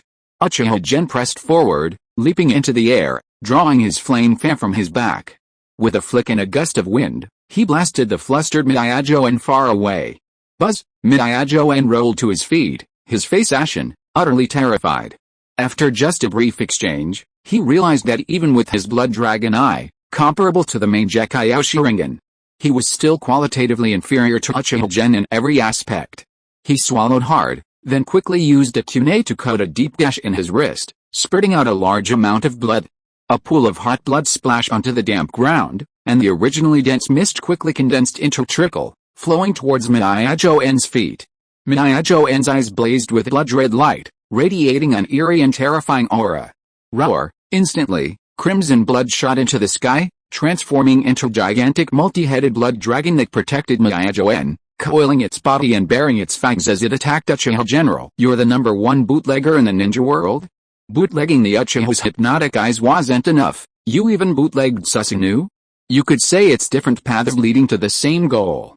With Uchiha Gen's current eyesight, he almost immediately understood the principle behind Mangekyō's blood dragon, using blood imbued with the yin release eye power to create a blood pool, thereby controlling a massive amount of blood, and achieving a form of yin release chakra materialization similar to Susanoo through another means.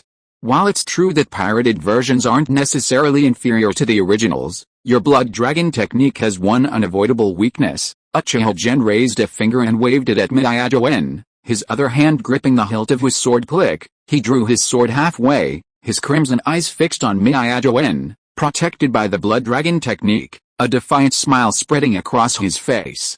If I suddenly feel like it, Mangekyō nervously pursed his lips, his adrenaline surging to its peak, bracing himself for Uchiha Gen's next thunderous attack. Uchiha Gen stomped his foot, shattering the air, and lunged like an arrow in the opposite direction from Mangekyō. So you can go kill your teammates. There, Uchiha Fugaku was entangled with the two Uchidas. This is the biggest shortcoming of the blood dragon used by Mangekyō compared to Susanoo. Susanoo, composed solely of yin release chakra, has no mass and can move freely and quickly with a user.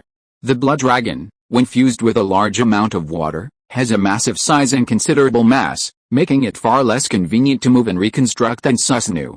What? Uchido's expression turned grave as she watched Uchiha Gen charge menacingly towards her. She wasn't a perfect Jinchuriki. Dealing with Uchiha Fugaku was already a struggle, let alone Uchiha General. How many seconds could she last? Susanoo, Uchiha Gen unhesitatingly activated Susanoo to its second stage, the Susanoo arm, shrouded in chakra, slamming into Uchido. The massive black fist kicked up countless specks of dust. Uchido, half-tailed beast transformed, desperately tried to dodge, but the fierce wind whipped up by the fist's shadow swept over her, causing a burning pain from the tailed beast chakra. Amaterasu, blood and tears welled in Fugaku Uchiha's eyes. Black flames of destruction suddenly erupted from Uchido's body. However, she had already learned of Amaterasu from the fourth Hokage, and immediately followed A's instructions, shedding a layer of her tailed beast cloak, rendering the raging black flames ineffective. But Uchiha Gen had already seized the opportunity to close in on Uchido, countless powerful Susanoo punches slamming towards her face. The earth groaned, and dust kicked up by Uchiha Gen filled the sky. Crack! Uchido, inside the giant crater, could hear her bones breaking, vomiting blood continuously. Her disheveled hair flashed with a fierce glint in her eyes, and with a determined heart, azure flames ignited around her. She wanted to directly unleash her yet-to-be-mastered complete tailed beast transformation, using the power of the two tails to fight against Uchiha General. Suddenly, Uchiha Gen's Susanoo lifted Uchido, using its immense chakra to suppress the chakra flames emanating from her body, and held her before him. Too weak to dance anymore, Uchiha Gen's lips curled into a slight smile, his expression calm and composed, as if defeating a Jinchuriki in a short time was nothing.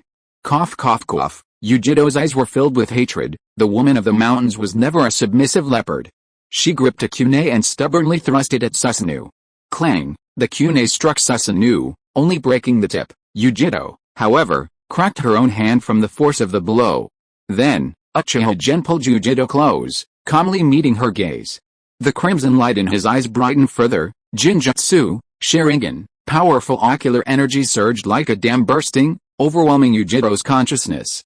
Not yet connected to the two tails, Uchido was powerless to stop the Mangekyō Sharingan's invasion. Easy game, Gen Uchiha's consciousness, constructed from his ocular energy, appeared in Yujito's mental world, standing outside the cage sealing the two tails. The inky darkness, the fenced cage separating the Jinchuriki and the tailed beast, the sealing techniques for the tailed beasts varied, but the Jinchuriki's mental world was always similar. Uchiha, get out! The two tails, wreathed in azure flames, crouched low, its two long tails whipping behind it, growling in a low, unpleasant voice. Gen Uchiha's crimson eyes awakened many unpleasant and tragic memories, making it want nothing more than to burn Gen Uchiha to a crisp with its own flames. But it couldn't even extend its claws from the cage to scratch Gen Uchiha. Poor little kitty, they actually locked you in such a dark place, you must have been terrified. Cat lover Uchiha Gen, with a pitying expression, took 2 steps towards the cell. Inside, the two tails immediately bared its teeth and leaped backward, its blue flames intensifying. It hadn't forgotten how that despicable Uchiha had brutally beaten it before, arrogantly saying, "Your strength is too weak. Do you even know where the 9 tails is? 9 tails, 9 tails my foot. Is it prettier than me? Is its blue fur as smooth as mine? The old man used to love holding me." The two tails muttered to itself, licking its paw with its barbed tongue, and stealthily glanced at Uchiha General one look, then another. Red armor, black shirt, a flaming fan embedded in its back. It almost thought Uchiha Madara had come to abuse the cat again. "You're fighting against the power of my sacrifice, aren't you? Why are you coming to me?" The two tails' attitude softened slightly. When it wasn't angry, its voice sounded like a soft, gentle young girl, not at all like an ancient relic tens of meters tall and 1,000 years old. "Two tails, do you want freedom? I can give you freedom." Uchiha Gen extended his hand towards the two tails, asking simply and directly. "Freedom?" A hint of human-like disdain and contempt flashed in the two tails' eyes. The cat wasn't stupid, it knew its current situation, one of the most important assets of Fugaku. This meant that even if it died, it wouldn't find peace. After being resurrected, a muscular Fugaku man would still lead a group of muscular men to reseal it. The muscular men of Fugaku would have endless descendants, it couldn't escape. HMPH, the two tails snorted coldly, its two different colored eyes narrowing. "Kill me if you want, anyway, I'll just consider it a good sleep once the Jinchuriki is gone." Uchiha Gen seemed oblivious to the two tails' indifferent expression, clapping his hands and laughing loudly. "I knew you wanted freedom, so as a cat lover, I naturally can't refuse such a cute and beautiful cat's lifelong request." The two tails was so angry that 2 puffs of ghostly fire blew from its nose. "Does this Uchiha not understand cat language? I told you I don't care at all." Uchiha Gen ignored the two tails' surging anger and placed his hand on the fence symbolizing the tailed beast seal. Regardless of whether the two tails wanted to leave or not, Uchiha Gen had unilaterally decided to grant it its freedom. On the smooth, black cage were engraved one iron character after another. This was the iron armor seal, the tailed beast sealing technique researched by Fugaku. Seal release. Uchiha Gen didn't know the release seal for the iron armor seal, but at this moment, all he needed was brute force. Suddenly, a crimson hue appeared within the pitch-black sealed space.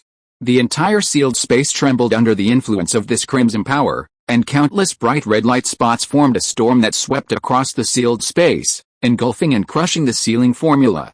A woo, crimson eye power surged into the seal, enveloping the two tails. In the blink of an eye, the two tails' heterochromatic eyes seamlessly switched to the Sharingan. Cats are all proud little princesses, it's not too late to take them home and cultivate a bond later. Outside, Uchiha Gen's hand gently pulled outwards from Yujito's flat, abs-defined abdomen. Azure flames covered the tailed beast cloak enveloping Yujito, and a massive amount of chakra erupted. Yujito's eyes were filled with horror. She could feel the two tails within her body about to leave, and the two tails' departure meant the end of her life. "No!" Yujito cried out in terror, striking the Susanoo's massive arm with her broken kunai. But soon, her face filled with fear, she lowered her head and fell silent. Boom! The surging chakra rapidly sculpted a massive cat-like body, the size of a small mountain. Between heaven and earth, a peerless ferocious beast with blue and black stripes stood proudly, roaring towards the sky. With its roar, the already dense clouds in the sky sank further towards the ground, and in the howling cold wind, crystal-clear snowflakes drifted down slowly, dancing in the air like fairies.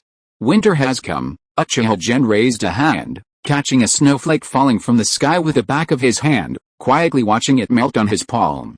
Then, he leaped, placing one foot on the two tails' head, looking down over the entire battlefield. "Roar!" The two tails roared again, opening its mouth. Under Uchiha Gen's control, a huge, jet black sphere condensed around its mouth. Then, the tailed beast ball, which had been accumulating power for so long, was unleashed by the two tails and shot towards the Cloud Village base. Boom! After a brief flight, the tailed beast ball landed beside the Cloud Village base, and in an instant, the entire base erupted in a deafening explosion. A significant portion of the camp vanished within the tailed beast ball, turning into dust. Damn it! The belatedly arriving Mangekyō Gen, along with his blood dragon surge, reached a point not far from the two tails. Before he could even make a move, he witnessed this heart-wrenching scene.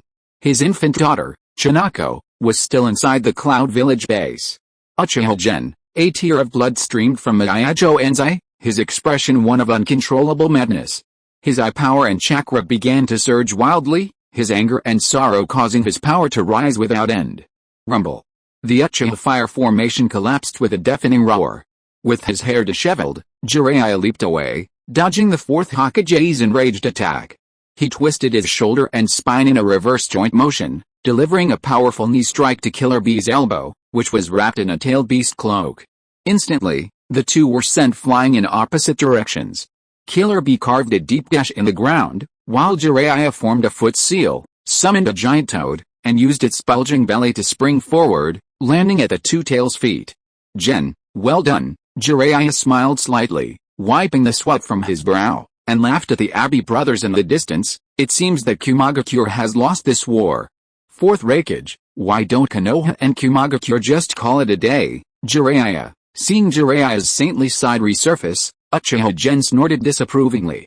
Jiraiya gave an awkward laugh, raised his kune, and remained silent.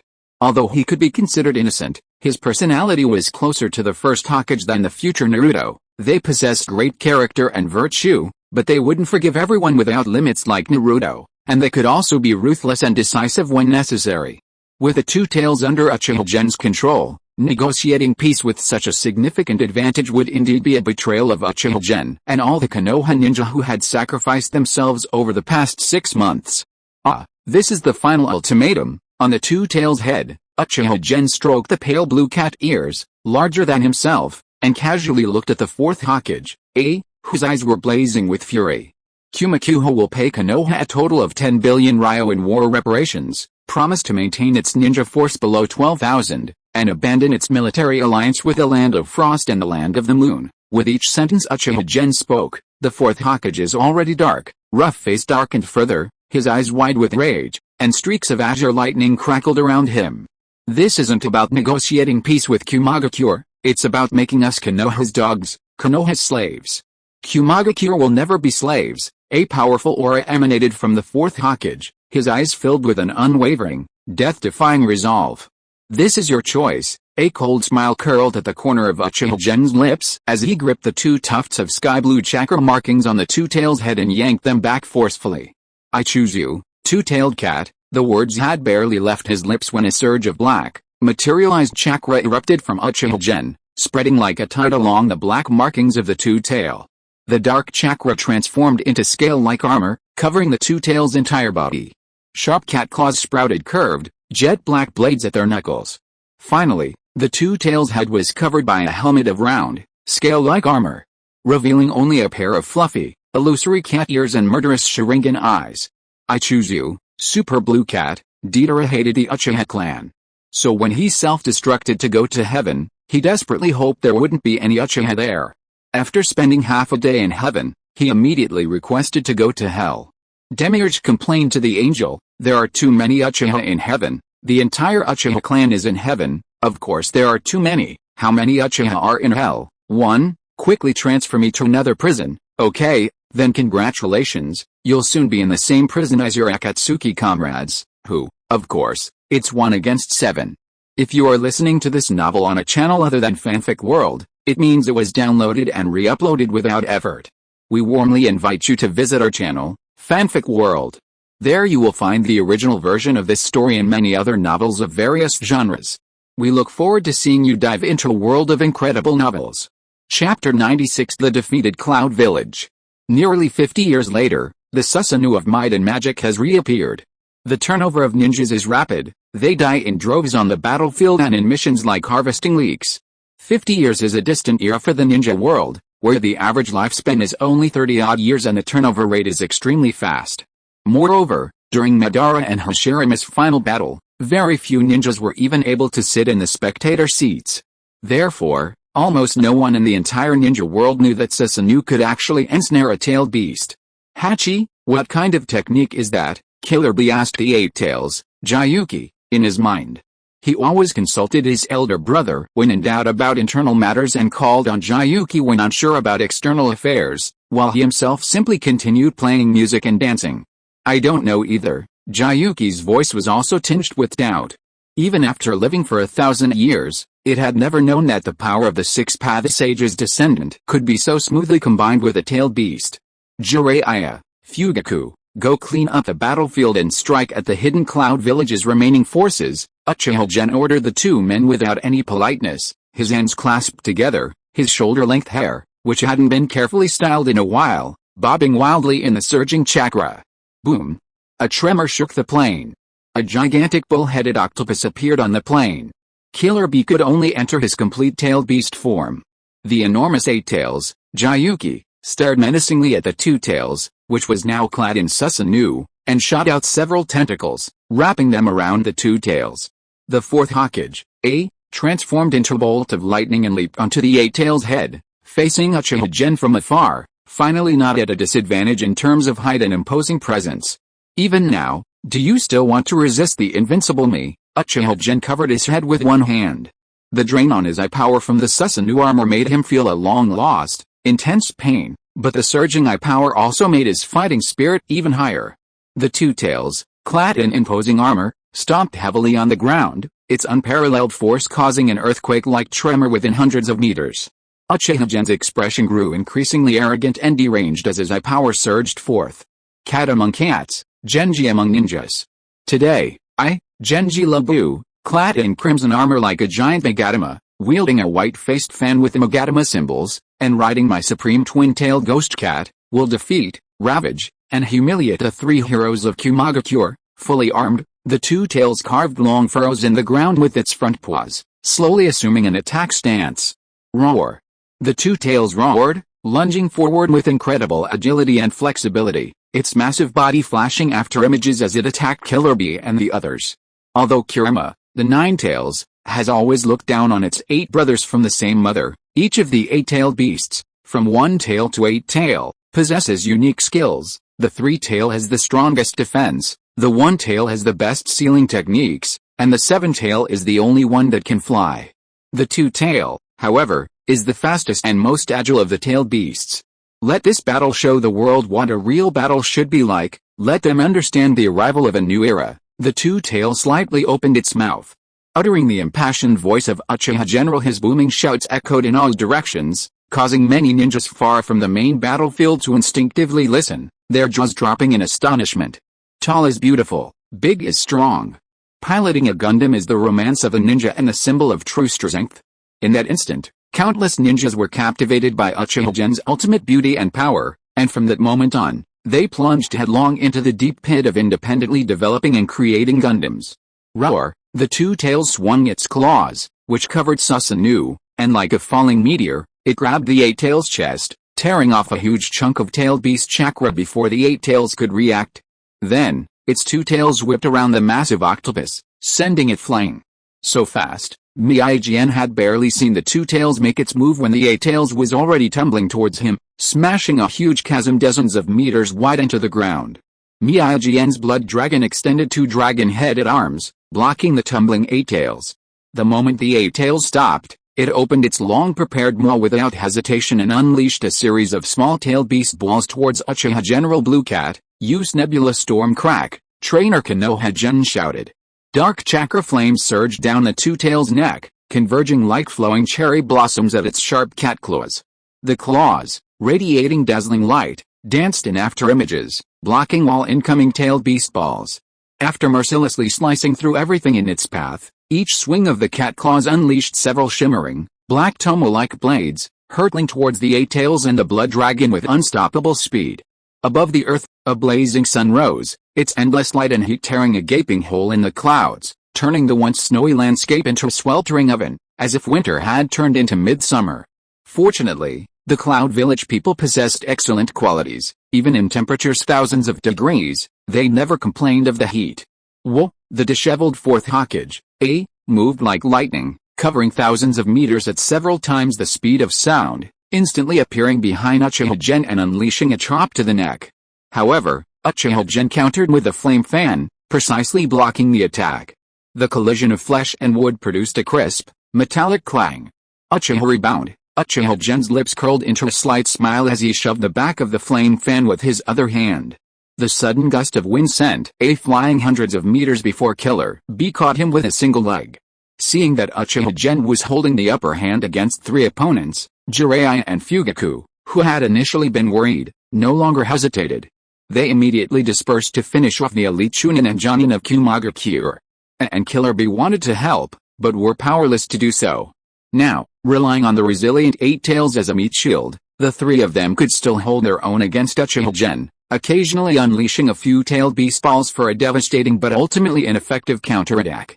However, if any one of them dared to leave, the remaining two would likely be completely overwhelmed or even killed. This battle, which was barely evenly matched, continued from sunset until the moon rose. The battlefield among the four had shifted from the ravaged plains, fighting intermittently and shaking the earth, to the vicinity of the Cloud Village base.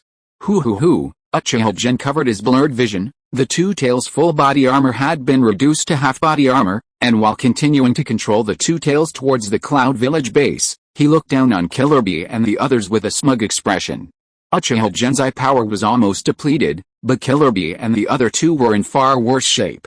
Killer B barely maintained a faint-tailed beast cloak, blood constantly spilling from the corner of his mouth. Mangekyō had bled to death, exhausted his chakra, and lay panting like a dead dog, his hands on the ground. The fourth Hokage, was in the worst shape. His leg was mangled and bloodied from the Two Tails attack, turning the once fastest ninja into a cripple. Killer B's tailed beast tentacles and Mangekyō's blood dragon could buffer attacks and be rebuilt repeatedly after being destroyed by Uchiha Gen, but the fourth Hokage could only rely on his lightning release armor to withstand countless attacks. Humans are made of flesh and blood. The fourth Hokage could withstand tailed beast balls and various powerful ninjutsu when his lightning release armor was pushed to its limit, but as his chakra was depleted, the armor's defensive power naturally weakened, and he was severely injured by the cat claws encased in Susanoo. Meanwhile, chaos and explosions erupted from the nearby Cloud Village base. Konoha's forces were approaching the Cloud Village's main camp. That's it. Having caught his breath, Uchiha Gen, gripping the Two Tails' ear, straightened his back and delivered his final judgment from his superior position. The Kumaga-Kure Zabi duo and the descendants of the Blood Dragon Kumaga-Kure has been defeated, and your lives will end in the land of hot springs. The Two Tails raised its head, another tailed beast ball forming in its mouth. Uchiha Gen also extracted a portion of its chakra, raising his hands to form hand seals. I can still, cough. Killer B wanted to enter tailed beast transformation again, but a mouthful of blood blocked his chest, and the tailed beast chakra on his body only intensified slightly before abruptly receding.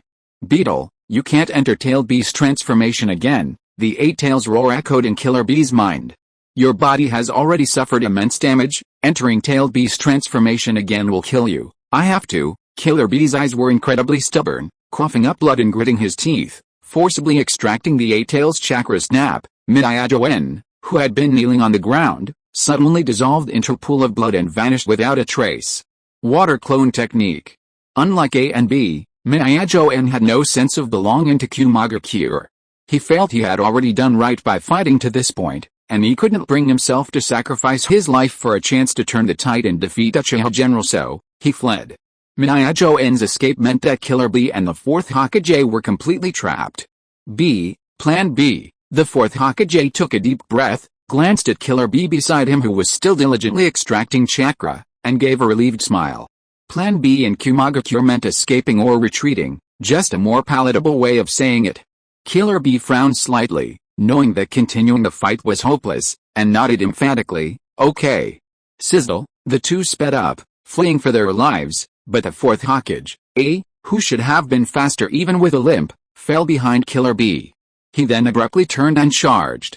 Big brother, Beetle, run, with a final shout to Killer B. The fourth Hokage unleashed another burst of dazzling lightning, charging like thunder towards Uchiha General and Kumagakure. There are only Raikage who die in battle, not cowards who flee. Moreover, if one were to escape, someone else must cover their retreat. With unwavering determination and a willingness to sacrifice everything, a brilliant blue bolt of lightning streaked across the night, falling like a meteor towards Uchiha Gen, striking the two tails on the head, deflecting the direction from which it unleashed its tailed beast ball. How? Uchiha Gen sneered, looking at the fourth Hokage who was barely holding on with sheer grit. He withdrew the Susanoo covering the two tails and formed the six-armed Mahokarama with Susanoo.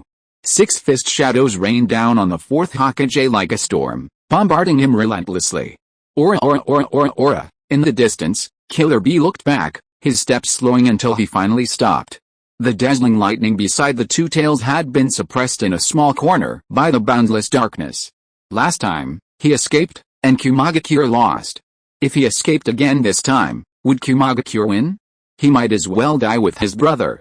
His left leg was immobile, 4 ribs were broken, his left arm was fractured, and his internal organs felt like they were burning. What made the fourth Hokage most desperate was that his enemy, despite blood streaming from his eyes, was still laughing maniacally and launching a frenzied attack. Why was the Uchiha clan so favored by the Sage of Six Paths? And why was Uchiha Gen so powerful? The fourth Hokage, was filled with despair. But thankfully, he had escaped. According to the Blood Pond clan, the more a Mangekyō Sharingan is used, the worse one's eyesight becomes. With Gen's reckless use, he would soon go blind. Then, with Killer Bee's help, Kumagakure would have a chance to rise again and exact revenge. The fourth Hokage was relieved, at least his sacrifice had been worthwhile. Uchiha Gen, the fourth Hokage roared in a low voice, filled with violent killing intent, gathering his last chakra, preparing to unleash his final, devastating attack. Righteous lightning flashed around the fourth Hokage, but quickly disappeared. Righteous lightning fury axe, Killer Bee, who had reappeared, kicked back Uchiha Gen and stood protectively in front of the fourth Hokage. Big brother, Killer Bee helped the fourth Hokage up, glaring angrily at Uchiha Gen, but was pushed away by the enraged fourth Hokage. Why did you come back? How could you come back? The fourth Hokage, stared intently at Killer Bee, the veins on his forehead throbbing, letting out low growls like a wild beast. Now, he was exhausted, unable to cover Killer Bee's retreat even once more. Having lost the Raikage, the Eight Tails, and the Two Tails, and suffering 2 crushing defeats with thousands dead, Kumagakure was truly going to be removed from the list of the 5 great villages. Big brother, Killer Bee was speechless for a moment, finally choking out like a child who had made a mistake, his eyes slightly red, something seemingly stuck in his throat. I'd rather die with you. The fourth Hokage's heart clenched. Unable to utter any more words of blame towards Killer Bee. Kage, Jinchuriki, no matter what kind of ninja they were first and foremost human, needing to fill the emptiness in their hearts with love, friendship, and family. This was the principle upheld by successive Raikages, and the reason why Kumagakure was so united and able to cultivate perfect Jinchuriki. Similarly, it is precisely because they are human that they act irrationally because of bonds. The fourth Hokage, sighed deeply, his bulging muscles slowly smoothing out as he completely deactivated lightning release chakra mode, collapsing to the ground in a slump. Seeing this, Uchiha Gen's advancing steps halted. Just as Killer Bee couldn't abandon the fourth Hokage to cover their retreat, bonds are mutual. How could lead Killer Bee, and his trusted comrades, down a path of destruction? The Raikage's dignity allowed him to die willingly, but the Raikage's responsibility compelled him to live a shameful life from then on. Father, I'm afraid I will have no face to see you in the underworld. The fourth Hokage was silent for a few seconds, biting his lip tightly, his eyes empty and lifeless, his voice filled with weariness and despair. Enough, let this war end here. Uchiha Gen, Kumagakure, as if all the strength had been drained from his body, the fourth Hokage closed his eyes in anguish and said, surrender. Tap. Tap. Tap. Uchiha Gen retracted his Susanoo, ignoring the still wary Killer Bee, and slowly walked to the fourth Hokage, tossing him a pair of handcuffs. Why didn't you know better earlier? The fourth Hokage's already dark face darkened further, becoming as black as the bottom of a pot. He felt his blood boiling, wanting nothing more than to fight Uchiha Gen again right now, but reason prevailed.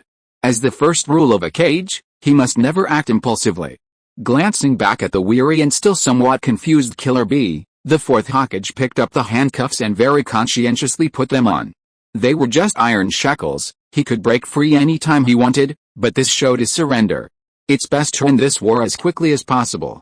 Every minute we delay, more warriors from Kumaga-Kure and ninjas from Konoha will die. Abe bit his finger, summoning eagles to issue orders to the various strongholds and Jonin of Kumaga-Kure, demanding they retreat, cease fire, or surrender.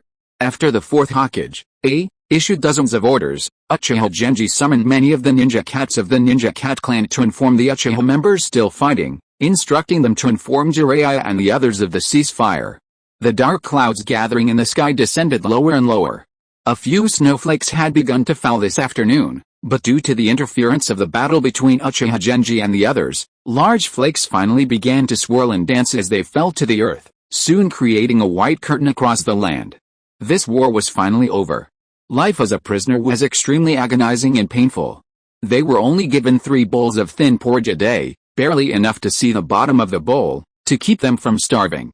Every few days they were tortured and their memories were extracted. Bloodline limit ninjas like Suchite had their blood and cells drawn daily.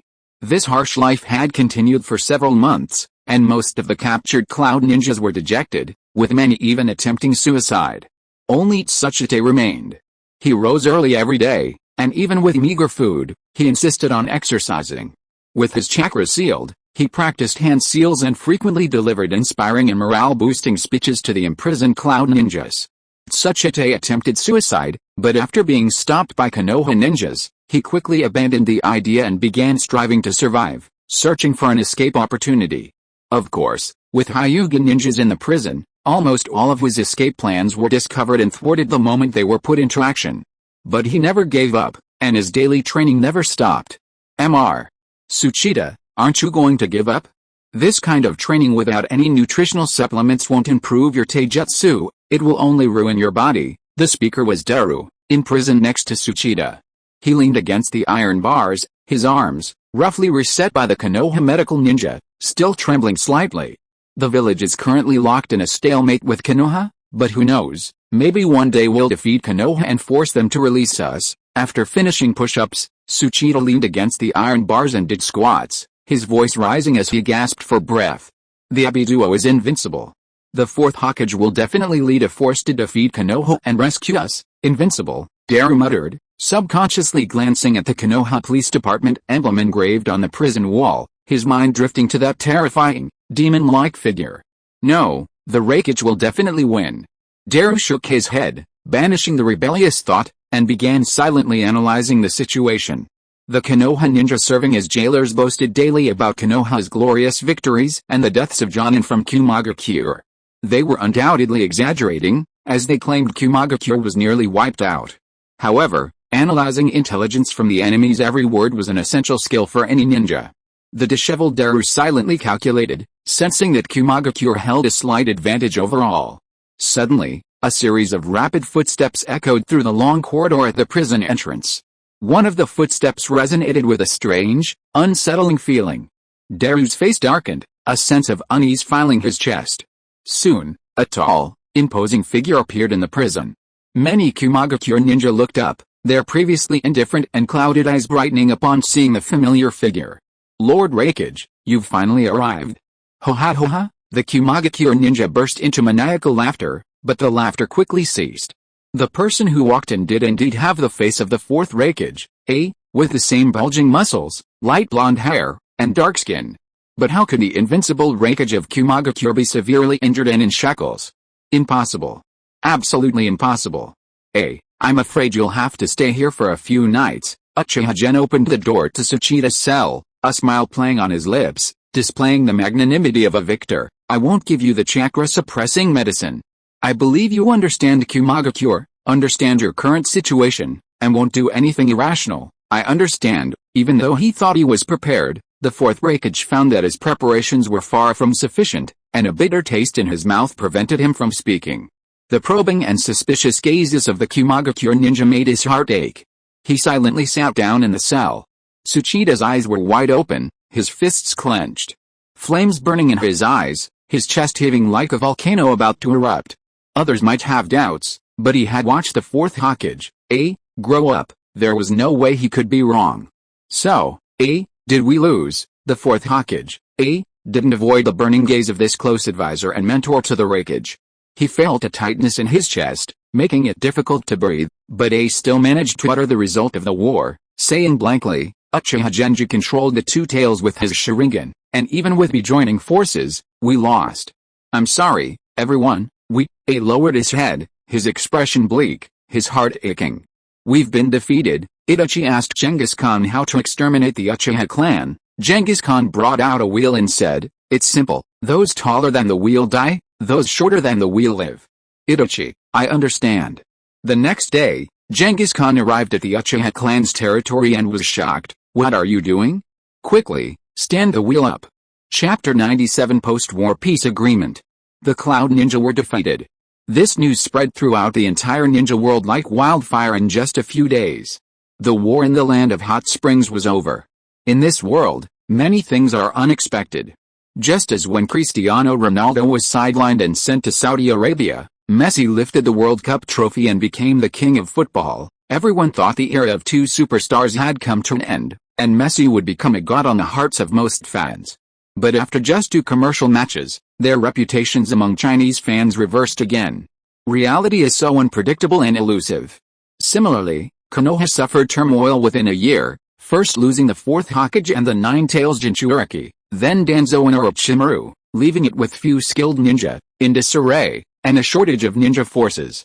When the Cloud and Iwagakure villages launched their attacks, many wise men in the ninja world had already predicted Konoha's demise, causing panic selling and a sharp drop in Konoha's second-hand housing prices.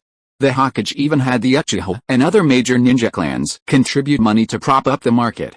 To everyone else, Konoha was a shadow of its former self, a dying ember, a flickering candle in the wind. But who would have thought that a mighty hero would appear out of nowhere?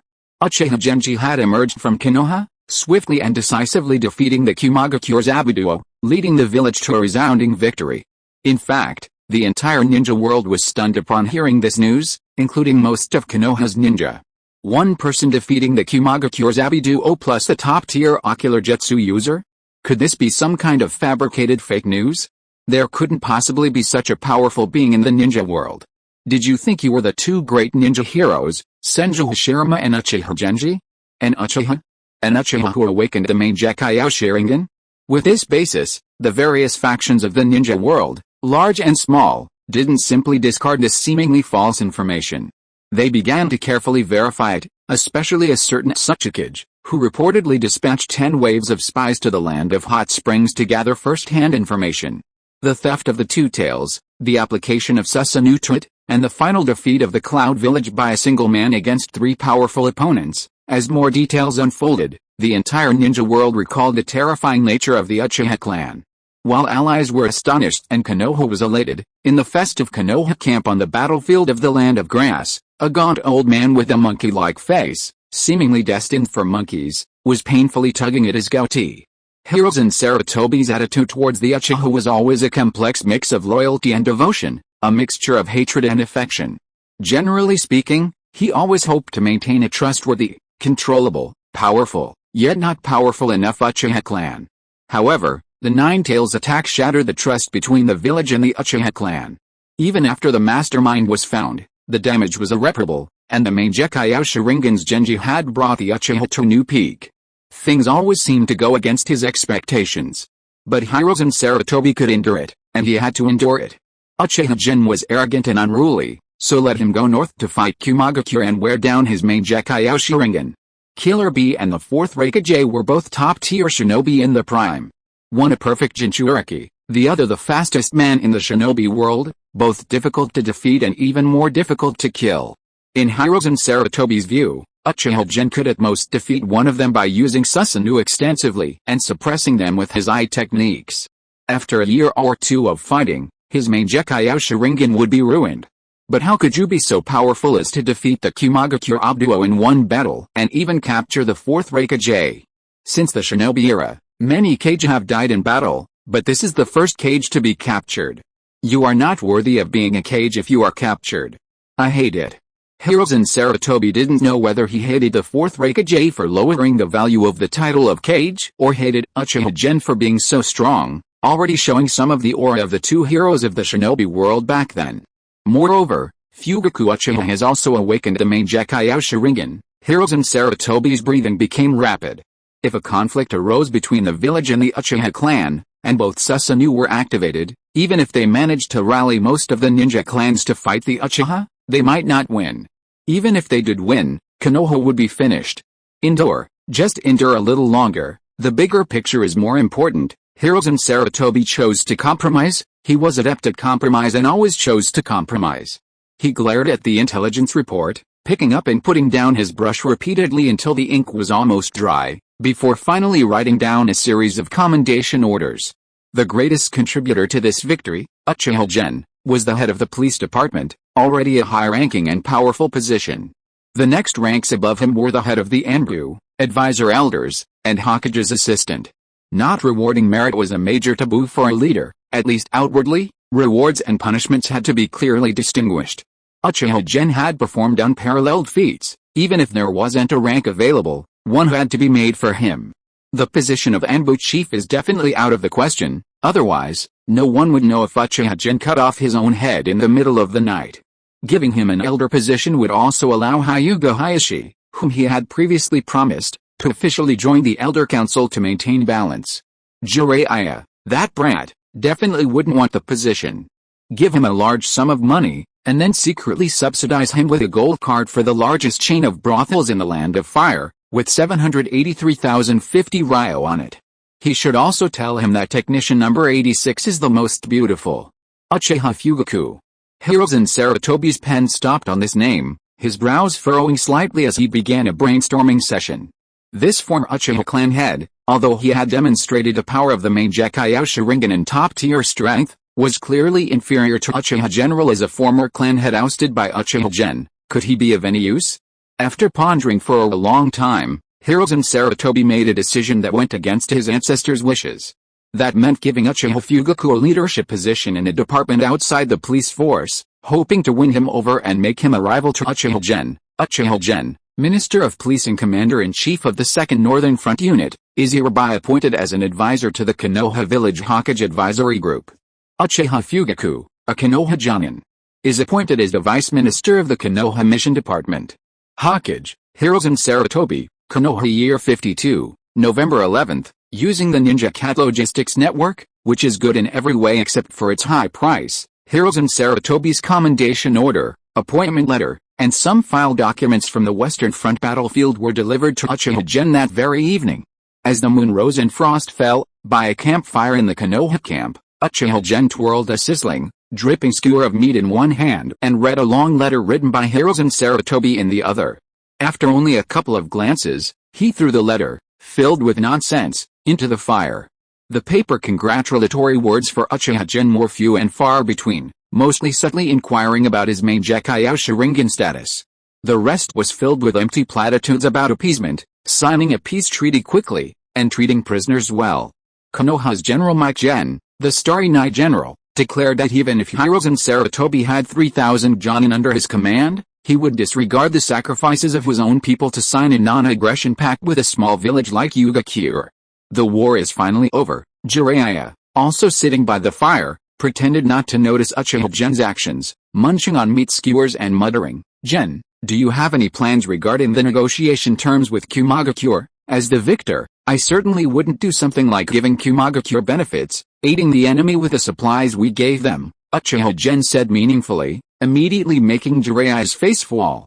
In the later stages of the Third Shinobi World War, the Third Hokage, in order to end the war with Iwagakure as quickly as possible, despite Konoha having a significant advantage after the Battle of Kanobi, subtly gave Iwagakure many benefits through various means, ultimately making it seem as if Konoha was the defeated party. This was one of the important factors that led to his abdication after the war. And now, less than 2 years later, Iwagakure has attacked again. My teacher had his difficulties too. Jiraiya shook his head, swallowing back his words halfway through. He didn't entirely agree with many of the Third Hokage's actions, but as his disciple, he instinctively wanted to protect him. Once the war is over, I'll go straight back to the village. Jiraiya nudged the firewood in the bonfire, eager to return home. He had no choice during the war, but now that it was over, his first thought was to return to Konoha and see Minato's child, the prophesied child who would bring change to the ninja world.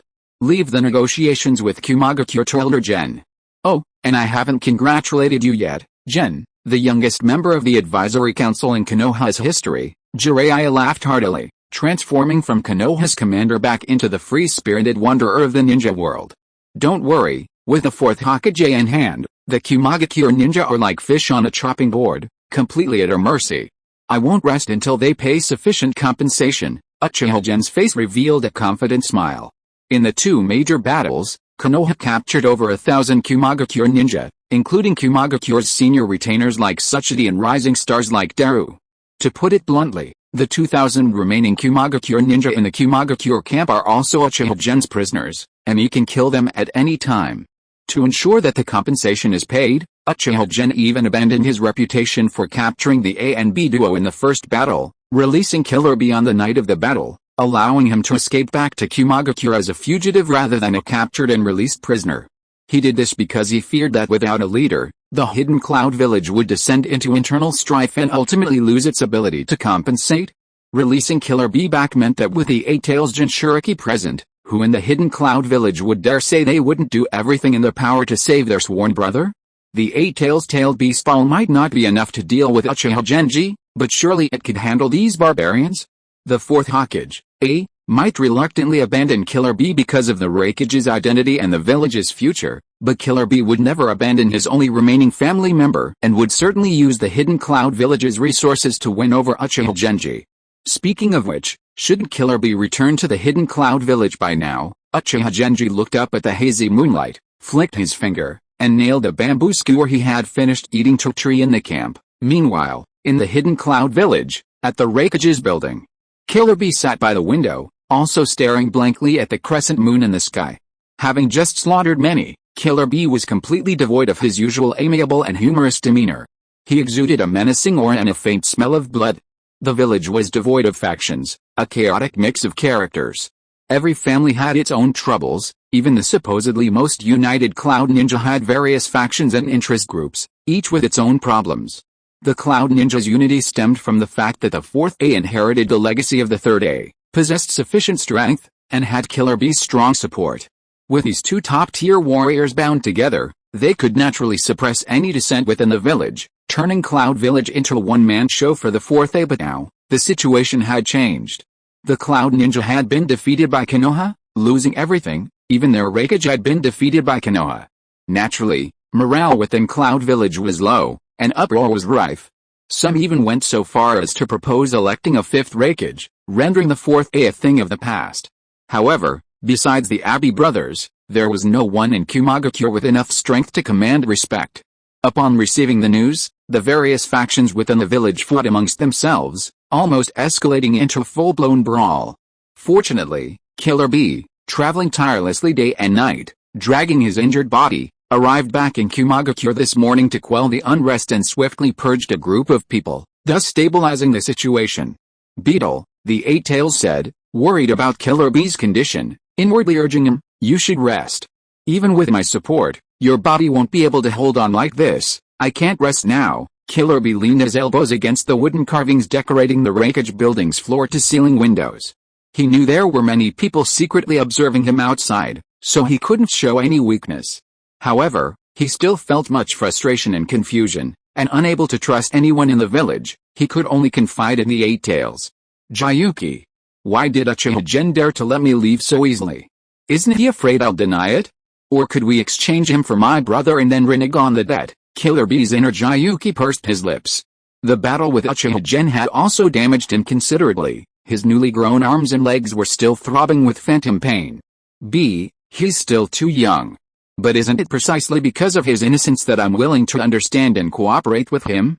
Jayuki's voice was gentle, but his words were incredibly cold. Reneging on a debt is something only the strong can do to the weak. The weak have no right to renege on debts. How could the weak dare not repay the debts of the strong? Killer B paused slightly, a bitter smile appearing on his face. Yes, right now, Fugaku is nothing but a weakling compared to Uchiha Gen and Konoha. If Kumagakure dares not pay and renege on the debt, he dares to lead the people of Konoha to continue attacking Kumagakure. No, he could even chase them all the way to Kumagakure alone to violently collect the debt. The ninja world, in the end, is a world where the will of the strong transcends rules and creates rules. The system of one country and one village was merely a decision made by Senju Hasei on a whim, thinking it was feasible.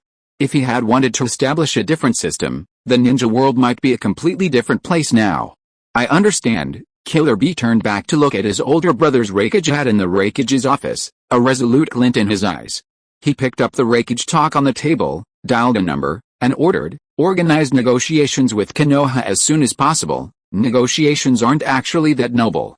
On a grand scale, they can determine the future of nations. On a smaller scale, it's like buying clothes at a mall. One person asks for a price, the other haggles, and finally, a deal that's acceptable to both sides. However, unfortunately for Kumagakure, this negotiation isn't about what services Konoha can provide, but rather how much wealth Kumagakure still has. Even more critically, Kumagakure is the invader this time, and they have no standing on the moral high ground of the ninja world. Konoha, holding key figures like the 4th Hokage and Tsuchikage, along with thousands of prisoners, naturally had to make exorbitant demands.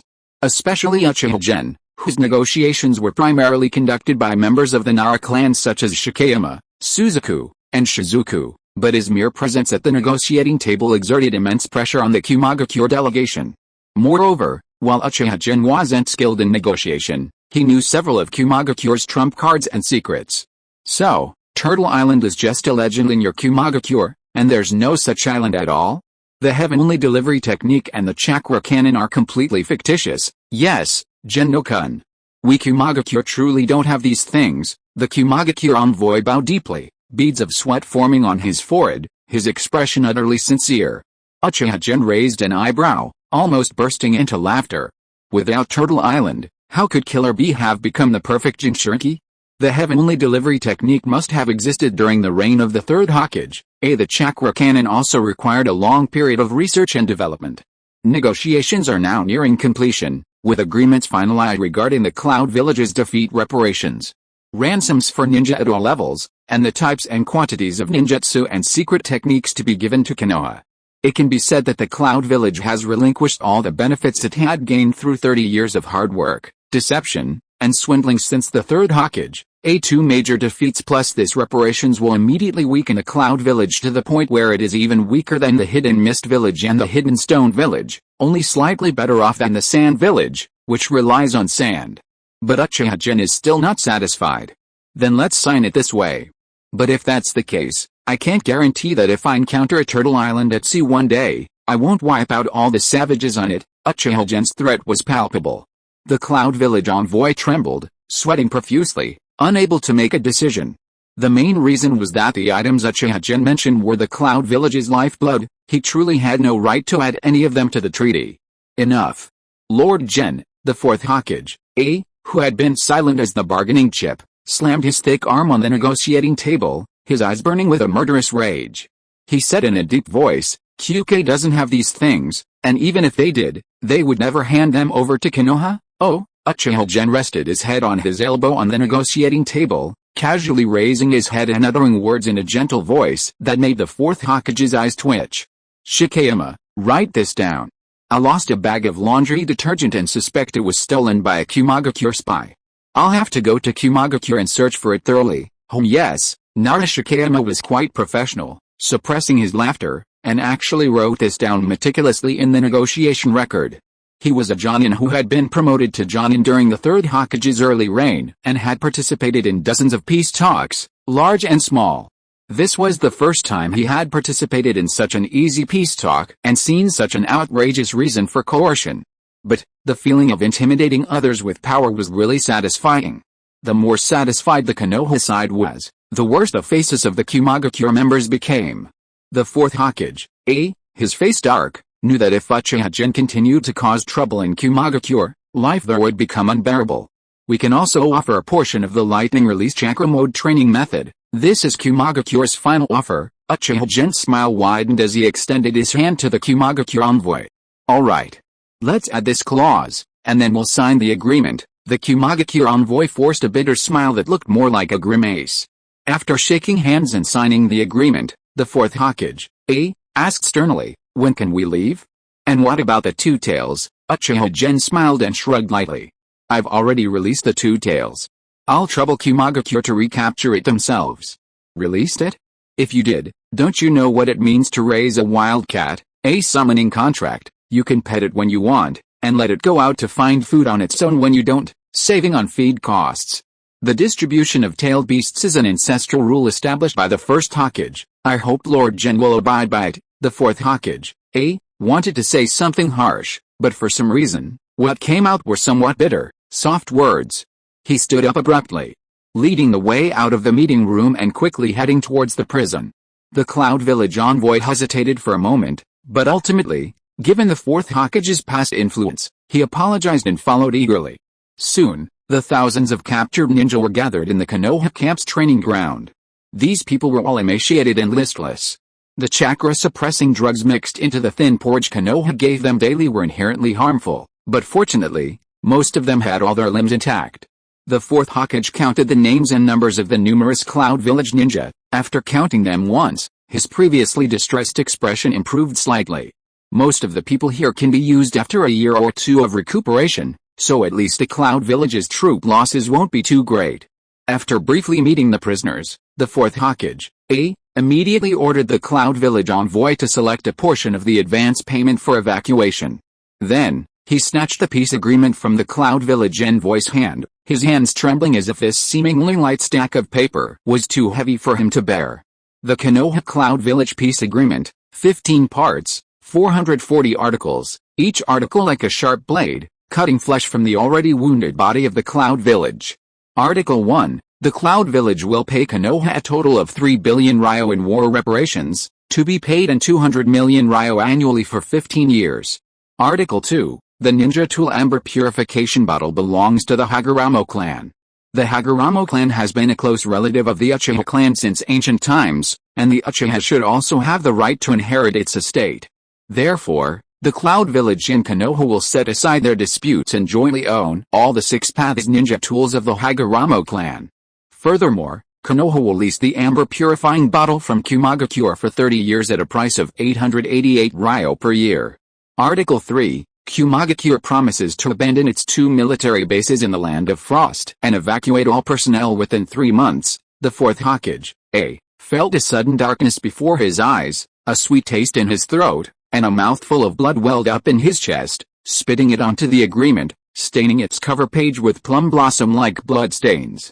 The Kumagakure envoy rushed forward to support him, then his legs went weak from fear at the fourth Hokage's gaze. Fierce and sharp, ruthless as a snake, his entire whites were bloodshot, and his irises glowed with a fierce red light. If it weren't for the fourth Hokage's clear lineage traceable for 3 generations, the envoy would have thought the fourth Hokage had Uchiha blood and had awakened the Sharingan. Whoosh! Whoosh! Whoosh! Suddenly, fiery dragons rose from the Konoha base, exploding like fireworks, forming characters. Long live the Minamoto clan chief, long live peace! The Konoha ninjas celebrated their victory and the arrival of peace with abandon. "This is not peace," the fourth Hokage murmured, his features contorted like a demon, his voice hoarse and sharp as a blade scraping, sending chills down one's spine. "This is just a 15-year ceasefire agreement." One day, a blind man suddenly stopped Naruto Uzumaki. "You must be the 7th Hokage, right? How did you know?" "Because I could hear you shouting Uchiha Sasuke from across the street." 2. Naruto always played with bad students when he was a child. Why? Because all the bad students looked up to him as a role model, and no matter what he did, his parents would never be called in. Chapter 98 Snow Country Mission. Snowflakes fell thick and fast, as if the sky were trying to cover the blood-red earth with a blanket of white. A once-in-a-decade blizzard swept through the land of hot springs, with snowflakes like pear blossoms fluttering down, piling a layer of white onto Uchiha Inayasu's straw hat. The snow fell so deep, so earnestly, reflecting Inayasu's melancholy mood. "I didn't even get to participate before the war ended. No war merits to be gained, so it doesn't really matter whether I came to the Northern Front or not." Inayasu's voice was full of regret. Because he was involved in Orochimaru's defection, even as an innocent experimental subject, He still had to undergo layers of investigation and surveillance, so he couldn't participate in the Northern Front's Uchiha Carnival and dance and kill enemies on the battlefield. By the time he passed a political review and shamelessly joined Shisui's mission northward, the war had already ended. Gazing at the Konoha camp faintly visible through the distant snow, he rubbed his red, frozen hands and turned to meet Shisui's silent gaze. "Shisui, don't you crave blood, crave battle?" "Not really." Shisui also had Uchiha blood flowing in his veins. He fought fiercely on the Eastern Front, striking fear into the hearts of Kurigakure and earning the title Shisui of the Body Flicker, but he was still a pacifist at heart. What exactly is this big black box we're transporting?" Uchiha Inahime adjusted her straw hat, turned around, and patted a nearly 3-meter-tall box covered in black glue on the cart, making conversation. The black glue covering the box had the effect of blocking chakra perception and Byakugan vision, making it very expensive. Obviously, the contents inside should be even more precious. Shisui paused for a moment. He could roughly guess. The clan head had asked him to escort it personally instead of using the ninja cat's summoning, so it must be some very precious experimental subject. "I don't know. Besides, transporting it is my solo mission. Your forced entry is against village rules." "What are you saying?" "What are you saying?" Uchiha Inahime was easily distracted. "Isn't it normal for people of the same clan to help each other? I helped you with your escort mission, so you added me to the mission and brought me to the front lines," Inahime grumbled, rambling on and on. "Let's go." Shisui couldn't stand Inahime's chatter any longer and hurried towards the camp. Konoha Camp. After the war, the Konoha ninjas didn't immediately evacuate the land of hot springs. Instead, they stayed in this country full of hot springs to recuperate and await the arrival of supplies and secret techniques from Mangekyō. Although this war only lasted for about half a year, its intensity was still very high. The frontline ninjas were exhausted both physically and mentally. Physical injuries could heal, but mental fatigue was hard to soothe. Fortunately, the land of hot springs was a famous tourist destination, with hot springs everywhere. Letting everyone soak in the hot springs to relax was a kind of psychological therapy. After fighting for half a year, couldn't the Konoha ninjas enjoy themselves?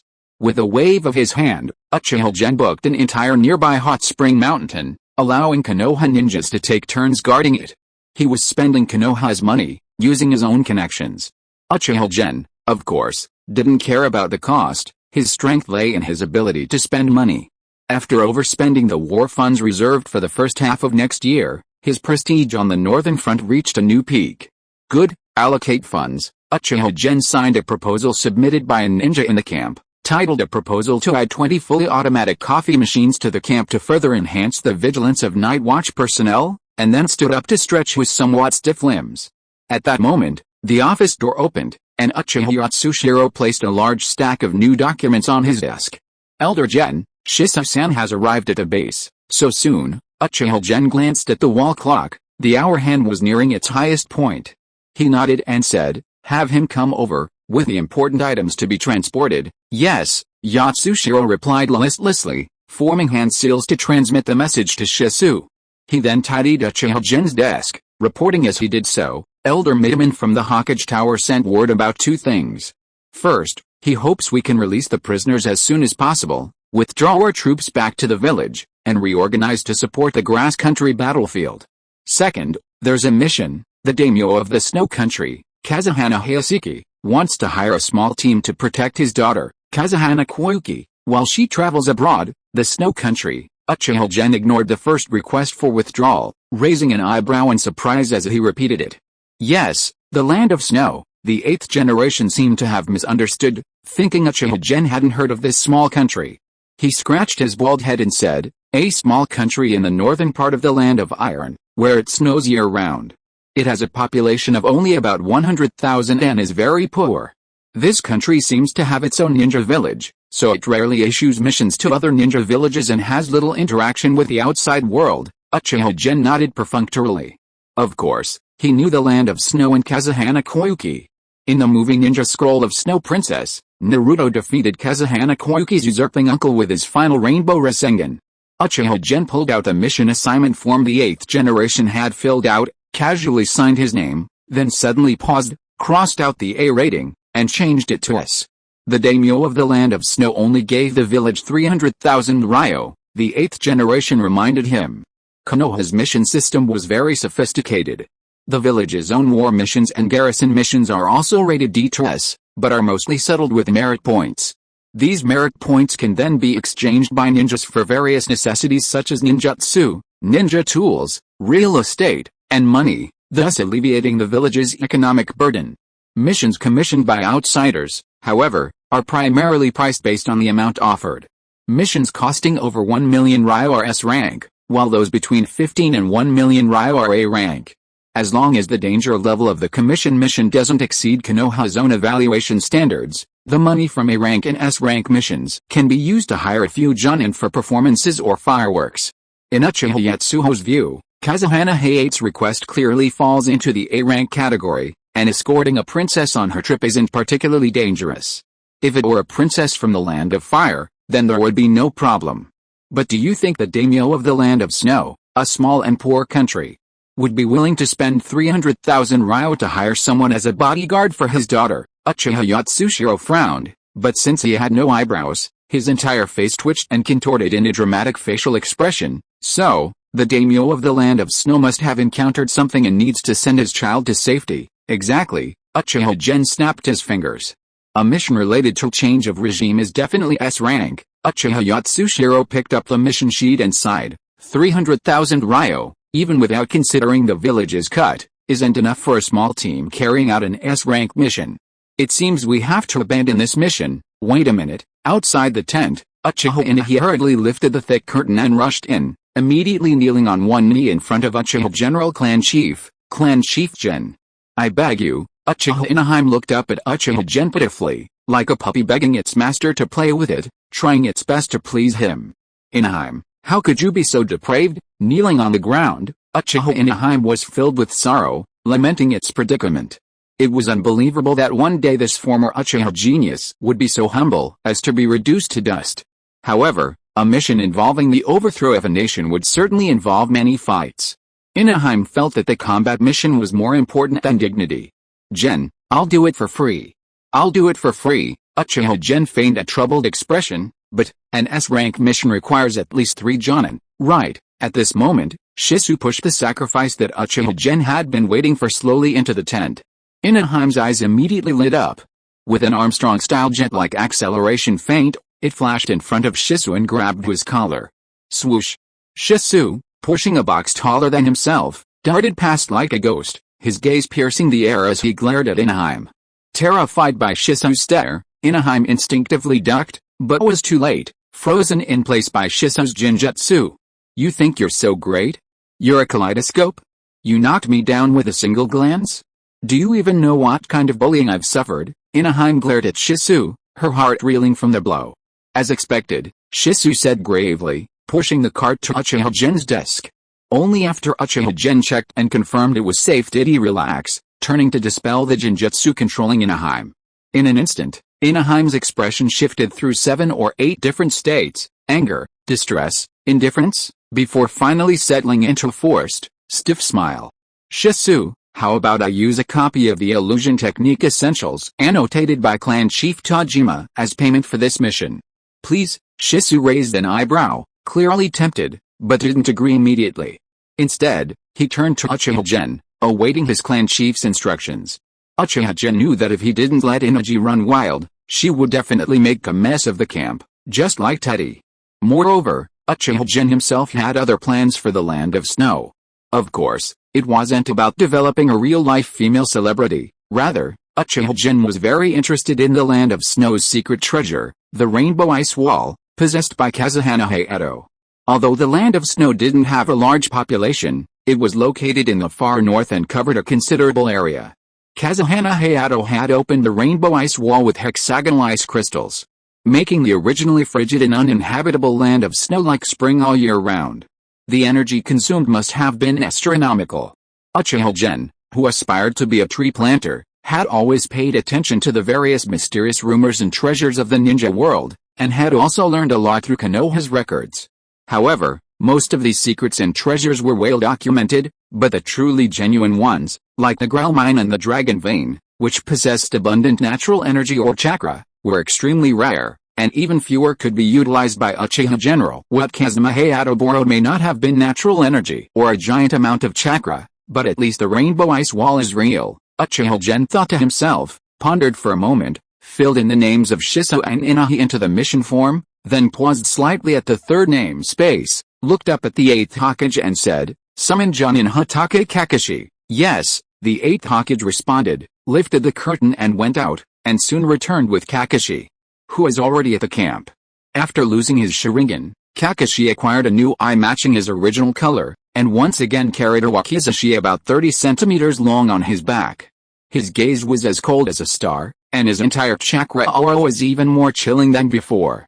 For a genius like him, half a year was enough time for him to pick up his White Fang sword technique again, change his personal fighting style, and even begin to combine his Chidori with swordsmanship. Or rather, this style was the path more suitable for him. While the Kamui Sharingan certainly raised his theoretical ceiling, the Sharingan, which wasn't truly his own, severely hampered his growth. Before, when he had the Sharingan, the older Kakashi had less chakra than he had at age 12, a mere 1 ka. But now, at 16, his chakra was already above 3 ka, placing him in the upper middle tier among Konoha's Jonin. Elder Gen, Jonin Hatake Kakashi has arrived. Kakashi greeted Uchiha Gen with a cold face, then nodded to the others in the room, acknowledging their arrival. Uchiha Gen first showed Kakashi the mission sheet, then said to the three of them, "This mission is yours. But besides protecting Kazuhana Koyuki, there's another secret mission for you." "A secret mission?" Inahime's eyes lit up again. "I need you to obtain the special key called hexagonal crystal held by Kazuhana Hayama and Kazuhana Koyuki, and then secretly investigate the rainbow ice wall and the snow country's treasure." Shisui and Kakashi agreed in unison. Inahime, who was a beat slower, had been all smiles, but after glancing sideways and seeing Kakashi and the usually cheerful Shisui looking serious, she also performed a 1-second face-changing technique, her expression suddenly turning stern and cold. Inahime went offline and switched to dark Inahime form. Yes, a Mangekyō, central tower.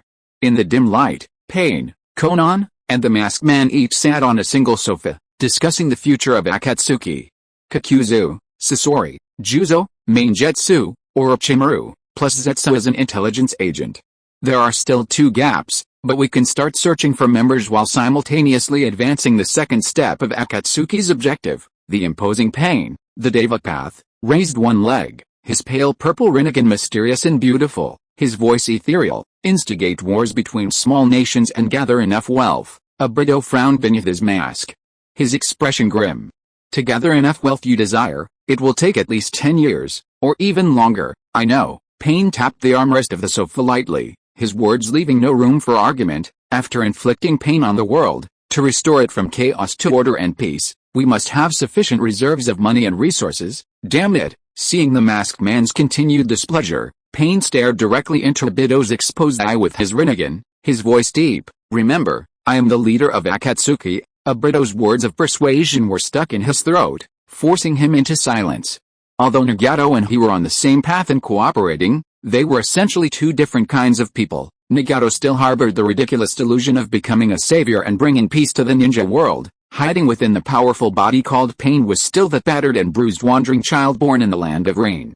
As for me, I have severed the ties of this world, truly ascended to godhood, and can see this world through the eyes of Madara and the Sage of 6 Paths. Obito thought to himself, originally wanting to offer a few more words of advice from a different angle, when suddenly his ears twitched, and he quickly blurred, disappearing from Pain and Konan's sight, leaving only the words, "Nagato, you will regret this." Knock knock knock. A rain ninja timidly knocked on the meeting room door, and with Konan's cold come in, pushed open the door and prostrated himself on the ground. "Great God! Divine Messenger! Someone outside the village requests an audience." The rain ninja's voice was tinged with sobs, clearly terrified to the extreme. He still couldn't forget the horrific scene half a year ago when Hanzo, the leader of a Mangekyō, was brutally murdered by the gods and suffered divine punishment. "Who is it?" Konan asked softly.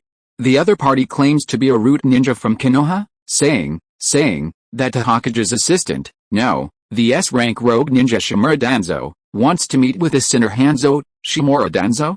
Konan showed a hint of surprise, nodded slightly, and looked at Pain beside her. Pain's voice, which hadn't been heard in a long time, showed some emotion. Then, Let him come into the village. Let me personally receive him. 8,000 words owed, to be paid later. Today's joke. Uchiha Shisui, Uchiha Itachi, the third Hokage, and Shimura Danzo were riding in a balloon. The balloon leaked air and began to fall. The situation was extremely critical. Someone had to sacrifice themselves to jump out.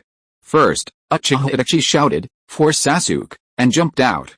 The balloon's descent slowed temporarily, but after a while it leaked more air and the descent accelerated again, requiring another person to jump out.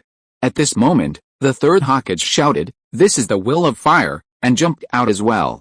After a brief respite, it was no longer possible, so Danzo Shimura shouted, "For Konoha," and threw Shisui Uchiha out. Chapter 99 A Mangekyō Akatsuki. The sound of rain pattering down. It seemed to have stopped for a moment, but quickly resumed, the misty rain silently shrouding the Gothic-style spires of a Mangekyō, adding a touch of mystery to the already desolate village. In the south of the village, on a small, muddy mound, Shimura Danzo and a group of root ninja were resting. Why is Hanzo so slow? Danzo smoothed his rain-soaked hair, growing impatient, but ultimately didn't lash out at the Mangekyō ninja who were keeping watch. If they had been treated this way before, Hanzo and a Mangekyō would have surely committed suicide. Danzo would have used various means to target and attack a Mangekyō, making them understand the consequences of offending the future fifth Hokage.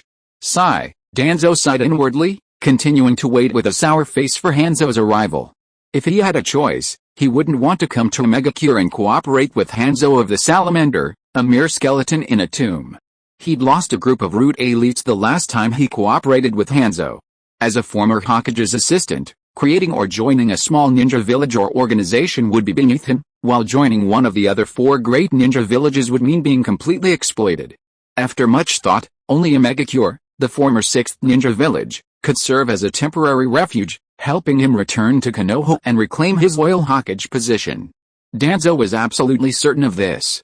Because, Danzo softly called out the name, his previously grim expression instantly brightening, like a 50-year-old bachelor finally marrying a 20-year-old young and beautiful woman with wavy hair. His voice was incredibly tender as he called Ko's name. A thin, brown-haired boy wearing a red-patterned cat face mask quickly approached Danzo. "Lord Danzo, how's your training going lately?" Danzo tried his best to mimic the expression his best friend, Monkey, had when encountering a young ninja in the village, but the stark contrast made him look less like a kind old man and more like a perverted old man trying to kidnap a child. Kakeru took a step back fearfully and reported with his head bowed, "I've recently mastered wood release, 4 pillars prison technique and 4 pillars clan technique, but I can't use advent of a world of trees or exploding spear tree yet." 4 pillars clan? Danzo's smile, which had been blooming like a chrysanthemum, froze slightly. What combat value did this ninjutsu have? To go out and become a foreman and build houses? No problem, no problem. Kakeru is only 10 years old now. When he grows up, he'll learn all sorts of things like wood dragon, wood man, and wood Buddha. He was sure he would make a triumphant return, staging a grand spectacle of the day wood release reappears, the day Danzo becomes Hokage, and then, relying on Kagami, unify the ninja world and establish a great legacy.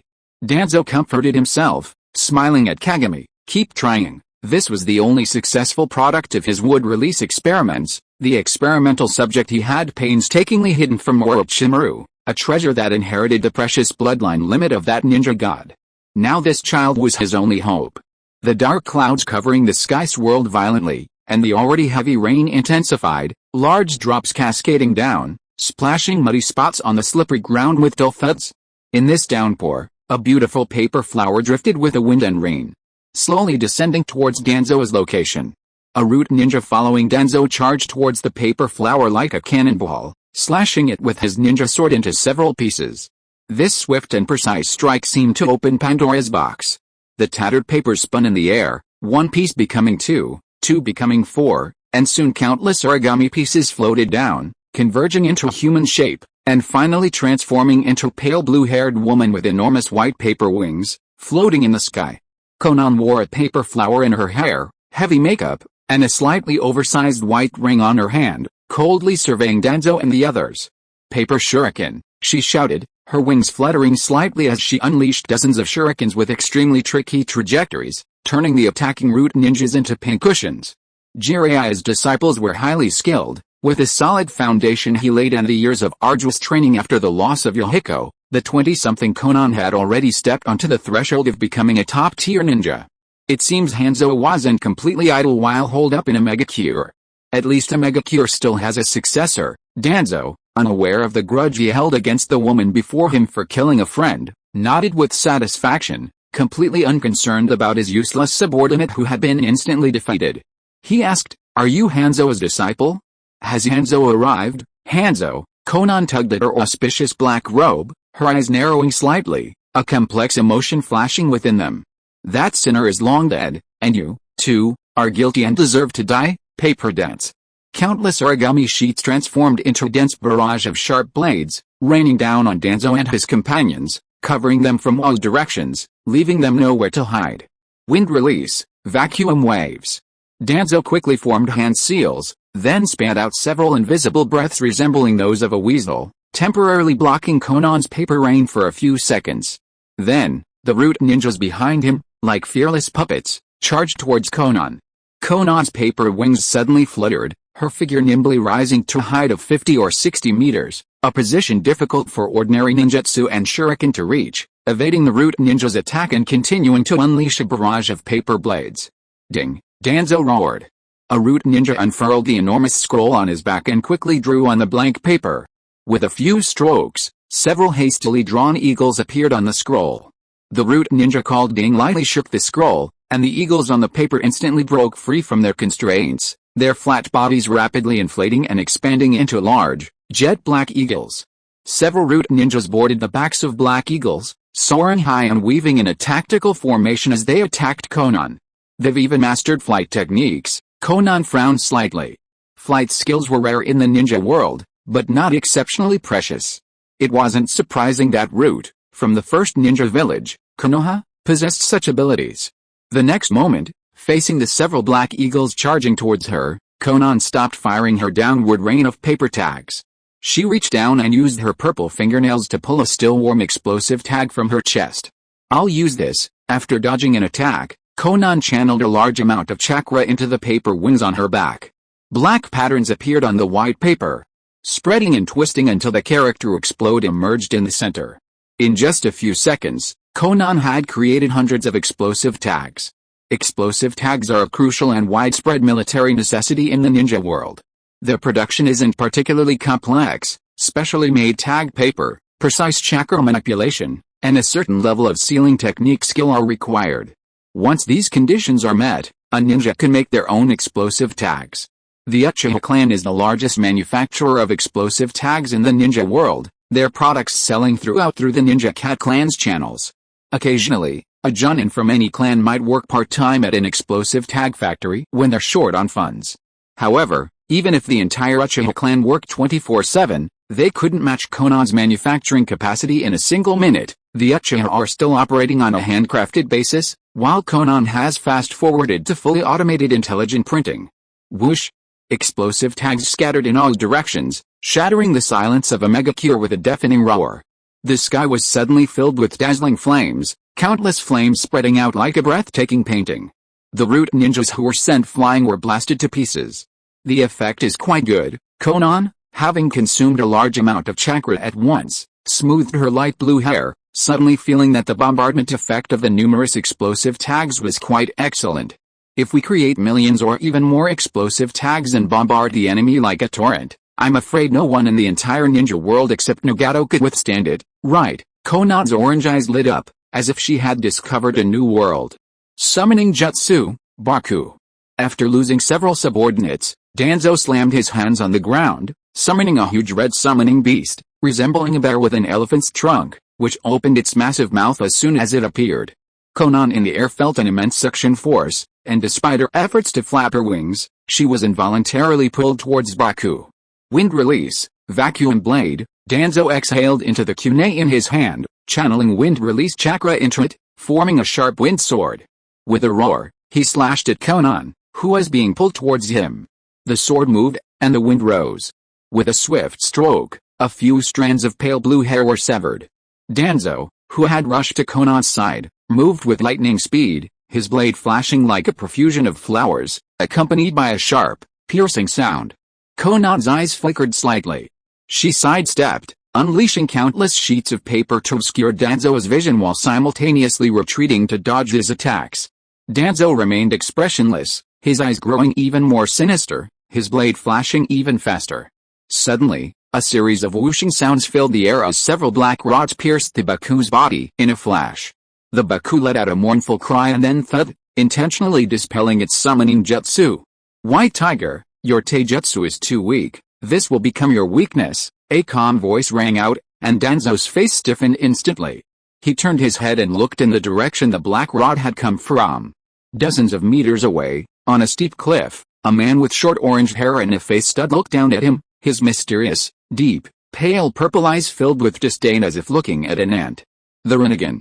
As an enthusiast of dojutsu and a twisted Sharingan fanatic, Danzo was intimately familiar with all the major dojutsu in the ninja world, having studied a vast amount of related materials.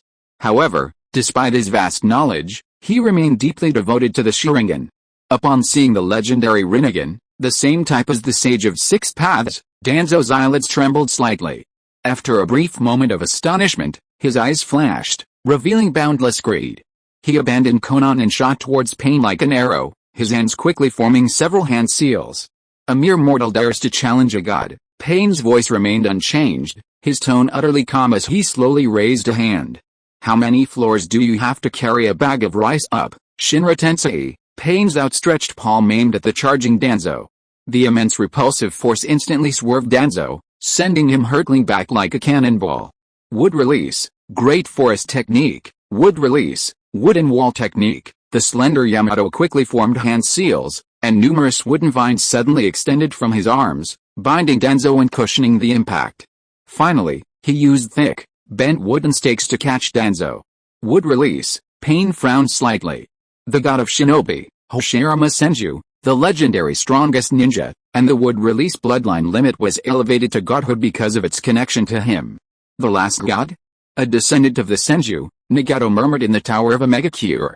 He knew that the blood of the Senju Uzumaki flowed within him, his red hair proof of it. This was also why he had never doubted the origin of his Rinnegan. The Senju Uzumaki, like the Uchiha, had always claimed to be descendants of the Sage of Six Paths, so as a descendant of the Sage of Six Paths, he certainly had the possibility of awakening the Rinnegan.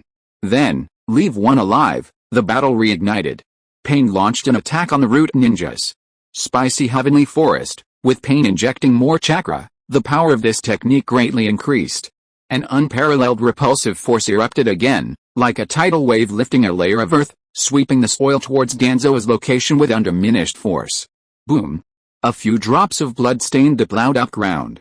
Except for the armor that Pain deliberately avoided, the entire route, including Danzo, was annihilated. HMPH, Pain sneered contemptuously, turning and slowly walking towards the trembling armored figure.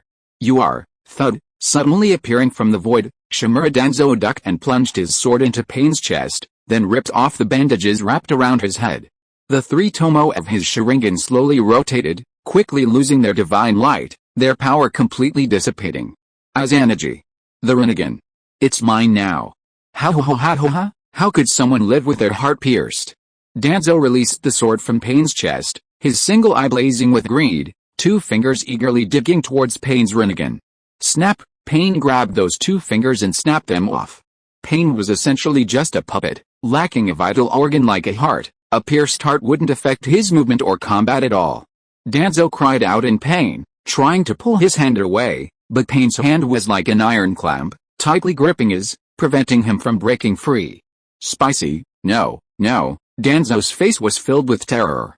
Without the Uchiha massacre, without Orochimaru's transplanted arm, he now only had a Sharingan in his eye socket, and he had no more revival coins. He hadn't been able to return to Konoha, he hadn't been able to become Hokage, he couldn't die, he absolutely couldn't die. The man with a Rinnegan must be plotting to overthrow Konoha and the ninja world. I must investigate this matter, and then I can save Konoha and the ninja world at the crucial moment, and become Hokage again. I surrender. Danzo instantly completed a very smooth mental preparation, bowing his head and begging Pain for mercy. Pain's voice stopped, his Rinnegan staring intently at Danzo, letting out a cold snort from his nose. Pain, Konan retracted her paper wings, landing behind Pain, gritting her teeth as she looked at Danzo, her eyes filled with murderous intent. But this word Pain reminded Nagato that he was now a god. And a god would not be swayed by the hatred and emotions of a mortal. Danzo, though hateful, was strong enough to become a member of Akatsuki, a sacrificial lamb on the road to peace. White Tiger, let this scum be of some use. Pain released his grip, speaking slowly and deliberately to Danzo. Remember, my name is Pain, the leader of Akatsuki, and from today onwards you are a member of Akatsuki. Konan remained silent. She was decisive, but she always believed in and supported Nagato. So, despite a reluctance, she pulled a bottle of purple nail polish from her pocket. However, as the price for your transgression against Kamui, that boy will belong to Mangekyō. Pain's tone left no room for argument, directly deciding the ownership of armor. What? Danzo's eyes widened in anger, but he remained rational and didn't attack Pain again, lowering his head and responding. He was confident in his seal of severing the root of the tongue's calamity. After some thought, he felt he could still control Kaname. It would simply mean letting Pain study Kaname's body and assigning him some Mangekyō missions, treating it as Kaname going out to gain experience. Inside the Akatsuki cave, two figures in black robes adorned with auspicious clouds walked slowly through the dimly lit passage. I heard there's a new recruit today, Orochimaru said with a wicked smile, lightly licking his upper lip.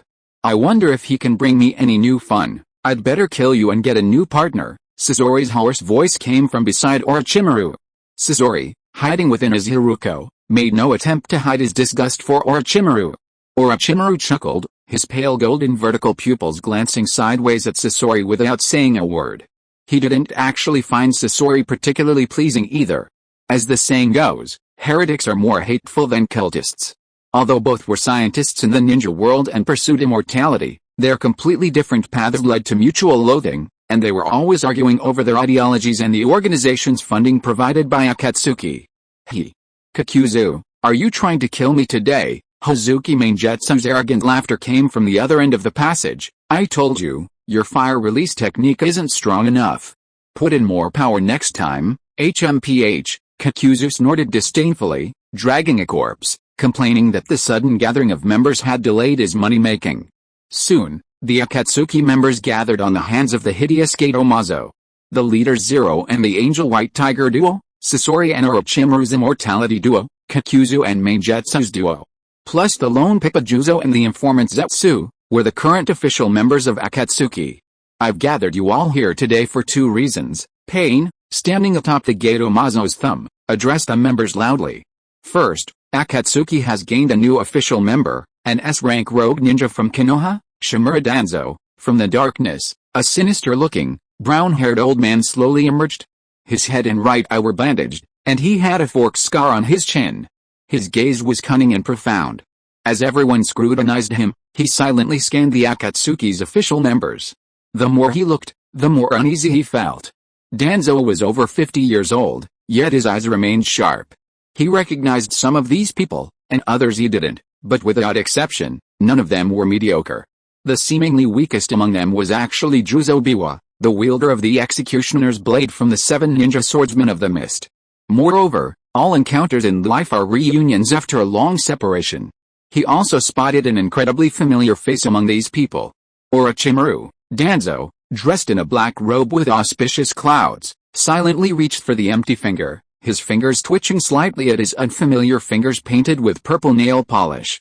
As expected, this organization definitely has a terrible conspiracy, managing to gather so many S-rank rogue ninja from the ninja world. Shimura Danzo and Orochimaru exchanged a glance, thinking expectantly, even without a conspiracy, I can incite them to oppose the 5 great villages, weakening the other villages while playing the role of saving Konoha. Danzo, you'll pair up with Juzo Biwa for now. It's Akatsuki's rule, everyone should act in pairs, helping and monitoring each other, Pain calmly instructed. I want a different partner, Sasori of the Red Sand grumbled. I just can't get along with Orochimaru. Yeah, Orochimaru sneered, if we continue acting together, I might kill him. Pain's gaze slowly fell on the Konoha headband with a horizontal line drawn on it, and he frowned. The Akatsuki members were all S-rank rogue ninja, their arrogance was to be expected. Changing partners was fine if they didn't get along, but Orochimaru and Danzo couldn't be paired together, they were already colluding. Pain, having made up his mind, pointed at Danzo and said, then Sasori, you'll be in a group with Danzo, and Orochimaru and Juzo will be in a group. Sasori's gaze fell on Danzo, and he said without hesitation, although he's a corrupt person, he's still much better than a dead snake. I accept, then it's settled. Pain observed the expressions of the group, nodded slightly, and continued, the second thing is that Akatsuki is now entering the second phase of our organization's operation, participating in the war missions between small countries, hunting down as many bounty-bearing ninjas as possible, collecting a large amount of money, and preparing for the organization's future goals. So, what exactly are our organization's goals? Orochimaru crossed his arms and asked with interest. The others also turned their gazes to Pain. Pain stretched out his palm, gently stroking the fingertips of the Gato-Mazo, and said in a deep voice, you'll know when we reach the third phase. TCH, Mangetsu's eyes rolled, and his mouth full of sharp teeth grinned in dissatisfaction. Pain coldly raised his head, his deep eyes fixed on Hazuki Mangetsu, and said, do you have any complaints? I dare not. Hazuki Mangetsu lowered his head, but I dare not instead of no indirectly expressed his attitude. However, Pain didn't care about this. Kami's power was invincible. Even if these unruly rogue ninjas were dissatisfied, they could only be driven by him. Then, Mangetsu, Kokuzu, I have a mission for you. The general of the Land of Snow, the younger brother of the daimyo of the Land of Snow, Fugaku, is dissatisfied with his brother, who is hated by both heaven and man and is extravagant and wasteful, and is preparing to launch a coup. He needs military support. Pain paused, then arranged, you will set off north immediately. Boruto, Uncle Sasuke. Who was Daddy's first kiss? Sasuke, me. Boruto, does he have someone most important to him? Sasuke, me. Boruto, then Daddy must really like you, right? Sasuke, no, he likes my wife. Chapter 100 Battle. December 12th. Shisui and the others should have arrived in the Land of Snow by now, right? Uchiha Gen, having a moment of leisure, remarked, his face almost buried in the tiny print of the nine-faced Suvaha ninjutsu manual. Controlling the two tails in battle wasn't too bad, as it hadn't consumed much of his ocular power. However, the nearly hour-long battle with the fourth Hokage, and the other two, using the Susanoo armor, had severely worn down Uchiha Gen's Mangekyō Sharingan. He was now practically nearsighted, with everything appearing blurry and foggy in his vision.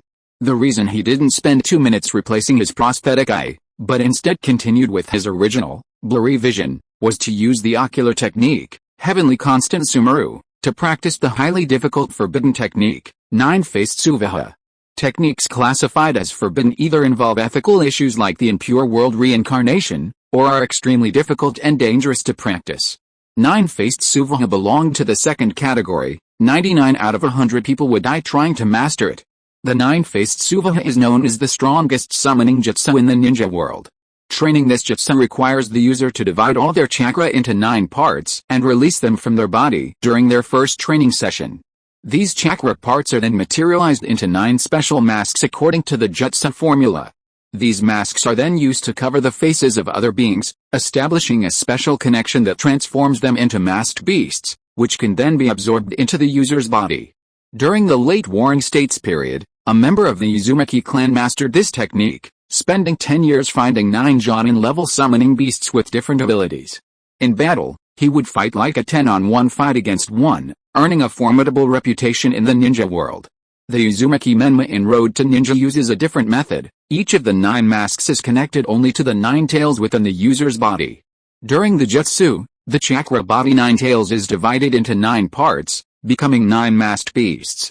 Based on this, Uchiha Gen conceived another idea, to use the special masks of the 9-faced Sabakura to control the small 10 tails that grew from the small divine tree he planted, absorbing it into his body and becoming the small 10 tails Jinchuriki through a shortcut.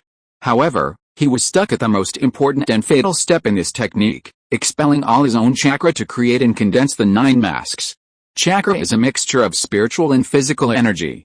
Under normal circumstances, the so-called exhaustion is equivalent to being physically exhausted or staying up for several nights in a row, but the 9-faced Sabakura requires true emptiness. Completely lacking spiritual and physical energy, wouldn't that mean death? Half lying in his office chair, Uchiha Gen suddenly stopped breathing, his entire body gradually cooling down, and his pupils gradually dilating. With his death, it was as if an invisible paintbrush was in the air in front of him, gradually outlining one white-based pattern mask after another, but it only managed to outline the fifth mask before running out of energy, and the already outlined mask cracked into powder and disappeared. Heavenly Emperor Uchiha Gen's skin, which had begun to change color, suddenly returned to a rosy complexion. He opened his eyes and sighed deeply.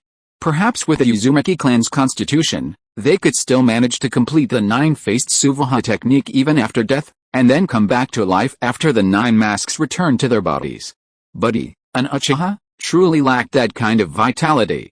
Then, let this nine-tails chakra play its final role. Uchiha Gen straightened his clothes, looked down at the five-element seal on his lower abdomen, and gathered chakra on his 5 fingers, pressing them against the seal on his lower abdomen. This small amount of nine-tails chakra helped him activate his prosthetic eye, but it didn't enhance his current combat power. Moreover, Uchiha Gen already had the adorable cat summoning beast, the Two Tails, and no longer needed the nine-tails chakra to charge his prosthetic eye. 5 elements unsealing. Having quickly released the 5 elements seal, Uchiha Gen, still feeling guilty, activated Heavenly Constant Standing Venerable again. He then formed hand seals, attempting the nine-faced Suvaha technique once more. With the aid of the hand seals, all of his chakra was expelled from his body. His heart, which had completely lost its vitality, stopped beating, and his cells suffered from insufficient blood supply. Thump. Thump. A layer of continuously dissipating tailed beast chakra covered Uchiha Gen's skin, and his previously stopped heart began to beat again. The violent and ominous nine-tails chakra surged into Uchiha Gen's body through his meridian system, covering him with a tailed beast cloak. While causing immense damage to his body, it gradually dissipated, extending Uchiha Gen's life by 1 minute. Blue, white, vermilion, black, void, south, north, 3, jade. 9 exquisite masks appeared one after another before Uchiha Gen, silently emitting dazzling chakra flames for over 10 seconds, then danced around Uchiha Gen's body and disappeared into various parts of his body. Everything is ready, we're just waiting for the red-hot mountain. Uchiha Gen slowly opened his eyes, took a deep breath, and a smile appeared on his lips. The land of snow. 1,000 miles of ice, 10,000 miles of snow. Several snowmobiles were advancing through the snow-covered plains. In the largest snowmobile in the convoy, the Land of Snow's minister, Asami Santou, was weeping as he explained the situation to 3 ninjas from Konoha. Gentlemen, please believe me. Fugaku committed a heinous crime, staging a coup and killing the king. The entire Land of Snow desires to devour his flesh and drink his blood.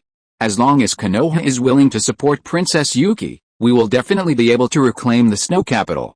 At that time, we will pay you your full mission reward, even if it's 5 or 10 times more. Santou spoke each word slowly and earnestly, his voice filled with hope as he pleaded with Shisui and the other 2.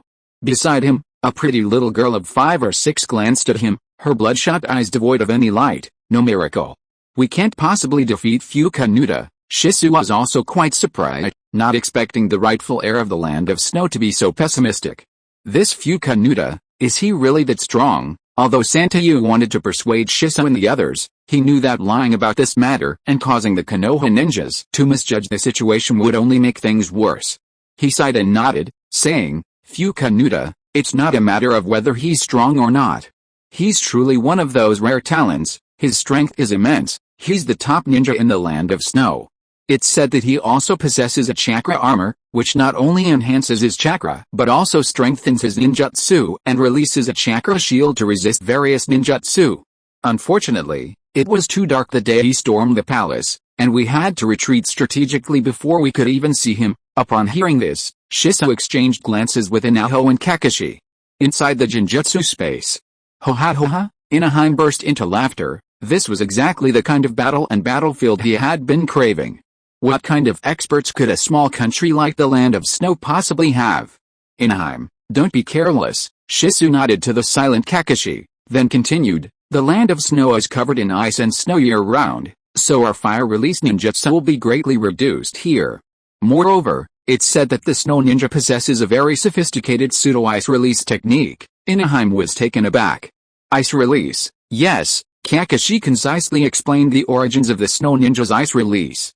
In short, it utilizes the extreme cold of the Land of Snow, combined with the secret water release technique of the Snow Ninja, to unleash ice release techniques comparable to true bloodline limits.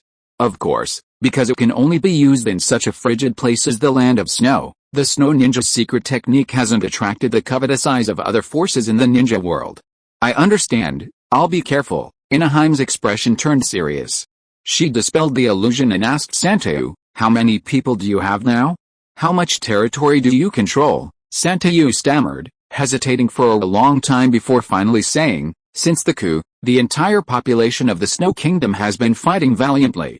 Now all the wise men have gathered in Snowdrift Town, where we are heading. Susanoo's words were euphemistic, but Inaheim quickly understood. What level are the orthodox faction at now? Just these 3 little cats and dogs? Even Susanoo is acting as a regent, can he do it? No. He doesn't have the ability, you know? It's no wonder they're losing.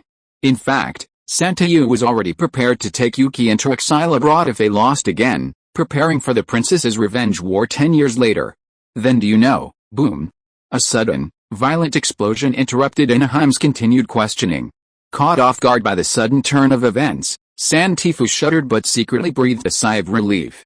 If Inaho continued questioning him, his entire past would be exposed. He was actually just a second-generation official who loved photographing female celebrities, inheriting a minor position with no political acumen whatsoever.